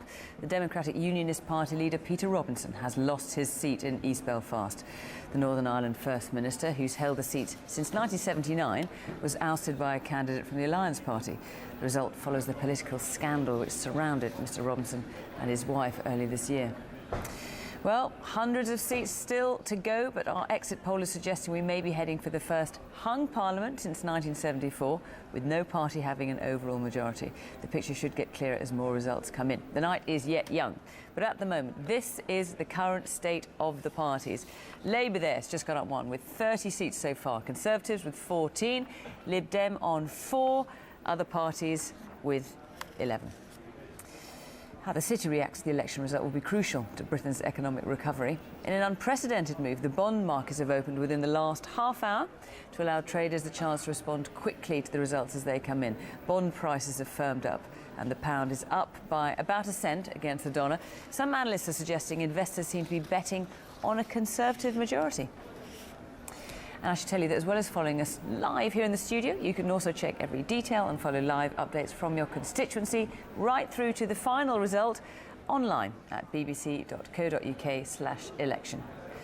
So tonight, extraordinary, unprecedented scenes at polling stations as some people were turned away without being able to vote, and the Electoral Commission says there will be a thorough review. Thanks very much, Fiona. Let's just have a look at one or two more results we've had in. Blaenau Gwent. Labour have gained, you might say gained back Blaenau Gwent from People's Voice. There was a great row there over the years, a by-election in 2006, because Labour tried to impose, we've got Newbury up there, but let me just finish on talking about Blaenau Gwent, because Labour tried to impose a candidate, and the Labour candidate stood as an independent and held it. Well, that has now ended. Labour's taken it. Anyway, let's go on to Newbury now. Conservative hold in Newbury. Liberal Democrats in second place, David Rendell. And the Liberal Democrat vote falls by as much as the Conservative vote rises. The majority was 12,000 before, and it's up 8,700 or so. So the Conservative hold there. Gedling. Labour hold on to Gedling in Nottinghamshire. Vernon Coker re-elected there. Schools Minister, his majority goes down by 2,500 or so. And there's the figures, down 6%. Conservatives flatline, Liberal Democrats go up 2%, BNP up 3%. They weren't there before, so that's a phony increase. It's just what they've got. David, Turnout 68%. Forgive me, that result will cheer up the Labour Party. That was 92nd on the Tory list. We keep reminding you there are 116 seats they have to get a majority. That was 92nd. And the Tories have failed to get it and fell pretty miserably indeed in their effort to get it. Are you taking a bet now on the hung parliament? I'm not taking a bet on anything. Well, I'm not taking a bet. At the moment, but yes, it seems to me... A professional bet on a hung parliament. You know what I mean is the results are change hands. So varied, it's hard to say, but it seems to me there isn't a pattern here that would give confidence to the Tories they get a majority. There are 10 Tory targets in the East Midlands. That was an important one for them, and they haven't got it. Yes. And the evidence, interestingly, David, is that when you leave England, you go to Wales and Scotland, the Tories are performing much, much worse. Now, they had no great hopes in Scotland of gaining seats, but they really did have hopes in Wales. And the evidence we've got to date shows their vote share is just not doing enough to get them those seats. The swing we're getting from Labour to Conservatives in England so far is 6.7%. It's way down at 3 or something, isn't it? 6.7% is on the cusp. Over the UK, it's 3%. If it were the UK as a whole, of being enough to get them a majority. But across the UK as a whole, they haven't got it. OK, let's go boating with Andrew.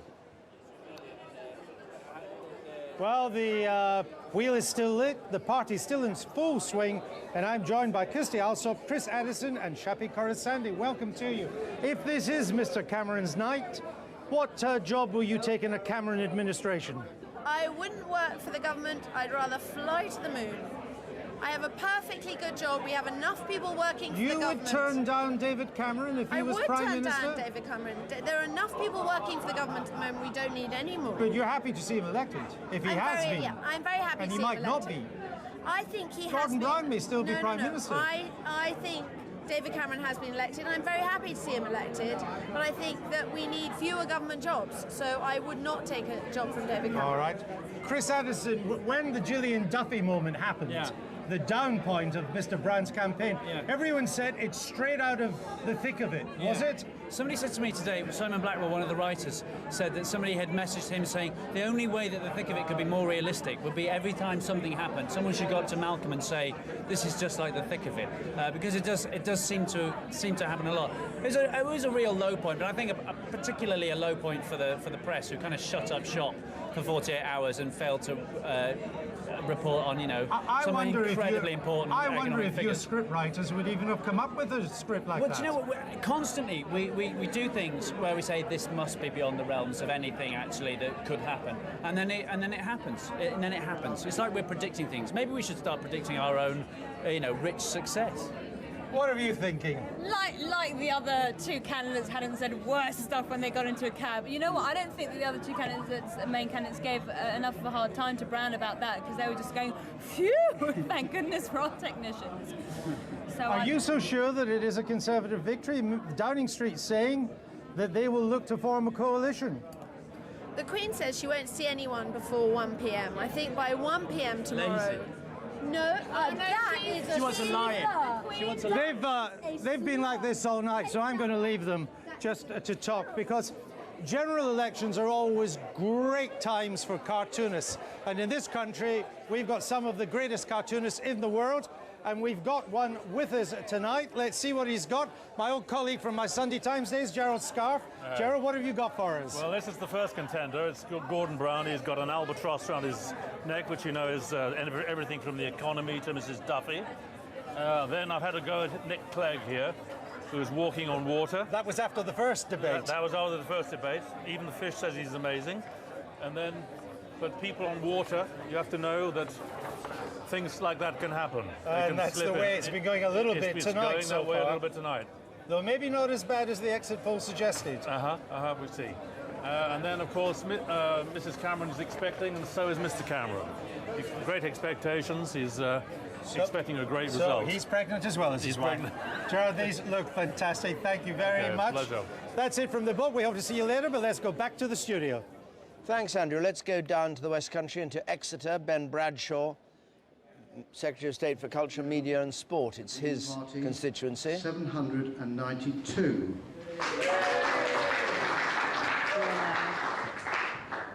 Bradshaw, Benjamin Peter James, the Labour Party candidate, 19,942.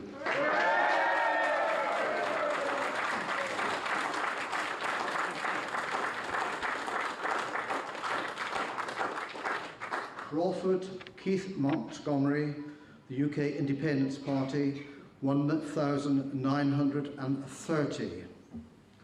Farmer Robert David, British National Party, 673. Foster Hannah Margaret, the Conservative Party candidate, 17,221.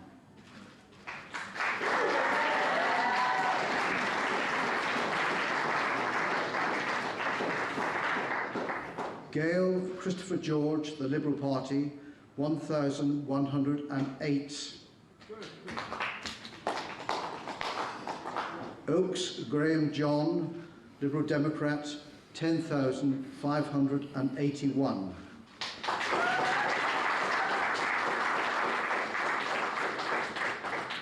And I do hereby declare that Benjamin Peter James Bradshaw is duly elected.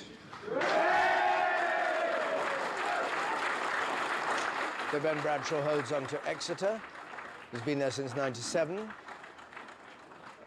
Gay MP, who in his first battle said he was gay and had an opponent from the Conservative Party who tried to defeat him on those grounds, but he's been safely there. His majority is down 5,000, 6,000 or so from last time, but nevertheless he's there. Swing from Labour to the Conservatives, 6%, just a little bit on the low side for the Tory ambitions to be fulfilled in Exeter. Turnout, incidentally, up there by 3 and a bit % like everywhere else. Now, we were going to get a result from Dunfermline and West Fife. Labour have held Dunfermline and West Fife. But I don't know if we can put that one up. I don't think we can, perhaps. But the majority has been cut. This was one that the Liberal Democrats took at a by-election in 2005, and then it was taken back tonight, or yesterday, I should say, by Thomas Doherty for Labour, Dunfermline and West Fife. So let's have a look at Scotland. We know that the Tories are in difficulty in Scotland, and we know that the swing to the Tories is as opposed to in England. But Jeremy has perhaps a more elegant way of putting it. Jeremy. Well, I'll try, David. Let's have a look at the map, first of all, coloured in as it was left by the last general election in 2005. And let's isolate Scotland. And as we were saying earlier on, of course, it looks from the air as if it's all Liberal Democrat and SNP because of the sheer size of their constituencies. But actually, it is hugely Labour in strongholds around Glasgow and Edinburgh and the cities, so the red is dominant in Scotland. We've had some results in. I've coloured them into the map for you. So you can see here, Ming Campbell re-elected there and Gordon Brown there. But it's worth us taking a look at the general picture in Scotland, the seats that were won at the last general election. Come over to our data table and I can show them to you.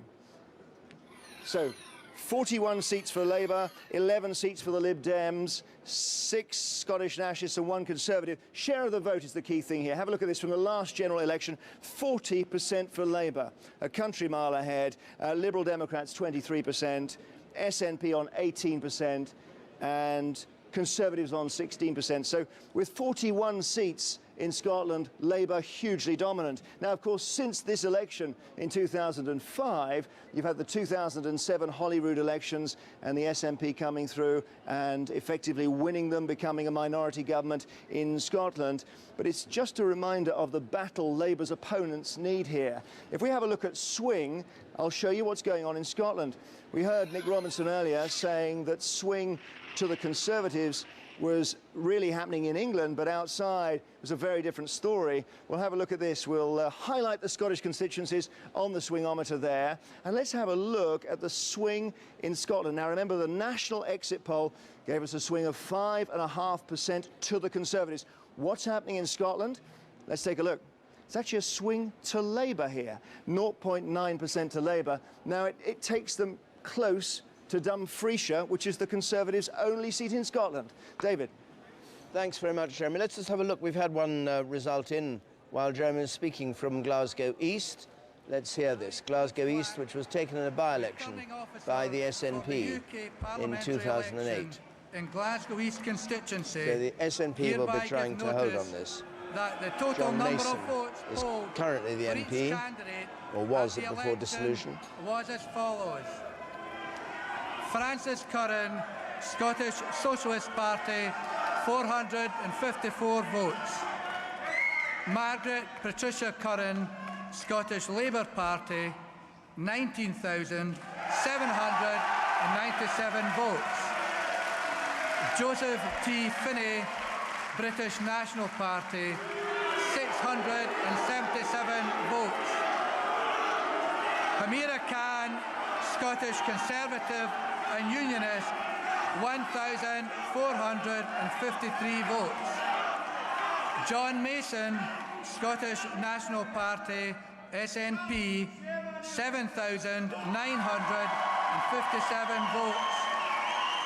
Arthur Misty Thackeray, UK Independence Party, 209 votes. Kevin Ward, Scottish Liberal Democrats, 1,617 votes. And I declare that Margaret Patricia Curran is elected to serve in the United Kingdom Parliament as a member for the Glasgow East constituency. So a good lively reception in Glasgow to the news for every candidate, as a matter of fact. But Margaret Curran takes it. It's interesting, this was a seat that when John Mason won it in a by-election, it rocked Gordon Brown's leadership for a bit because it was so extraordinary that the SNP would take a seat from Labour. But anyway, they've taken it back. Majority 11,800. Let's just see the change from the national result in 2005. SNP up 8%, Labour up 1%, Liberal Democrats down 7%. So that doesn't show the by-election, of course. That's the raw figures. Right, let's join... Oh, hold on a second. Yes, Just Nick. a brief thought. Glasgow East, you may recall, was the by-election that followed the great row about the 10p tax, which caused Gordon Brown such trouble there was even a possibility he'd lose his job as leader of the Labour Party. A crisis, he said it was a mistake. So I think, in a sense, not that surprising that Labour have gone back in that constituency. What's interesting, again, is look at those figures. You're seeing the Liberal Democrats lose huge amounts of support, the Tories lose support, Labour just gain a bit. Remember, of course, the SNP are the government. They're the incumbents in Scotland, and they are making difficult decisions, which is easy to campaign against. The Labour vote is holding up well in Scotland, and the Conservatives aren't making great advances in Wales either. That may not matter too much for their chances of forming a government, because there simply aren't that many target seats in Scotland and Wales. There just aren't too many marginals. What they'll be more worried about is a seat in Gedling in the North Midlands, which required a 4.9% swing to gain it, and the Conservatives failed to do that. They'll be much more worried about a seat like Gedling, which they failed to win. Good. Thank you very much. Let's join Jeremy Paxman. Thank you very much, David. Well, we've now got two further members of the House of Lords. Procession of Lords tonight, Lord Reynard, Lord Faulkner. But I want to start with you, Saeed Avasi. You're not doing very well. I think we are. I think We've we've only had gained some 3 seats. We haven't had a lot of announcements yet. If you look at, I mean, I'm going to have to refer to this. We've just apparently gained Loughborough on a 5.5% swing. We had a 7% swing. We held Guildford, but we had a 7% swing to us from the Liberal Democrats. If you look at the pattern that's emerging over the evening, there clearly appears to be a swing to us both from the Liberal Democrats. You haven't won Tooting, you haven't won Gelding. I mean, you know, these were all target seats. Yeah, let's look at the figure, the number that they were on the target list. If you look at the ones that were right up there on the target list, we are taking them. But if you also look at the general swing, and I think that's important, Jeremy, there's a swing to us from the Labour Party and there's a swing to us from the Liberal Democrats. But to get an overall majority, you needed to take those seats, and you haven't. Well, like I said, it's early days yet. There's a lot of seats still to be called. Of course, there are lots and lots of seats still to be called. But let me ask you guys, do you guys understand? Do you understand what's going on tonight? It's very difficult to see an overall picture because it doesn't feel like the results are backing up the exit poll at the moment. The Tories seem to be not doing as well as the exit poll suggested. I agree with you, they don't appear to be getting towards an overall majority. The numbers will look, I suspect, rather different to what we've been thinking they were going to look like at the beginning of the evening. Lord Reynard, what do you think's going on? Because you guys aren't doing particularly well either. 2/3 of the seats are safe, and of course there were no surprises there. In the third of the seats that are not safe, I think we'll see quite different things in different places. Not very long ago, the Conservatives were boasting they would gain a lot of our seats, yet the evidence so far is they're certainly not doing that. But the night is yet young. Your exit poll has been wrong before about the Liberal Democrats in particular. Last time you said we'd get 51 and we got 62. But let's talk about let's see how many results. we get this time. You wanted to take Durham, didn't you? Well, of course we'd like to take a Durham. You failed. And of course the Conservatives expected to take Torbay, but we doubled our majority. But you know, a couple of weeks ago, it almost was being said that Nick Clegg could walk on water. We are not seeing the results in the constituencies. Well, that was being said by some people, but we started the campaign below 20%. We don't know where we'll finish it. Certainly above that. And certainly I think British politics will never be the same again. Because now all three parties How many times have we heard that? are somewhere between a quarter of the vote and a third of the vote. That's three main party politics permanently here in Britain.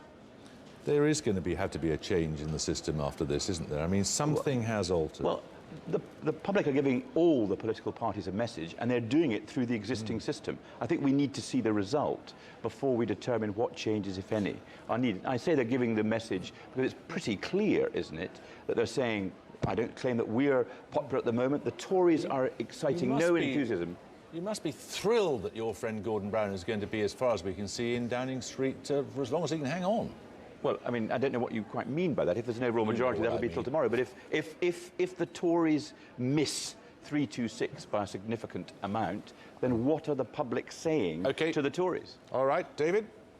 Aberconwy, a Conservative gain from Labour. Gito Bebb takes that, a majority of 3 and a bit thousand. And Labour goes into second place, swing to the Conservatives 7.6%. And Loughborough, Conservative gain from Labour in Loughborough, University Town, near Nottingham, between Nottingham and Leicester, and a swing to the Conservatives there of 5.5%.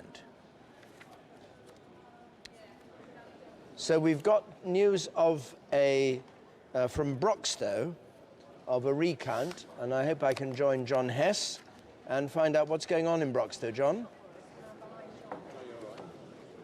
Well, the situation here, David, is a recount has been called, and I think it's an indication of how close it is. This is one of those key marginals that are dotted around Greater Nottingham, just off the M1 motorway. We heard so much about the importance of motorway man and motorway woman in this election campaign, and there are up to 12 Labour marginals that could be affected by tonight's result. We're getting a very mixed picture in the East Midlands. We've just heard about Loughborough, Labour holding on to Gedling. Labour sources here are saying that they may have lost already Leicestershire North West, and they're also talking about Ashfield. That's the former seat of the Defence Secretary, Jeff Hoon.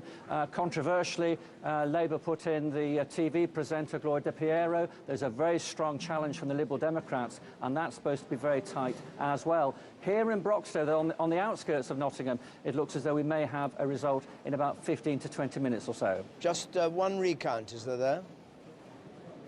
At the moment, David, yeah, just the one. But I think what's starting to emerge is that what we might find here is that element of tactical voting that we heard so much about. This is an area where normally the Liberal Democrats would get about 15 to 16% of the popular vote, and the Labour Party have tended to rely on the Liberal Democrats voting tactically to keep out the Conservatives. There might be a different picture here this evening. Well, it was 42nd in the target list for the Conservative Broxtowe. We'll get the result when it comes. Let's have a look now. Emily, can we see the effect of the Tories on the Lib Dems yeah, we're looking and what's for happening? patterns, and it's very difficult to see anything consistently emerging. But they don't appear, the Conservatives, to be toppling these Labour ministers. We saw Gedling, Vernon Coker hanging on there. We saw Ben Bradshaw and Exeter hanging on there. But what is happening is they are pushing away these attempts by the Lib Dems in very marginal seats in the south. Let's take you to Newbury and show you the kind of swing. So the Conservatives holding on here, but the kind of swing they're getting here is the sort of one they'd really like to be replicated to give them that majority overall. Same sort of pattern in Guildford. Let me just show you that. Again, they've held on to this. This was the #1 target for the Lib Dems, but the Lib Dems failed to take it. 6.9, just slightly less, but 6.9 exactly on that technical swing needed for a parliamentary majority. Peter. And we're hearing that they also held Eastbourne, which was another Lib Dem target. This matters not just for the Liberal Democrats, but the whole Labour strategy tonight of a coalition with the Liberal Democrats depended on the Lib Dems taking a number of Tory seats, pulling the Tory total down, pushing the Lib Lab total up. Well, it's not happening in these Tory Lib Dem marginals. Just to remind people, if you're looking at this, this is the 2005 result. We haven't had Eastbourne in yet. We're waiting for that. But it looks as if, Peter, that the Clegg effect that we heard so much about is not really translating into seats. Absolutely. The Liberal Democrats did only a 1% swing in Eastbourne. It looks as the Tories have held it. Another swing to the Tories in a Tory seat being defended against the Liberal Democrats. Nick Clegg will be unhappy with this, but I think Gordon Brown won't be too pleased with that either. It's very rare to find any kind of pattern on a night like tonight, but we'll be looking out and seeing if we get 3 in a row at least here. This is a very mysterious election, isn't it? Very confusing, and no clue yet what's going to happen, except it now looks quite hung. I think it does, because we've seen target number 43. The Tories didn't get, I think I'm right in saying. Gedling, we know they didn't get. Telford was off the list, but they didn't get. There are a few signs there of Tories struggling to get seats that they ought to get. But there is this extraordinary story of Nick Clegg walking the debates, apparently. Huge approval ratings. Talk of a massive increase in his support. And he's really struggling to gain any seats at all at the moment. Keep having to stress at the moment. And it maybe is a reminder to us that people saying they think someone does well in a debate It's rather different from them actually voting for them. But it's a bit early to add up their actual votes. So Yes. they may have done well in the popular vote. Well, We don't and know, I don't know where their votes... Oh, in the popular vote. And the difficulty always yes. under this voting system is that their vote can be thinly spread across the country, not bringing you gains in seats, but an increase in vote share. We've got a result coming in from Vale of Glamorgan. This is the second target for the Tories in Wales. 41. Davis, Alana Elizabeth, Labour Party candidate, 16,034. Harold, John, Christian Party, proclaiming Christ's Lordship, 236. Johnson, Ian James, Plaid Cymru, the Party of Wales, 2,667. Barney, Kevin, UK Independence Party, 1,529. Parrott, Ellen Ed Shan, Welsh Liberal Democrats, 7,403. Thomas, Rodri Hugh, Green Party, 457. The number of ballot papers rejected was as follows: want of official mark, 0. Voting for more candidates than the voter was entitled to, 17. Writing or mark by which voter could be identified, 4. Being unmarked or wholly...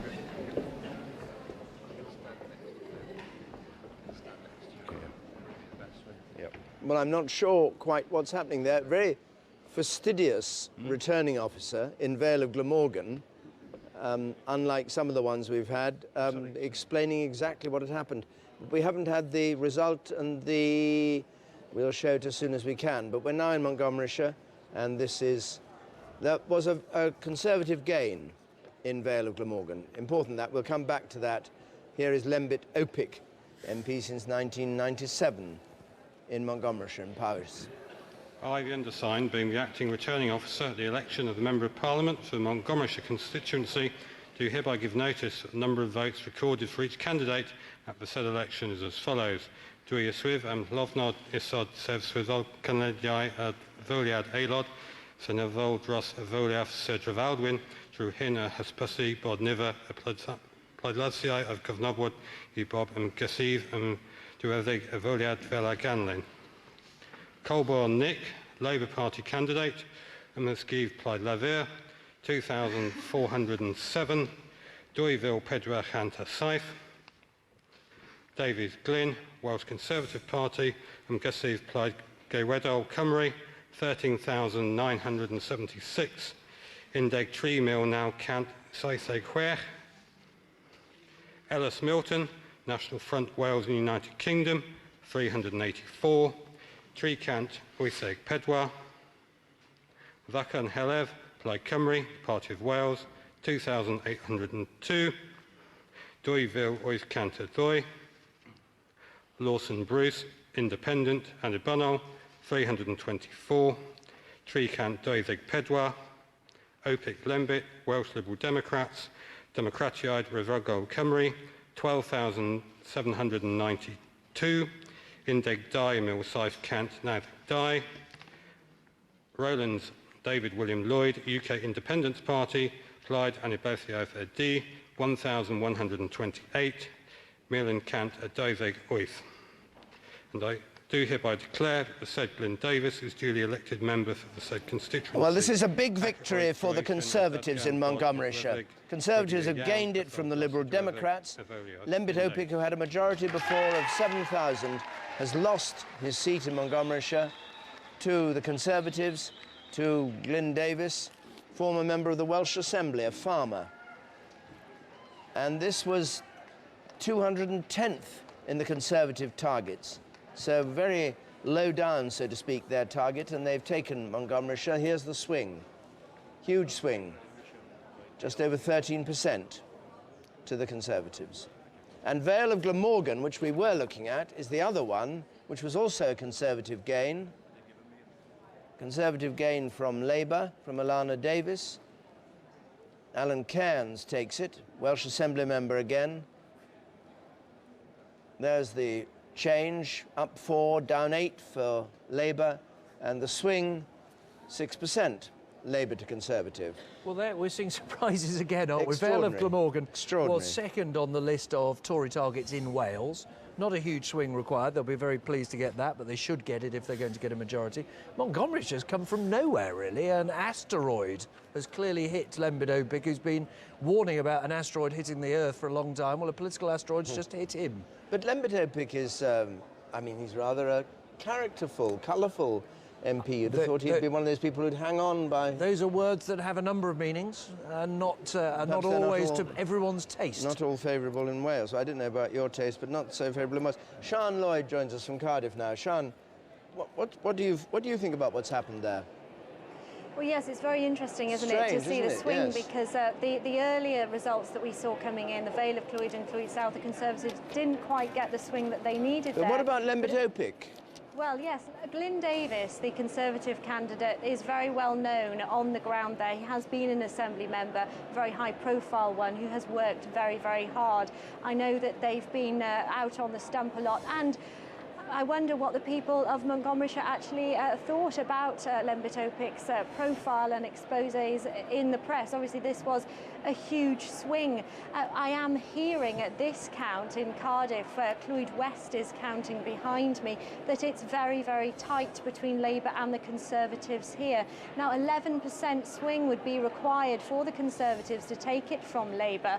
It's been a Labour seat all along. Only once has it been held by the Conservatives in 1983, since the Second World War. So we're waiting to hear what's happening here. The declaration, we're not sure when it's coming. We've been told that Cardiff South and Penarth is likely to come first, and that's expected in half an hour's time. But the other picture that we're getting from Wales is Plaid Cymru, and it is expected that they are going to be disappointed this evening. They failed to take Ynys Môn, which was one of their top target seats, and Ieuan Wyn-Jones, the leader of Plaid Cymru, is the Assembly member for there.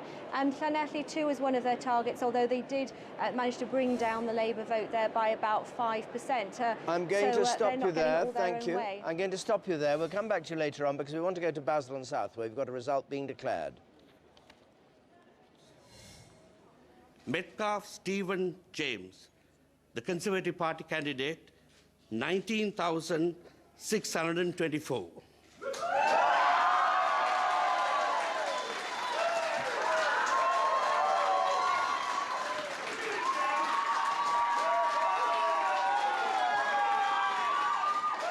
Roberts Christopher, British National Party, 2,518. Smith Angela Evans, the Labour Party candidate, 13,852.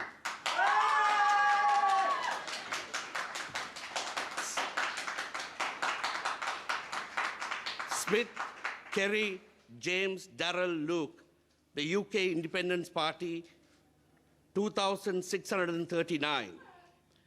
William Jeffrey, commonly known as Jeff, Liberal Democrat, 5,977.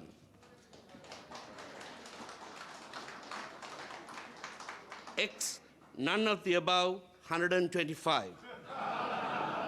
I do hereby declare that Metcalfe Stephen James is duly elected, and the total turnout is 62.2%.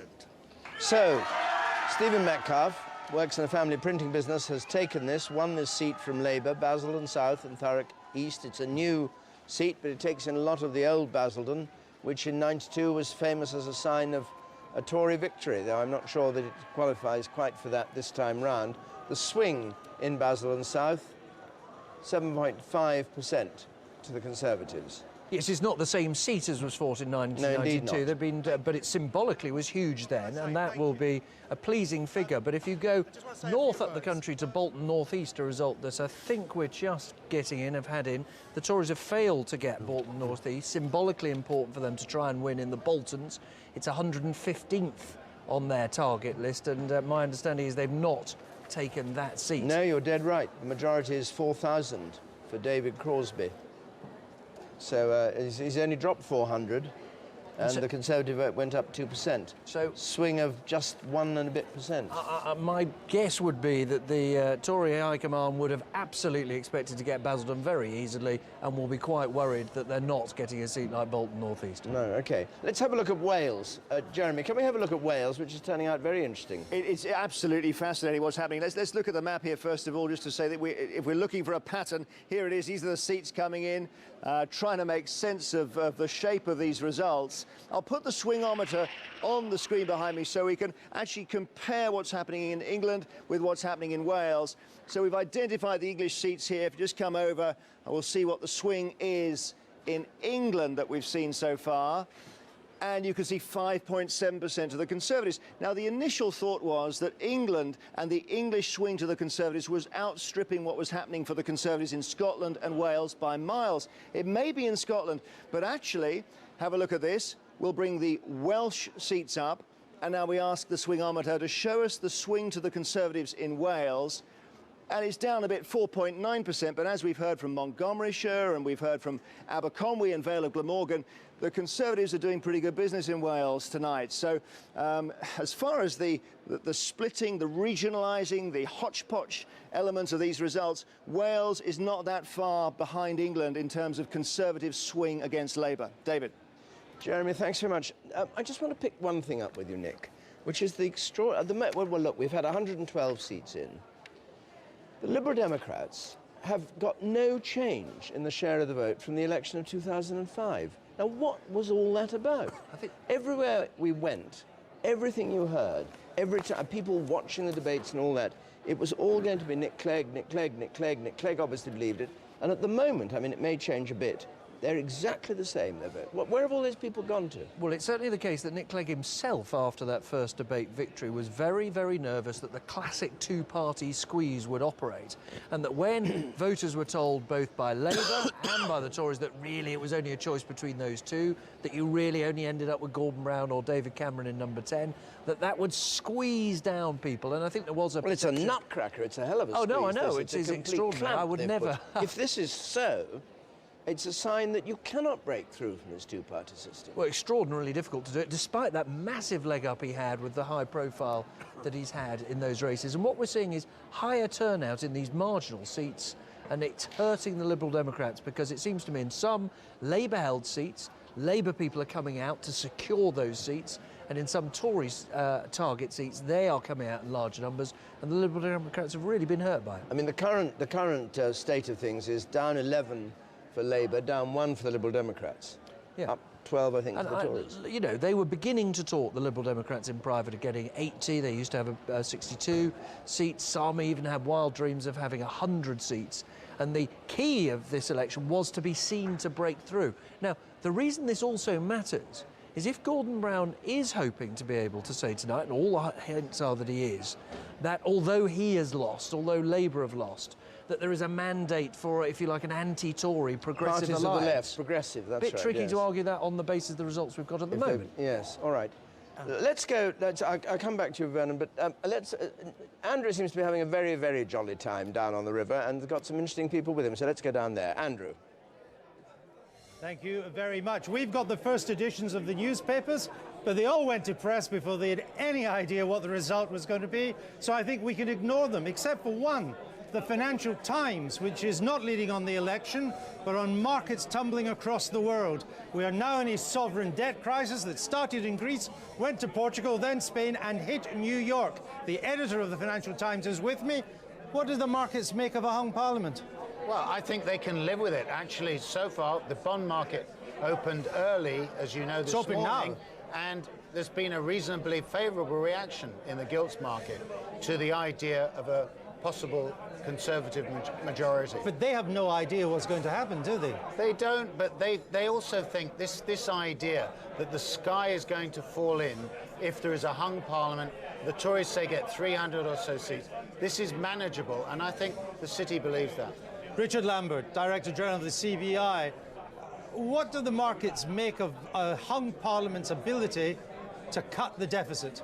Well, it's interesting that over the last few weeks, when the probability of a hung parliament has risen sharply, the markets have been very stable. Sterling hit a 3-month high last week. It's now 148 to the dollar. Yeah, but funny things are happening. This is kind of noises off. I mean, this is a sort of sideshow in what's happening in the international bond market. Clearly, there's a crisis going on in the bond market. Clearly, the sovereign debts are on everybody's mind, and that will give extra incentive to the next government to get a grip on our public finances. I think it will give them extra sort of urge to get going. Steve Easterbrook, if we have an uncertain result, which seems to be the way we're heading at the moment, what does that mean for business? Make you more nervous? Yes, I think it's what business has been fearing. I think business has been eager for this election to come around and actually deliver a government with a strong enough mandate to give business certainty. Business needs to make investment over long term, be it on staffing or capital investment. I think if there's any delay in that certainty coming through, that concerns business, because it actually concerns consumers. Until we see the shape of things, we don't know what it's going to be like, but it looks like we'll either have a minority Conservative government or some kind of centre-left coalition.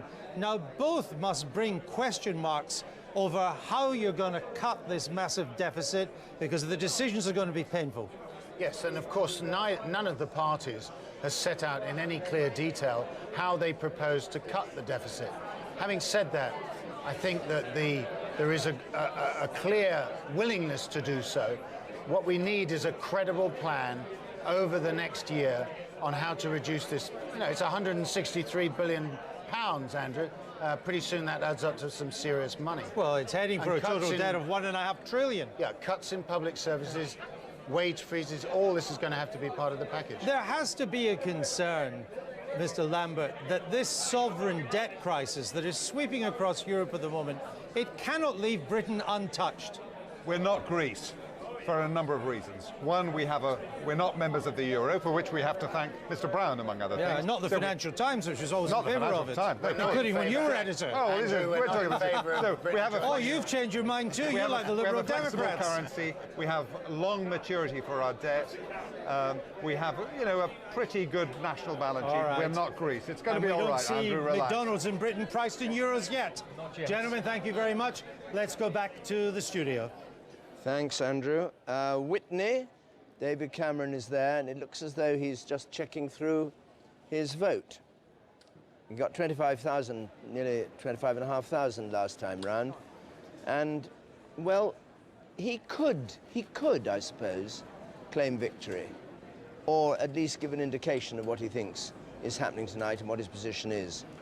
But on the other hand, quite often leaders of parties don't use this opportunity to do that. They speak in rather more general terms. But he looks as if he's studying something quite carefully there. I think he'll be very, very cautious about claiming victory. There are too many poor results for the Tories in some of their target seats to do that. I've no doubt that he'll claim that Labour have been rejected and that Gordon Brown has been rejected, because that is the narrative the Conservatives want to get going this evening, that whatever their result is, they will claim it's clear that Labour have lost. Annunciata Rees-Mogg, who denied that people had tried to make her change her name to Nancy Mogg, failed to take Somerton and Frome from the Liberal Democrats. It was number 11 on the Tories' target list. But it was held by David Heath, been the MP there since '97, Liberal Democrat shadow leader of the House. And this is that's just the raw result. We'll leave it at that and have a look at High Peak. Conservative gain in High Peak on a swing of 6.5% from Labour. Andrew Bingham, the new MP. And now Eastleigh, Chris Huhne's seat. Home Affairs spokesman for the Liberal Democrats, and they're going on stage there. He's the second figure from the right. He's been there since 2005. He ran against Nick Clegg for the leadership of the Liberal Democrats. Came second to it, a financial journalist, an economist. He has a majority of 534 in Eastleigh. Good evening, everybody. 12th target for the Tories in terms of possibility. Brown, being the returning officer at the Eastleigh constituency for the parliamentary election on Thursday, 6th of May 2010, give notice that the number of votes recorded for each candidate is as follows: Barraclough, Leopold Dominic, the Labour Party candidate, 5,153.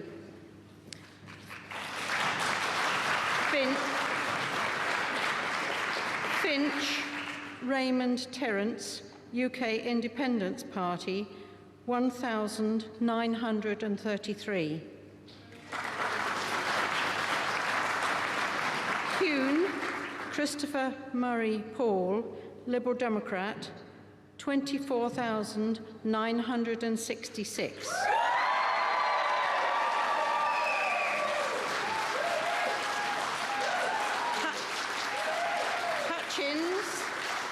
Hutchins Maria, the Conservative Party candidate, 21,102.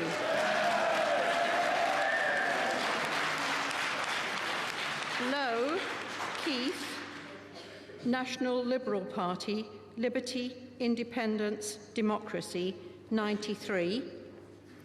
Pusey Tony Stephen, the English Democrats, Putting England First, 249.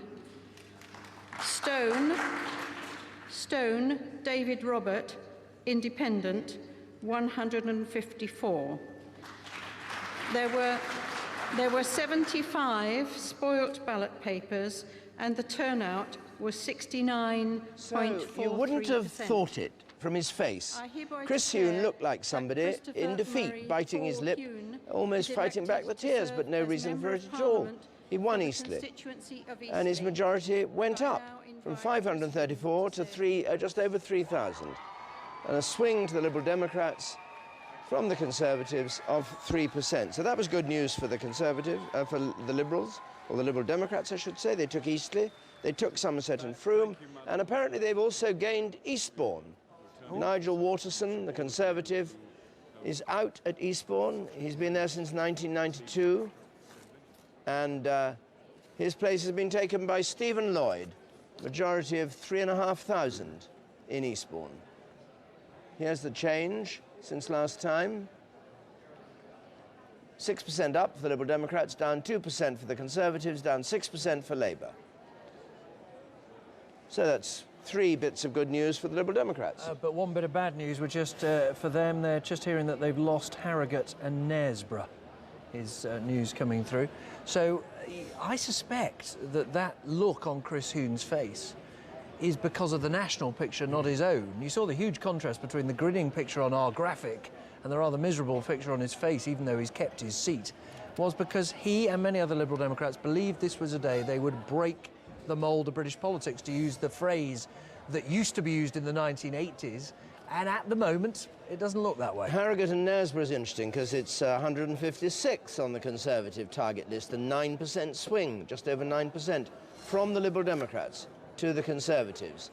Phil Willis standing down there, the seat taken by Andrew Jones, yes. And that may tell its own story. The sitting Liberal Democrat, popular figure Phil Willis, standing down, and they lose the seat. Chris Huhne, a very high-profile Liberal Democrat, still fighting, and he keeps on to his seat. And it may well be that we're seeing some sort of incumbency factor here. The Liberal Democrats, we know, work hard to keep seats, but when the candidate goes, it's hard for them. We must deliver William Hague to Jeremy Paxman, because he's just waiting there at his count. Jeremy.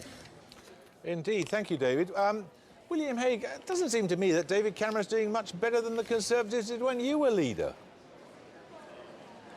We're doing dramatically better. We're doing we've already won many seats that we could have ever imagined of gaining in the 2001 or 2005 elections, and it has to be said, we can all see from the results, enormous number of variations going on around the country. You've just been looking there on the programme at some Liberal Democrat successes, but then we're just celebrating here the Conservative gain in Harrogate. So there's a lot yet to come this evening, but what is clear is that the Conservatives are getting more votes and more seats than any other party, and of course we're very pleased about that. Can you just tell me, what do you think the Conservative approach ought to be? Should there be an attempt for somehow the Labour Party and the Liberal Democrats to hang on to power? Well, that could only happen. It only happens if there is a hung parliament, and we don't even know the fact of that or the dimensions of that yet. But it could also only happen if the Liberal Democrats were to go back on how they said they would approach it, which is they said that the party that got the most votes and the most seats, and as I've just said, that looks like very likely to be the Conservative situation at the very minimum, that party should be the one that gets the chance to try to form a government. And I think in those circumstances, since that's the Liberal Democrat position, for Gordon Brown, a Prime Minister who was never elected in the first place, remember, to try, after being emphatically rejected by the country in this election, to hang on with a new pact with the Liberals, I think that really would be a shameless piece of politics. Can you just hold with us a moment there, William Hague, because I think that Lembit Opik is able to join us now from his count where he's lost his seat in Montgomeryshire. Were you being punished for the cheeky girls and all the rest of it? A superficial and patronising assumption, not least to the Tory who beat me fair and square. So you can do that analysis if you want to. I just say I feel really quite disappointed that I lost. You have lost one of the safest Lib Dem seats in Britain. How do you want to put it? Well, the last time we did it was a similar circumstance when Labour were collapsing and the Tories were doing well in 1979. I can't really give you a very informed analysis just minutes after the announcement, but let's be honest, I didn't expect the result, and I think nor did my team. We'll give you a detailed and informed analysis once we've had a chance to look at it ourselves. But, you know, it's a sad time for me. On the upside, of course, if you stand for politics, then you have to be willing to countenance the possibility of defeat, and that's what's happened to me today. And what do you think your party should do, should there be an approach from Labour to keep Gordon Brown in number 10? Well, you don't get me in such a weak condition as to start pronouncing on questions way above my pay grade. I think the one thing I would advise, and it's nothing new, is it's all about programme for government. Nick Clegg is smart enough to know that he's not there to prop up other parties. He's there to get the Liberal Democrat manifesto forward. Okay. We've had that experience in Wales, and I'm sure he'll take that approach again. So watch this space, but let's get the results in before we start making those kinds of pronouncements, and let's see if we can make other gains than the Lib Dems as well. Indeed. Back to you, David. I think you've got some exciting news from Birmingham Edgbaston. It is that there's a recount in Birmingham Edgbaston, which was one that the Tories were hoping they'd take from Gisela Stewart. It was number 39 on their target list. I'm told there's A, been a recount, and B, Gisela Stewart has been high-fiving her supporters. Whether that bit is true or not, I don't know. And whether that means she's taken it, I don't know. But it is very significant there's been a recount in this seat in the West Midlands. West Midlands is an important area for Tory gains this time, and they were hoping to take that one. Oh, yes, they'd be hugely disappointed not to do that. If they haven't, Gisela Stewart is a popular, hard-working local MP, has been critical of the government, as some people would describe her as almost on the opposition benches at times. Maybe she's gained from not seeming to be too close to Gordon Brown. I'm keen to talk to Andrew Marr, if I can, in Witney, because I gather he's been speaking to some of David Cameron's close aides and has some news for us about David Cameron's attitude to this result, if indeed it is that they don't have an overall majority. Andrew. Yes, David. I think what we're going to hear from the Conservative leader when he makes his speech, I would have thought in about another 10 minutes or so here in Witney, is again to say that Gordon Brown and the Labour Party have lost this election, but not to go a great deal further than that. A very, very difficult time of the evening to make a speech for the Conservative leader.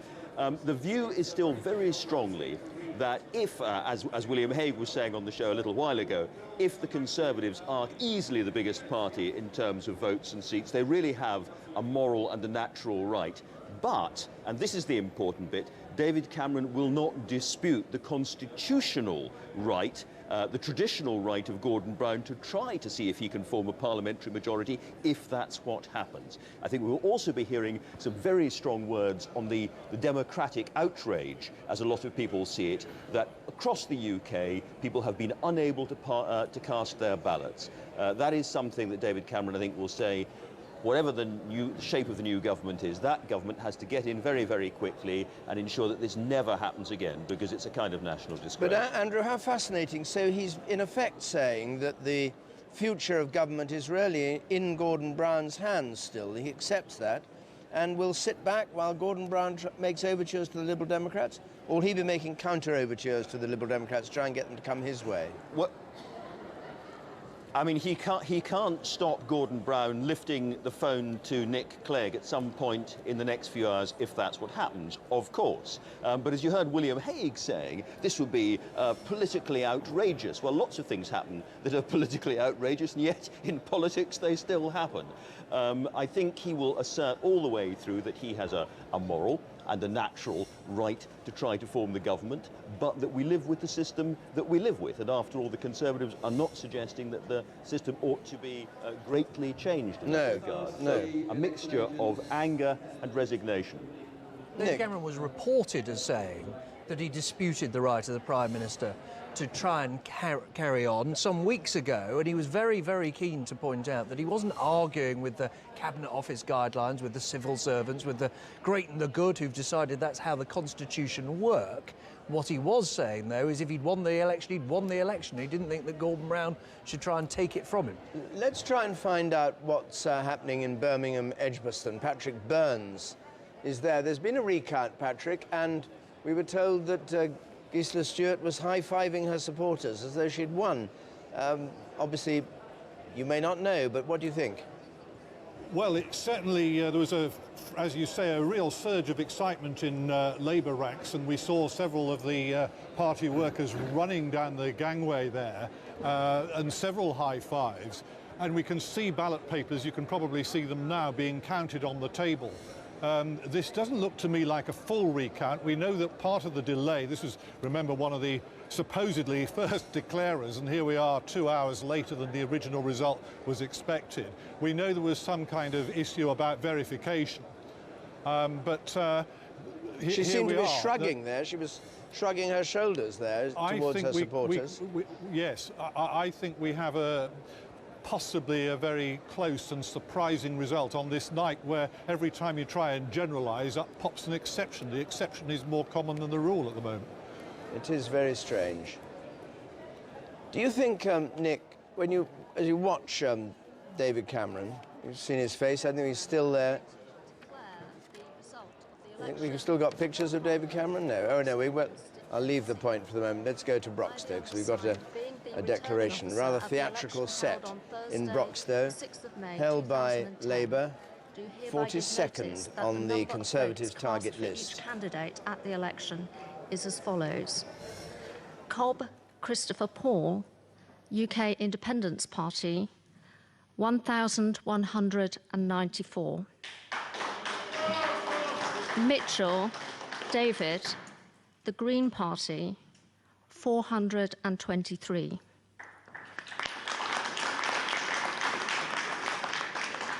Palmer Nicholas Douglas, the Labour Party candidate, 20,196. Shaw Michael Patrick, British National Party, 1,422. Soubry Anna Mary, the Conservative Party candidate, 20,585. Watts David Kenneth, Liberal Democrats, 8,907.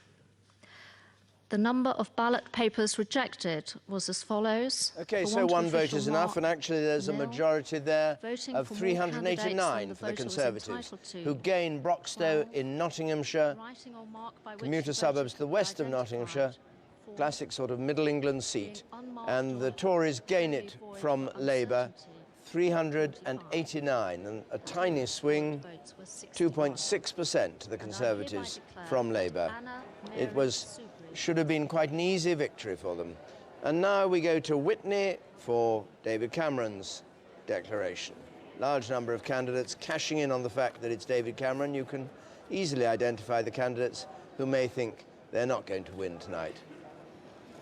Well, I think David Cameron will be thinking now, how, if I win, do I do what the Conservatives have been briefing, that they will produce a stable and responsible government? How can it be done? Not if I win Witney, but if I can claim to win the election, whatever that may mean. But he must know that if he does win the election tonight on the hung parliament, he's got a big job to do. 11233. Barshak Aaron Alexander, Independent, 53. Bex, Colin Rowland, Wessex Regionalists, 62. Cameron, David William Donald, the Conservative Party candidate, 33973.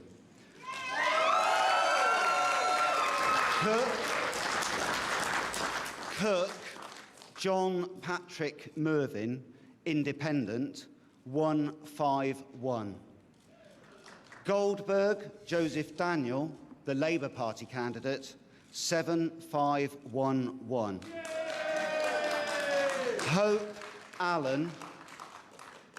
Hope Allen, Monster Raving Loony William Hill Party, 234. MacDonald Stewart, the Green Party, 2385. Tolstoy Miloslavsky Nikolai, UK Independence Party, 2001. Wesson Paul Gerald, Independent, 166. There was a grand total of 117 rejected votes, and on a turnout of 73.757%, I hereby declare that the said David William Donald Cameron is duly elected Member of Parliament for the Witney constituency. So David Cameron takes Witney again, and he achieves a swing from the Liberal Democrats to the Conservatives of just over 6%. But now let's hear what he has to say at this crucial stage in the evening. Thank you very much. Can I first of all thank the police, thank the returning officer Keith Butler and all of his team, all the people who worked in the polling stations across this large rural constituency, and all of the people who came to count the votes tonight. As ever, a brilliantly run, very well run general election day, and I'd like to thank all of those that took part. Clearly, in some parts of our country, that has not been the case, and an early task for a new government should be to get to the bottom of what has happened and to make sure that never, ever happens again. I would like to pay tribute to my opponents, who all conducted this campaign in a thoroughly reasonable and straightforward way. I apologise for not spending as much time as I would like in the constituency over the last month as I travelled the length and breadth of our country. And I want to thank, as a result, all my local helpers who worked so hard in these elections and in the local elections. It's wrong to single out anybody, but my agent, Barry Norton, who knows, I think, every inch of this constituency and almost everyone who lives in it, did a fantastic job, and I'd like to put on record my thanks to him.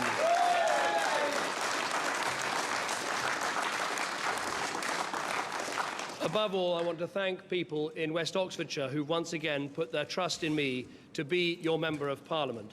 And let me say this, whatever happens tonight, whatever the future may hold, I will always work hard as a constituency MP, standing up for your interests, taking up your cases, acting on the things that you care about. It is an immense privilege and a pleasure to represent this wonderful part of our country. 85 rural parishes, wonderful market towns, a lovely part of our country, but not without its issues and its difficulties. And whatever happens, I will go on standing up for you and being a good constituency MP.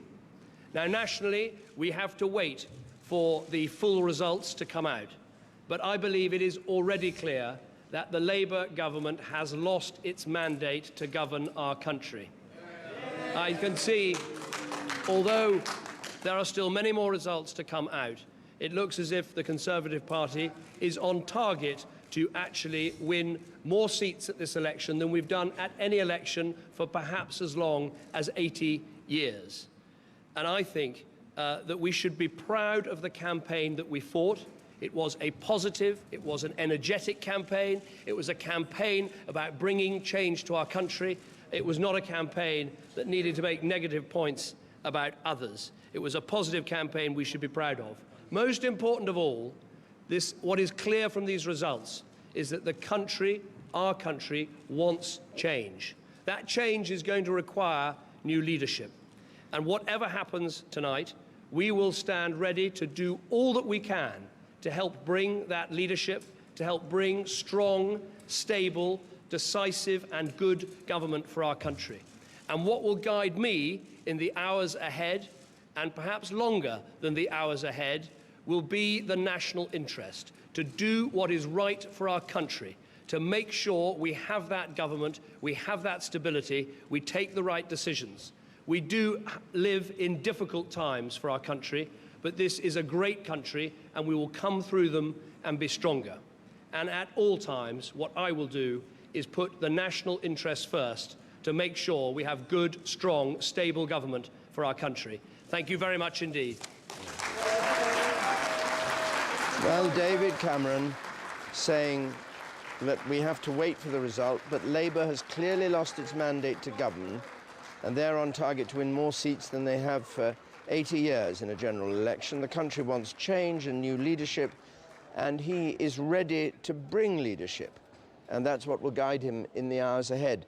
Not actually claiming to be that leader, to take over government, but saying the others don't have the right to stay, or Gordon Brown anyway doesn't. He can't do it because the results don't yet let him do that, but there was a real sense, I thought, of uncertainty in the way he spoke. Whatever the future may hold, he said at one point. Whatever happens, he said at another point. He stood ready to do something, not saying, I am now going to be the guy who does this for you. Ready to bring leadership and to bring the stability the country needs, and that kind of thing. But without any hint that we've got yet from Conservative sources is exactly what that means. We're clear what Gordon Brown and the Labour Party mean by it. They are clearly signalling that if they could, they'd form a coalition with the Liberal Democrats. We are not at all clear from the Conservatives yet if they fail to get a majority, and we've had quite a few results in that where they should have gained seats on their target list. Target number 11, target number 12, target number 92. Are you, sorry, I just get this straight. Are you suggesting that he might be talking to Nick Clegg and saying, look, Brown is finished quite clearly, Labour's finished, let's talk? I'm suggesting that this is not going through his mind for the first time. He's had a lot of warning about this. The Tories at one stage hoped and believed they'd easily get a majority. They've had quite a lot of warning that they won't. They've had a lot of thinking to do about the relationship with parties like the Ulster Unionist Party and the DUP, but they must have thought through in detail what their approach to Nick Clegg would be if they need it in order to say they can secure a government. Now, that wouldn't mean a coalition necessarily, David.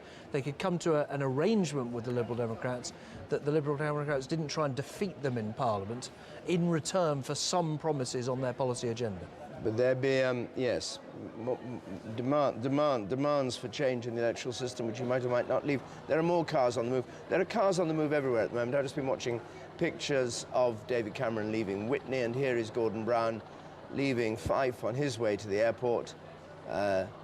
Let's hope the volcanic cloud has vanished, and I assume going to, I don't know which airport, Edinburgh, I imagine, to come down south to be in Downing Street, or he goes to Stansted and then on his way to Downing Street, where he'll wait for the rest of the results to come in. That's right, but it's the most curious of all nights, isn't it? In the sense of no one has the face of a victor. But there's no sense of real drama. It's just everybody biting their nails, really, and waiting and waiting and waiting. I mean, you haven't got from anybody, except David Blunkett, saying Labour's lost. It's the only person who's sort of broken cover and said, I agree, something's gone wrong.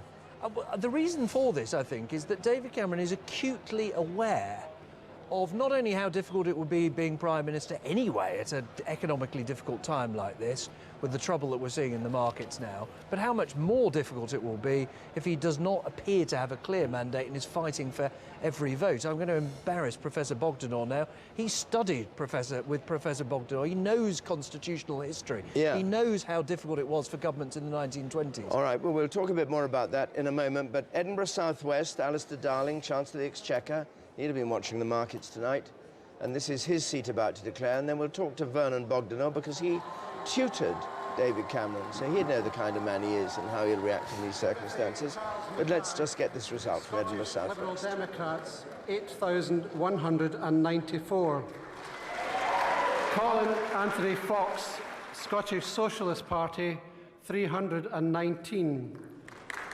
Jason Jeffrey Rust, Scottish Conservative and Unionist, 11,026. Cocap Stewart, Scottish National Party, 5,530.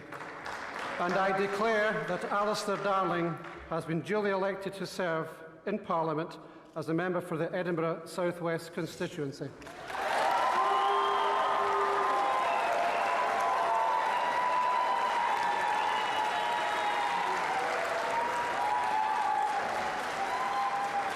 Edinburgh South West. So Alistair Darling now speaking at his count at Edinburgh South West. For the efficient way in which you have conducted the count this evening. I'd also like to thank the police for all the work they have done, not just at the count, but throughout this day. And also to thank my fellow candidates in this constituency for the way in which they conducted this campaign. And lastly, but most importantly, I want to thank everyone in Edinburgh South West who supported me today.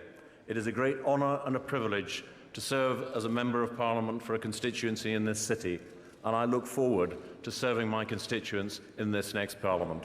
Thank you very much indeed. Oh well, taciturn Alistair Darling as ever, not giving any games away, not talking about the state of the country or what's happened to the economy or what's going to happen now. Interesting thought, David. If we don't get a change of government straight away, he will stay Chancellor. He will have to deal with the markets and the crisis in Greece and so on and so forth. John Simpson is at the airport at Edinburgh, where the Prime Minister is just on his way to come down south to Stansted Airport. John.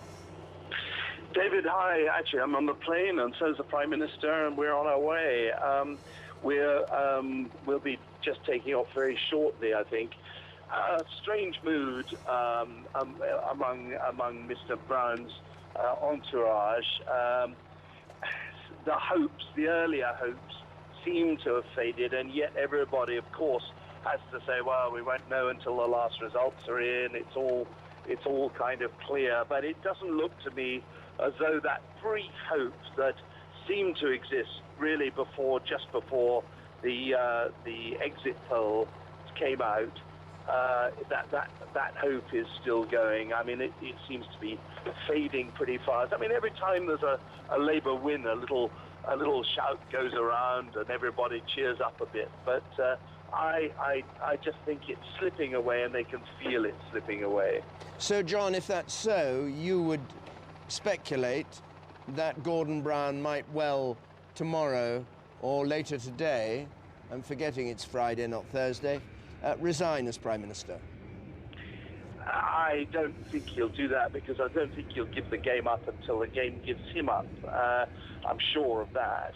But if it becomes, once we've got all the results in, once we can see what's happened, I don't think he'll go before then. I'm fairly sure of it. But just even that speech when he was elected had a very sort of elegiac sound to me, as he was sort of recounting all his achievements in office.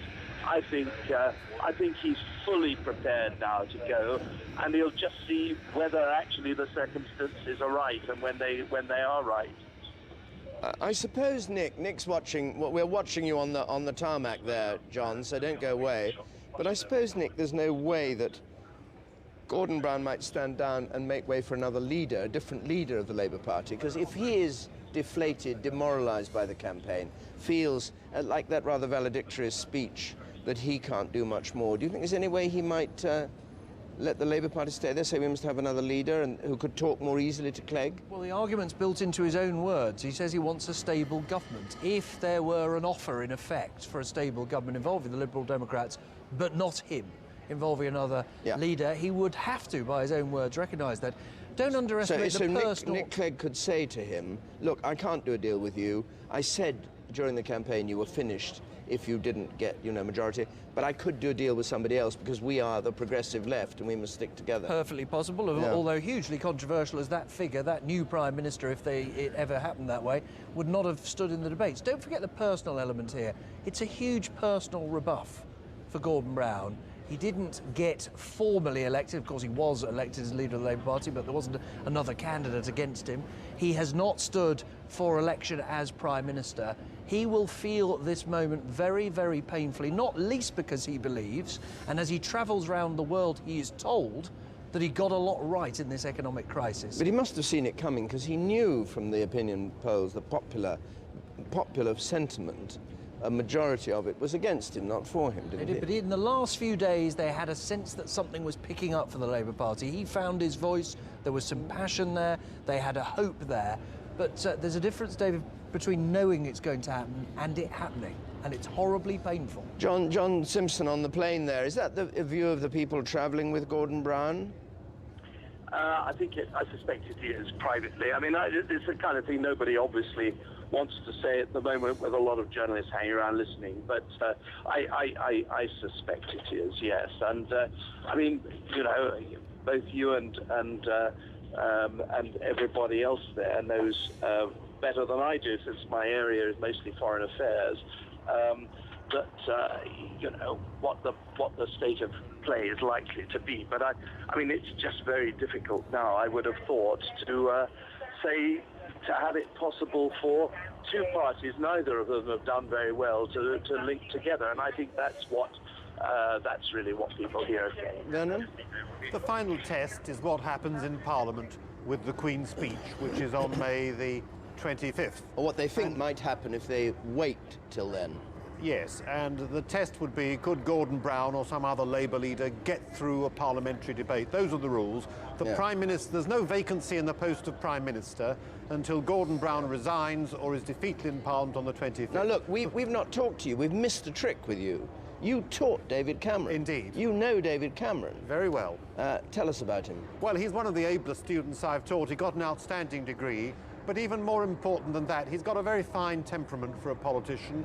He's very cool, he doesn't buckle under pressure, he reflects and thinks before acting, and he will know what to do in this situation. And I think the speech he gave in his constituency was a very good sign of that. Very calm, very cool, not triumphalist. It hit the right note, I think. Could you teach him, Vernon, though, about the elections of the 1920s, when exactly the sort of deals we're talking about between other parties had to be done, because he studied a lot of this, hasn't he? I suspect all this is etched on his brain. I think that's a yes. I think it's a yes, but it's very rare that a university don claims that his pupil remembers anything that he's said or agrees with any of it.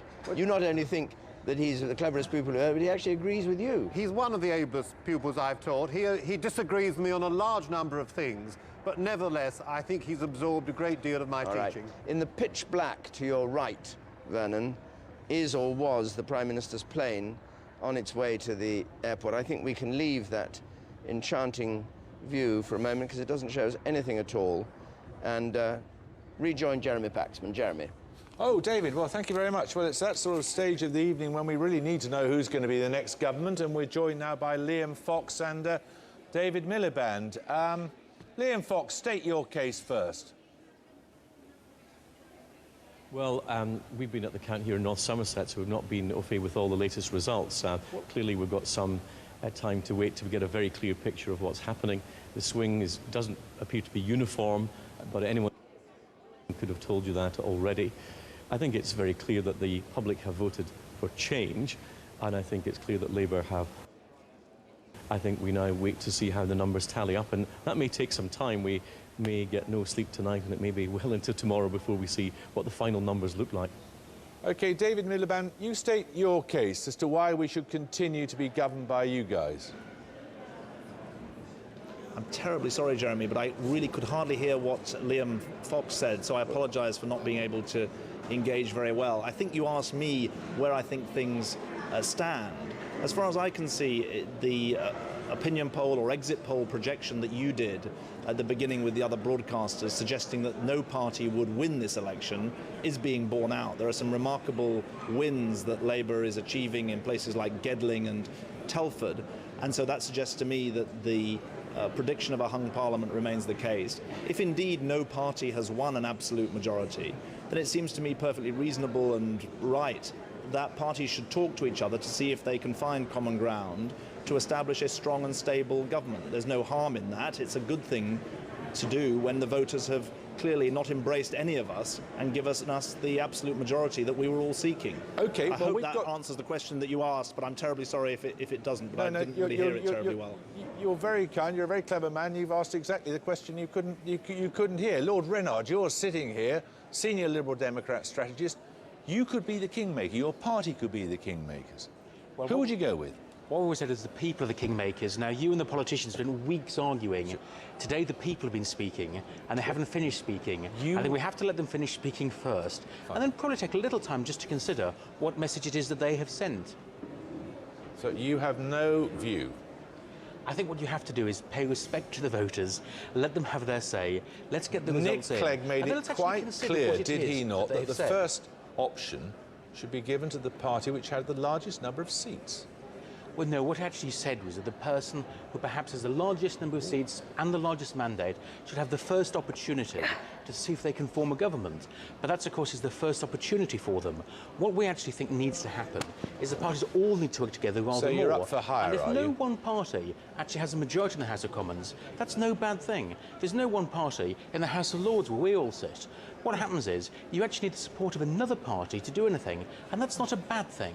Oh, the House of Lords is some kind of democratic model now, is it? No, it needs to be reformed to make it democratic. Labour should have done that and hasn't done that. But what does work in the House of Lords is a lot of legislation is revised, very successful in the House of Lords, and many people think that's a good thing.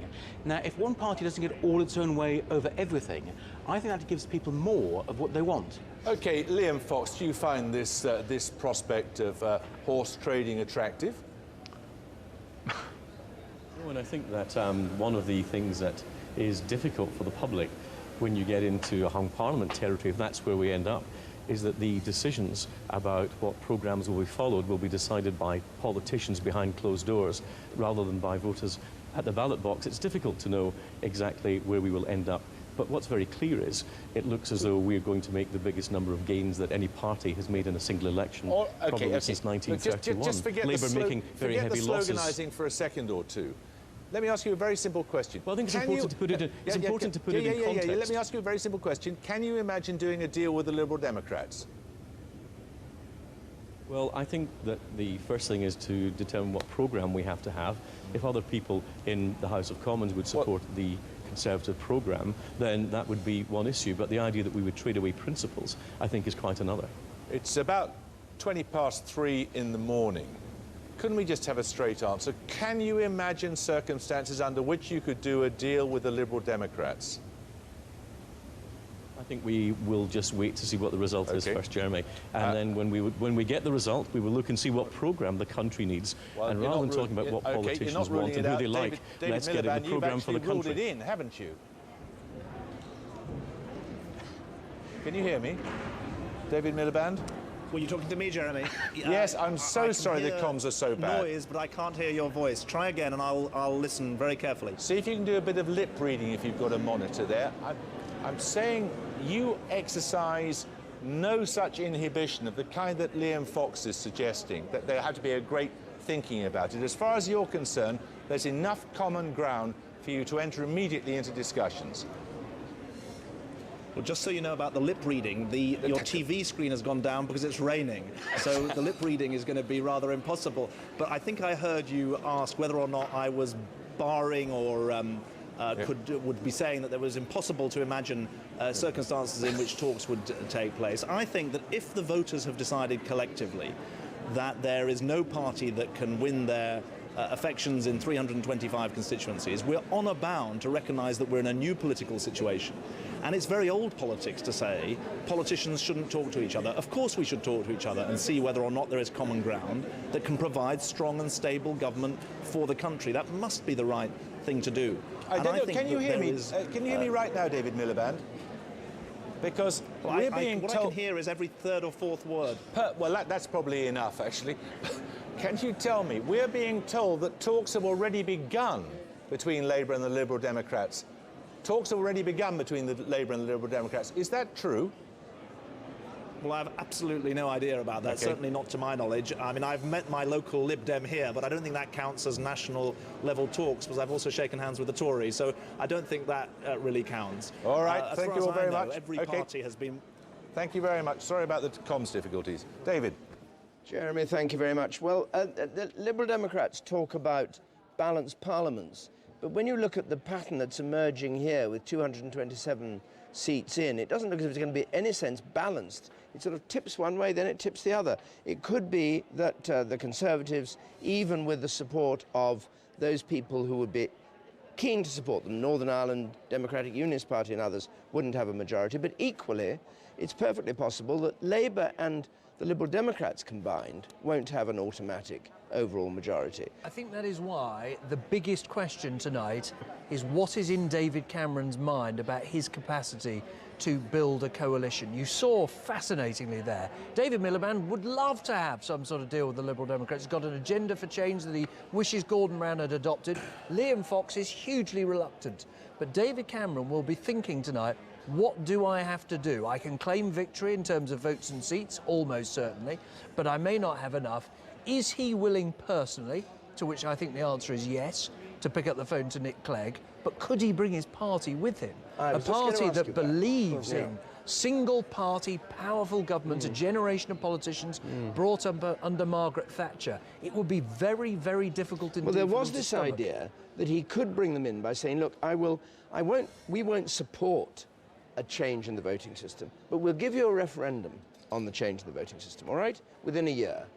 And by the way, we'll argue against it. But if you want to have it, you've got Labour Party that will do it. Now, would that be something that he might do and that would appeal to his colleagues in the Tory benches? Because after all, they've got the chance of power after 13 years. I don't think it would appeal to them one bit. I mean, I think they're starting... They wouldn't cut us. They wouldn't cut him off at the knees, would they? Their starting position, I think, would be to go to the Liberal Democrats and say it's in the country's interest to have stable government. We're not asking you to join us in coalition, but we're asking you not to bring us down as a but there's a lot of politicking under the cover of stable government and the yes. grand national needs and all that. Underneath it, people are fighting like ferrets in a sack. Every single leader will claim they're doing what's necessary in the national interest while thinking about... And all journalists are doing what isn't in the national interest by arguing about what might happen or throwing doubt on whether it will hold. I don't think the Liberal Democrats could support the Conservatives without a referendum on electoral reform, and I don't think Cameron could deliver that from his party, even if he was so minded. Even if he said the Tories would oppose it? That they'd have a referendum, but they'd be I don't believe the Conservative Party would accept a referendum on the electoral system. All right. This is a trump for Gordon Brown. He can promise that. It's very difficult for the Conservatives to do so. Well, a Trump is putting it very strongly. No, but I think one hope the Liberal Democrats have of getting into the system, electoral reform, if Gordon Brown was prepared to offer an immediate referendum on proportional representation, the Liberal Democrats would think very hard about it. They're meeting on Sunday morning, the MPs. It'd be very difficult to reject that, in my opinion. Interesting. So that's where your money lies. Let's join Jeremy Vine. Just have a look at the Tory battleground, Jeremy, can we? Because it is such a... Only you, Jeremy, only you can make it clear. I wish I could. I mean, we're looking at these very irregular results, David, and trying to see the pattern. And we start with the map of the result from 2005, and then I'll show you that's the political geography where we are now with all the results in. If you can spot a pattern there, do describe it to us. We will put up the Tory targets now, the ones we started the evening with before we had even the exit poll. We were talking about this list of 250 seats, the seats the Conservatives had their eye on. The easiest one to get right up in the top left-hand corner, Gillingham, 15-vote majority, Crawley, 37 votes, and so on. Down you go. Down you go. These are all coloured in as they were, by the way, in 2005. And then the least vulnerable to Conservative attack, the bottom right-hand corner. Now, let me colour it up in the colours of the seats we know about so far this evening, because if we're trying to spot a pattern, surely this is the moment we can try and do it. So here we go.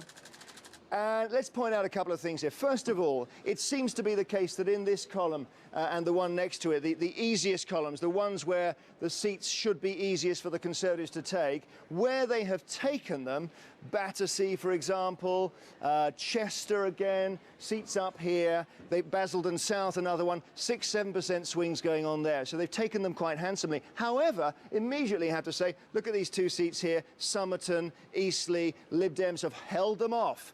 And one of the things predicted during the Lib Dem surge is that the Liberal Democrats would possibly save those seats, even in the first column. Well, they have. Same for the Scottish Nationalists in the second column, holding the Conservatives off. So we go down the board here, and you get to, remember I mentioned Waveney here, the 116th seat on the board.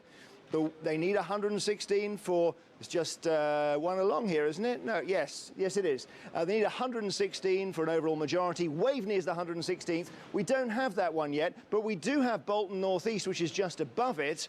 and the result from Bolton North East is that it's gone to Labour. There it is. So the situation, if you're looking at the board, 115th seat goes Labour. The Conservatives might start to worry. But then it gets puzzling again, because as you look down the board, we saw Lembit Opik speaking earlier from Montgomeryshire, all the way over the other side of the board. Huge swing to the Conservatives there. Kingswood, we heard about earlier, wasn't one that was necessarily in the Conservative plan to take that, but they did. Harrogate they took. So as you look, maybe we can just look at the whole board here. If there's any chance of spotting a pattern tonight, it's on this board right now. But I think actually we're going to have to see some more results. And crucially, these second, third, fourth columns, how much blue do the Tories get in there as these results come in, and can they failed to get some of these seats here. You can see seats coming in even as I'm speaking. They failed to get some of the seats in the left-hand column, the second column.